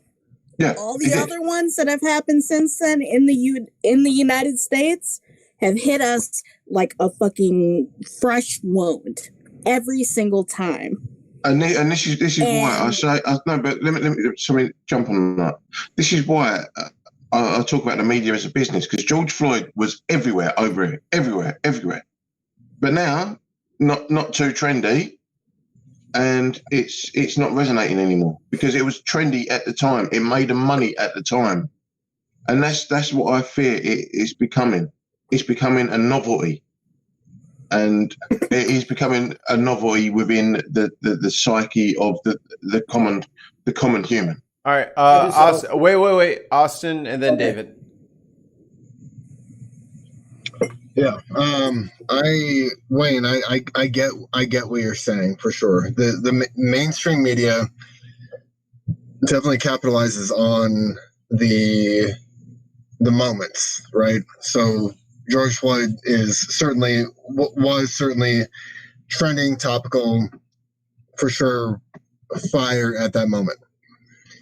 But what changed my mind about how information is spread is, for me, who, as Austin Foudy, somebody who certainly identifies himself as, quote unquote woke, I was just turned on to Twitch streams, live streams, stuff outside of that. And I think that more and more people are understanding that these sorts of news sources that are raw, that are real, that are live, are accessible and readily. I mean, I've spent hours in this basement office that I have watching live streams of protests until 5 a.m. Same. So, terrified out of my mind about what's going on with the feds and everything that was going on in Portland. And tonight, like I still have my woke Twitch stream up right now. Like that's not going away. But for me to be 32, almost 33, and finding out that is a viable resource for real raw media, I don't think that I'm the only one. And I think that as the internet age, through my work at my nonprofit, I'm encountering people who are in their 50s, 60s, 70s who are more aware of these resources than I am. And I think that this information is spreading incrementally, certainly. And I agree with that because, cable news and mass media is readily available to most people readily and handily for $100 or £100 a month for sure. I'm trying to level that playing field. 100 quid, 1,000 pence. Look at Austin knowing his audience. 1,000 pence. Right, but this stuff that I'm watching right now is free, and I've got through our nonprofit, I've got people in their 60s and 70s pointing me to this shit, pointing me to these channels, saying, "Hey, pay attention to this." CNN I know what you're saying there, Austin, but the plural of anecdote is not data. And if you look at the numbers of people that are watching CNN and Fox and all this, the majority of people are older people, and the older people tend to have the wealth and tend to have the power, and they're the ones that are steering the ship. And I understand that, but that's where I go back to incrementalism, and that's it's not going to change overnight. No. But the one thing that gives me hope and reinforces like what I'm doing and the way that I'm approaching this work is that people that I would never have guessed would be pointing me to a Twitch stream. If a 6-year-old white woman in Boise, Idaho knows what a Twitch stream is and watches this shit until 3 a.m, that gives me hope. Mate, that gives me hope. Because again, the thing is, I'm not disagreeing with you in by any means at all. I understand what you're saying. The first thing that I log into most mornings is fucking CNN. And I know that's problematic. I know there's so much screwed up in that. But I also need to understand my enemy at that point. And sometimes, mainstream media is my enemy. Mm-hmm. Yeah. But like Green Day said, you got to know your enemy. If Jake Blake isn't the first thing on fucking CNN for weeks on end, they're my fucking enemy. They're definitely not with what you're trying. They are counter to the movement that you're pushing forward, for sure. We're at about 4 hours on this stream.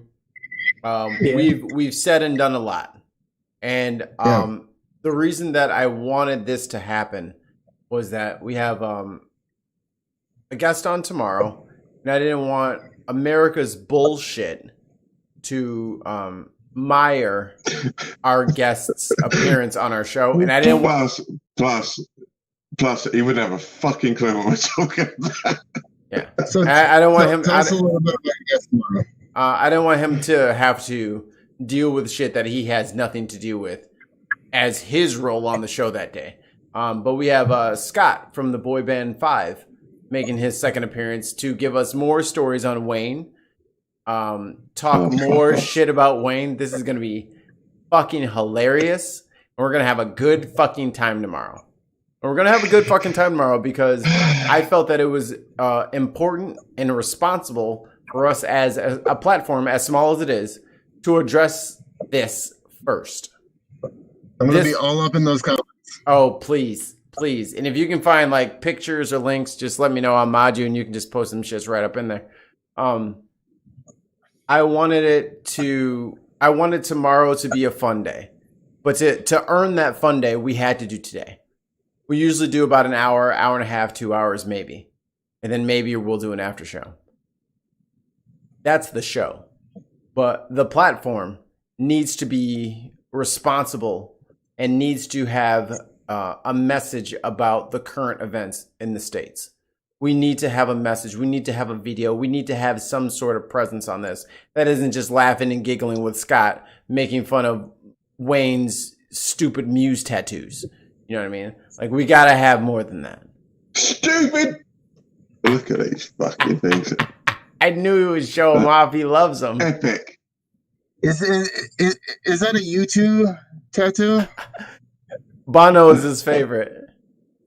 It's his favorite bloke. Austin using his transatlantic privilege right there. So we'll do it this way because I'm gonna close tonight off, and I want everybody to know why we did this, why it ran so long, why it's off script, why it's not our typical brand of show. So let's go around the horn. Everybody, please give final thoughts, and also while you're shilling, and then just raise your hand when you're done. David, that's going to be especially difficult for you because you're an avatar. We'll start with Davis. We'll start with David. And then I'll say hand raised. So then we'll start with David, Theo. Before we do that, Dex, let's have you jump in. do your final take and your last word. You've been waiting a long time. Dex, we would love to have you on, by the way. That would be fun. I think you'd be a fun guest. Because me and you see a lot of eye to eye on shit, but I'm a compassionate capitalist, and I have to earn these coins. So I appreciate your. Seriously. And Dex, like seriously, do not suppose that your ideals are like so far outside of the bounds of like mine. Like I was just play pimping it. I already knew that you guys all seem like you're reasonable and you're good faith actors. So I wasn't worried about like you guys taking what I was saying and like running with it in the wrong direction. I wasn't worried about that. All you guys seem like a very intelligent individual. So it was like you're all good. I was just like kind of saying that just because because I was about to say I was going to give a hot take, and like I had to prepare y'all for that. My life is hot takes. Yeah. So, but all that being said, I do appreciate the words of praise. I have actually always wanted to have this type of conversation online, and I've just never had the ability to do. Most of this is via text-based conversations when I'm not banned on Facebook. So, it's always good to have this type of discussion. And these need to happen more often. All that being said, as far as my final thoughts go, I don't know if like I really like reinvented the wheel or anything like that, or put new thoughts out there. But at the end of the day, my biggest thing is that like I know you're a compassionate capitalist. I am a very, very far left. Like I don't know if I would say communist just yet, but I'm getting there. Maybe even close to anarchy at this point. Like I just got chided in the chat. I will restate what I said in the chat. I like to make money, but I won't do it at anyone's expense. I won't abuse people to make money, but I do like coming up with ideas that make me money. That's what I mean by. Hey, I ain't mad at you. I ain't mad at you. You know what I mean? I will provide whatever y'all want. I'll fucking freestyle some shit off the top of the dome if y'all will pay me for it. But I'm not going to do it. Mikey, stop being defensive. Let people make their point. Hey man, by all means, get your ducats. I ain't gonna be mad at you for trying to get your ducats. But I ain't gonna shoot my people down on the way up. That's for goddamn sure. Go ahead. Of course. But all that being said is like, again, I will always point this in the direction of left versus right before I point it towards black versus white. Even though I do believe in all aspects of the imagination, whatever you want to call it, like that this is a black versus white issue. It's just that like the issue is now coming to the point now where it's evolved into left versus right. And I think Theo said it really well, is like using the word Antifa as a stand-in for race traitor, which again is it's all based in race, but it's left versus right at this point, because that left versus right is the only way that like these people on the right can ambiguously like get away with their like anti-black sentiments. They're using left versus right specifically because like it doesn't speak to race. And I'm gonna be honest with you, I think that they should keep doing it that way, because as long as they keep doing it that way, we can continue to put out the leftist ideals, which are going to be better for everyone as a whole, including black people. And that's really it. Either way, I do appreciate y'all having me on. I would like to come on to do these things more often. Bruh, you're coming on you got your own episode. You know what? Even if it has to be a Patreon exclusive, I want you, Austin, and me. And we will shoot the shit. Fuck Wayne. Brenda's probably busy. Cortez. Fuck Chartan. Fuck them. Me, you, Austin. Let's do that episode. I knew there was going to be a fucking power grab at some point. I didn't know it would be this early. I'm giving you your own show. You're getting your own show. If they want to talk about fucking... If you want to talk about fucking suplexes, then Dex, please go join Wayne and Cortez on their cool shit. Everyone's got cool shit but me on the horizon. So goddamn. I mean, let's talk about some race cars too, because that's what I do on my spare time. All right, then maybe I'll bring Cortez back because I'm not great at. You say this is where it all fucks I will up. consult Cortez for alternator conversations. When we talk about my affinity for boy bands, we'll bring you back, Wayne. Depends All on, over it. It depends. It depends on Austin. If you'd like to bring your Boise vocal harmony group onto the show, maybe Wayne would be the perfect correspondent. Yeah. Yep. I'll give you. I'll give you. I'll give you a dissertation on the history of O-Town. Okay. That was more 98 degrees guy. There you go. Nick Lachey was killing that shit. He had 2 fucking seagulls, albatrosses flying around his neck. Yeah. B2K bump bump bump. David, final wrap up and how? Oh wait, Dex, how can people find you? If you want people to find you, got anything online that people I can link you to? So I really at this point, I think most of my presence is going to be on Instagram at this point. I don't really post a lot and I don't really have a big social media presence, but if you want to follow me on hold on, was it Madman Racing Dex on Instagram. That's my Instagram name. I post on there occasionally when I'm doing stuff on my car, hanging out with my wife, my dog, just stuff like that. But as far as my social media presence, I'm kind of trying to keep it low key at this point, just because one, it's just a source of a lot of it's a source of a lot of negative energy. It really is. I've already reported your account. Yeah, it's supporting negativity. And he lagged out because of it. You reported him and he got kicked.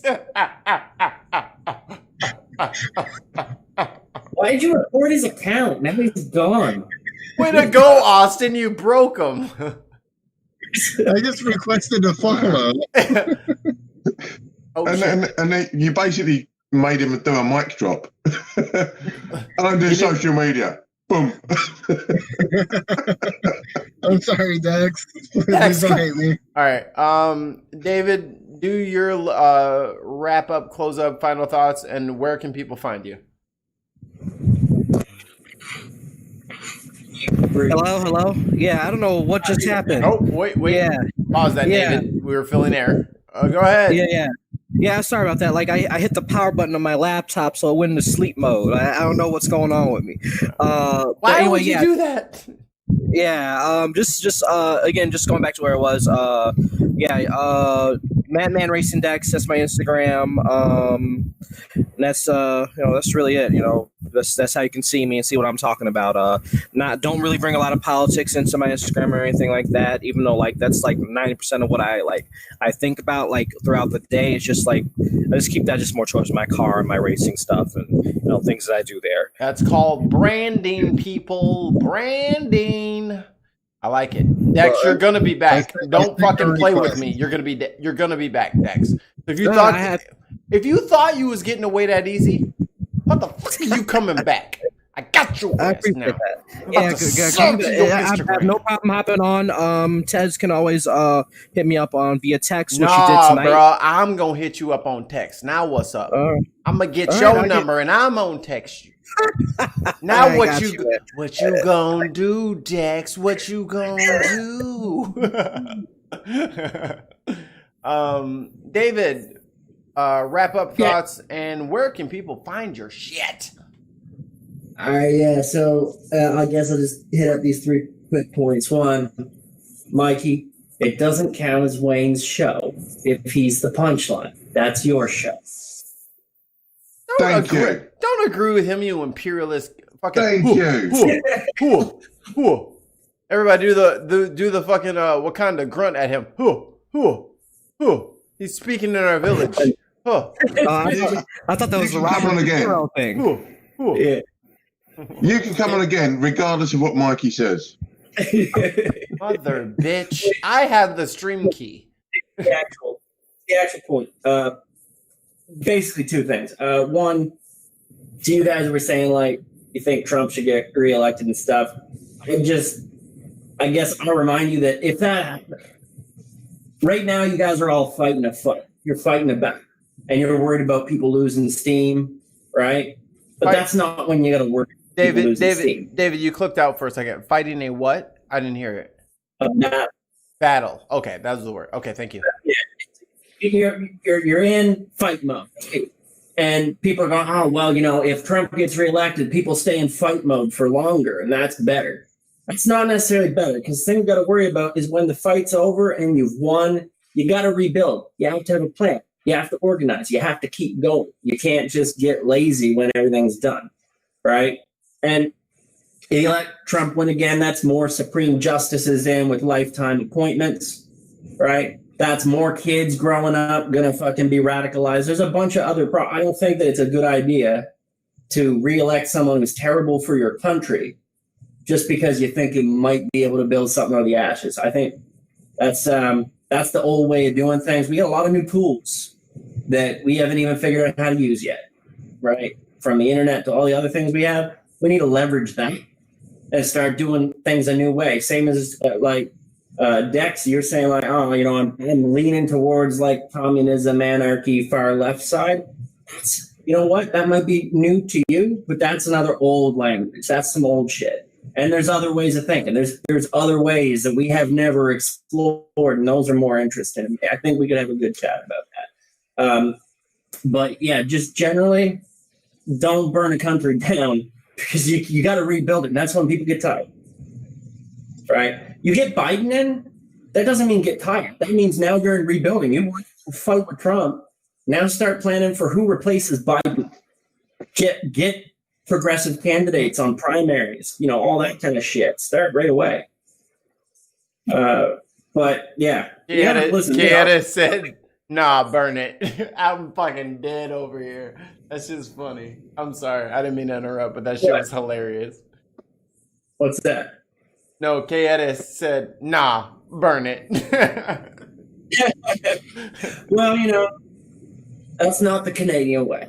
But hey, damn it. So yeah, that's just the perspective I have.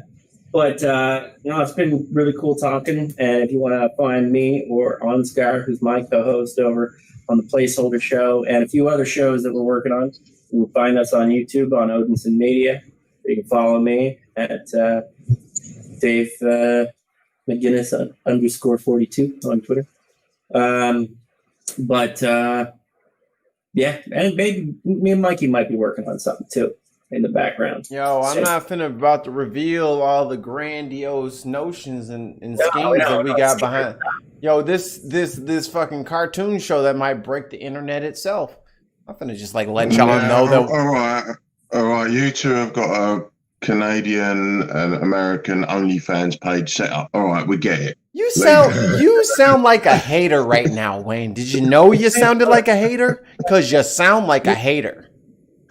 Mate, it's 20 to fucking 7 in the morning. All right? I've got to go work in a bit. I've got to get showered, changed, and out the door in a bit. You're British. You're British. You're not showering or brushing your teeth. Don't fucking play with me right now. I'm very tired. Oh, you xenophobic wanker. Yeah. Playing off stereotypes, are we? No. Every time I do a British accent. Talk to you again. Yeah, I'll talk to you in 8 hours. Yeah, exactly. Oh, you think I'm working and put up with you again? I don't know why you jumped in here. You know it's just going to be a double dose of what you're going to get later. No. Right. But I just want to follow up on something that Dave said.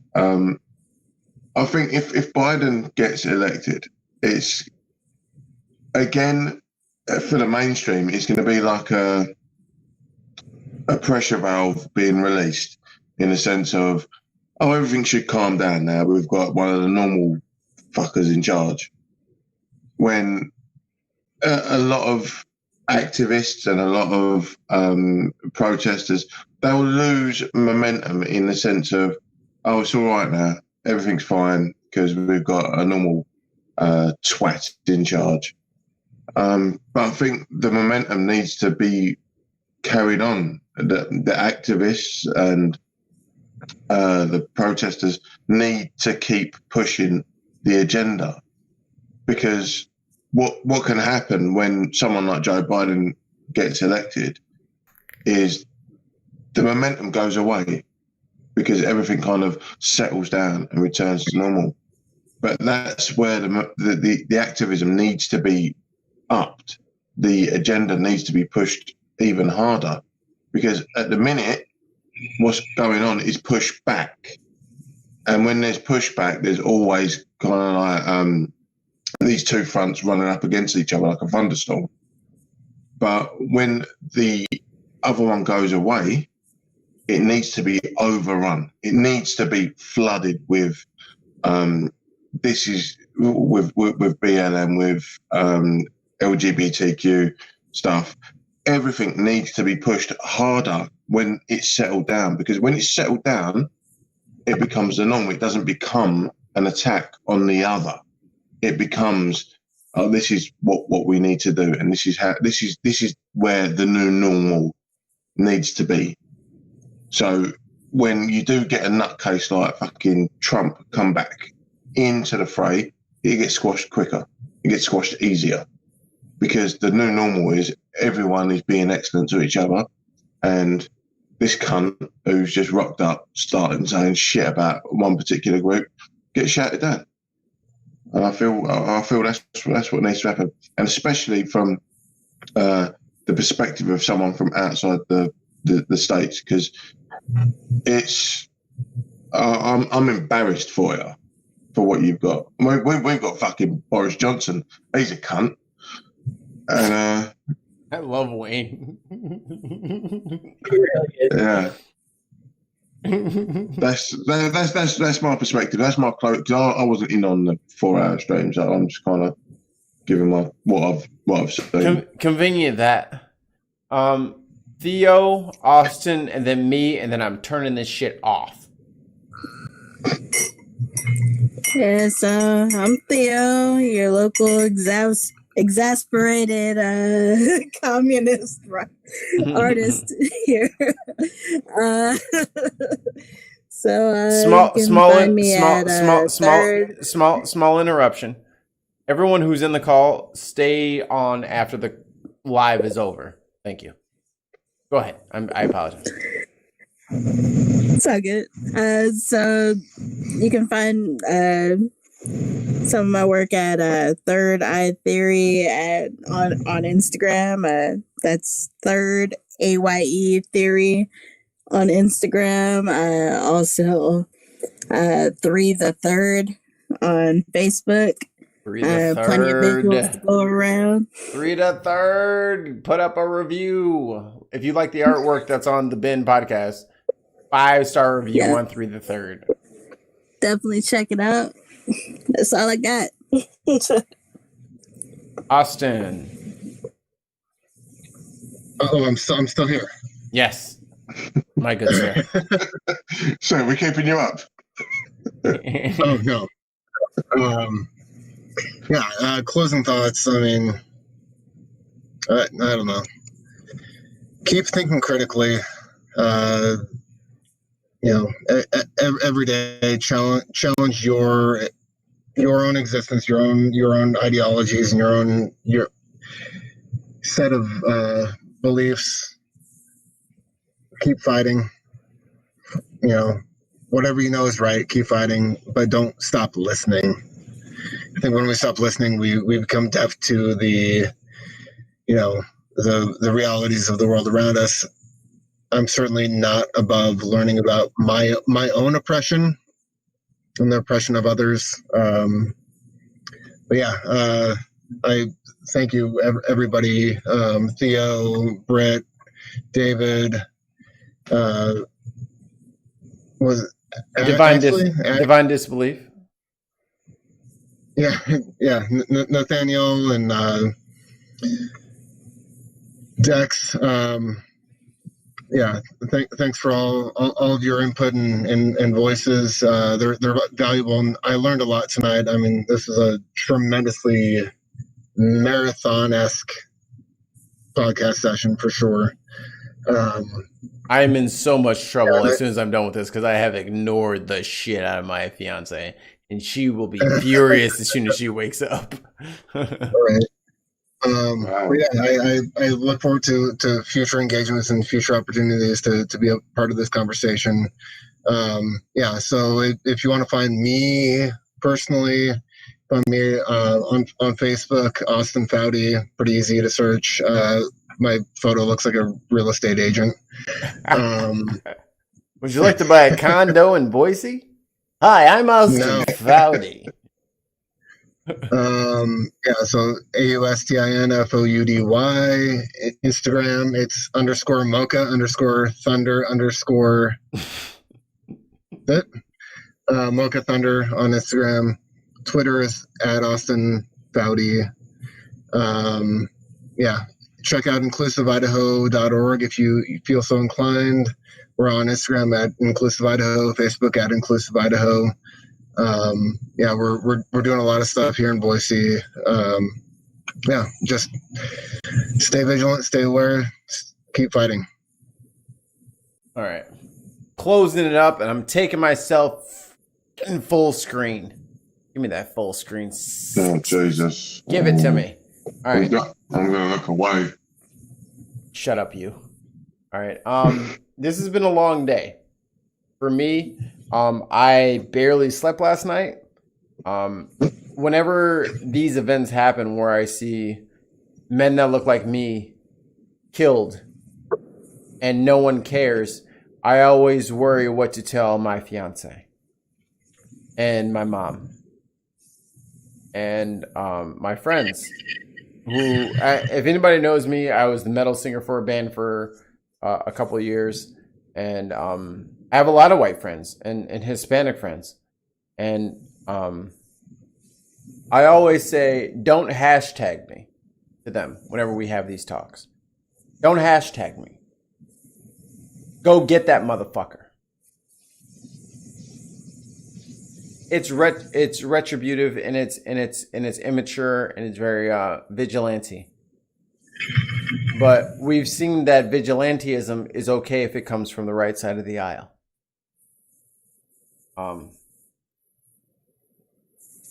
Check on your black friends. Check on their mental state. See how they're feeling right now. Make sure they're good. Mental health is not taken seriously in the black community. We treat it like some punk shit. And we are quick to dismiss people for having struggles or needing help. Check on your black friends. White people, Mexican people, Asian people, black people. Check on your black friends. Make sure they're good. Make sure that they're not overly panicked by the situation, because everybody's not the people that were on the panel today. I think we all kind of have a certain mentality and a certain mindset that we've developed over time that not too many years ago we would be afraid right now. We would be fearful, and we would worry about how we would have to conduct ourselves in public going forward. So check on them, because they're not all us. They're not all big and brave, and people get scared. And that's totally rational, and that's natural, and that's normal. And check on them. Make sure they're good. Black suicides are on the rise. Make sure they are fucking good. Go to their house. Check on them. Eat dinner with them. Have a good long, hour-long conversation about the good old days with them. Make sure they're good. Don't let them get you with the 10-minute conversation. Make sure your peoples are good. That's number one. Number two, thank you everybody for jumping in on this, because I wasn't exactly sure what was going to happen. I had a ton of notes, and I was fully prepared to talk for an hour and a half about all the shit that I saw on the internet about what happened. I think our conversation was much more fruitful. My notes are not important. Y'all heard what y'all needed to hear. Several times throughout today, we talked about elections. Elections are important. Elections matter. Make sure that you are registered to vote in your municipality.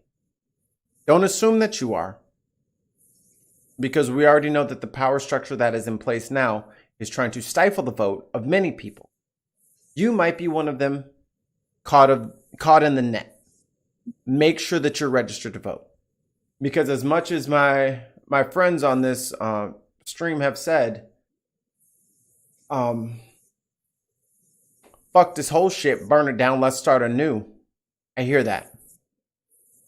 But if we don't get to that level before November, we have to vote anyway. Make sure you're eligible to vote and they can't silence you. I think in Illinois, the cutoff is somewhere first week of October. So you got about a month. You got 5 weeks. Do your due diligence.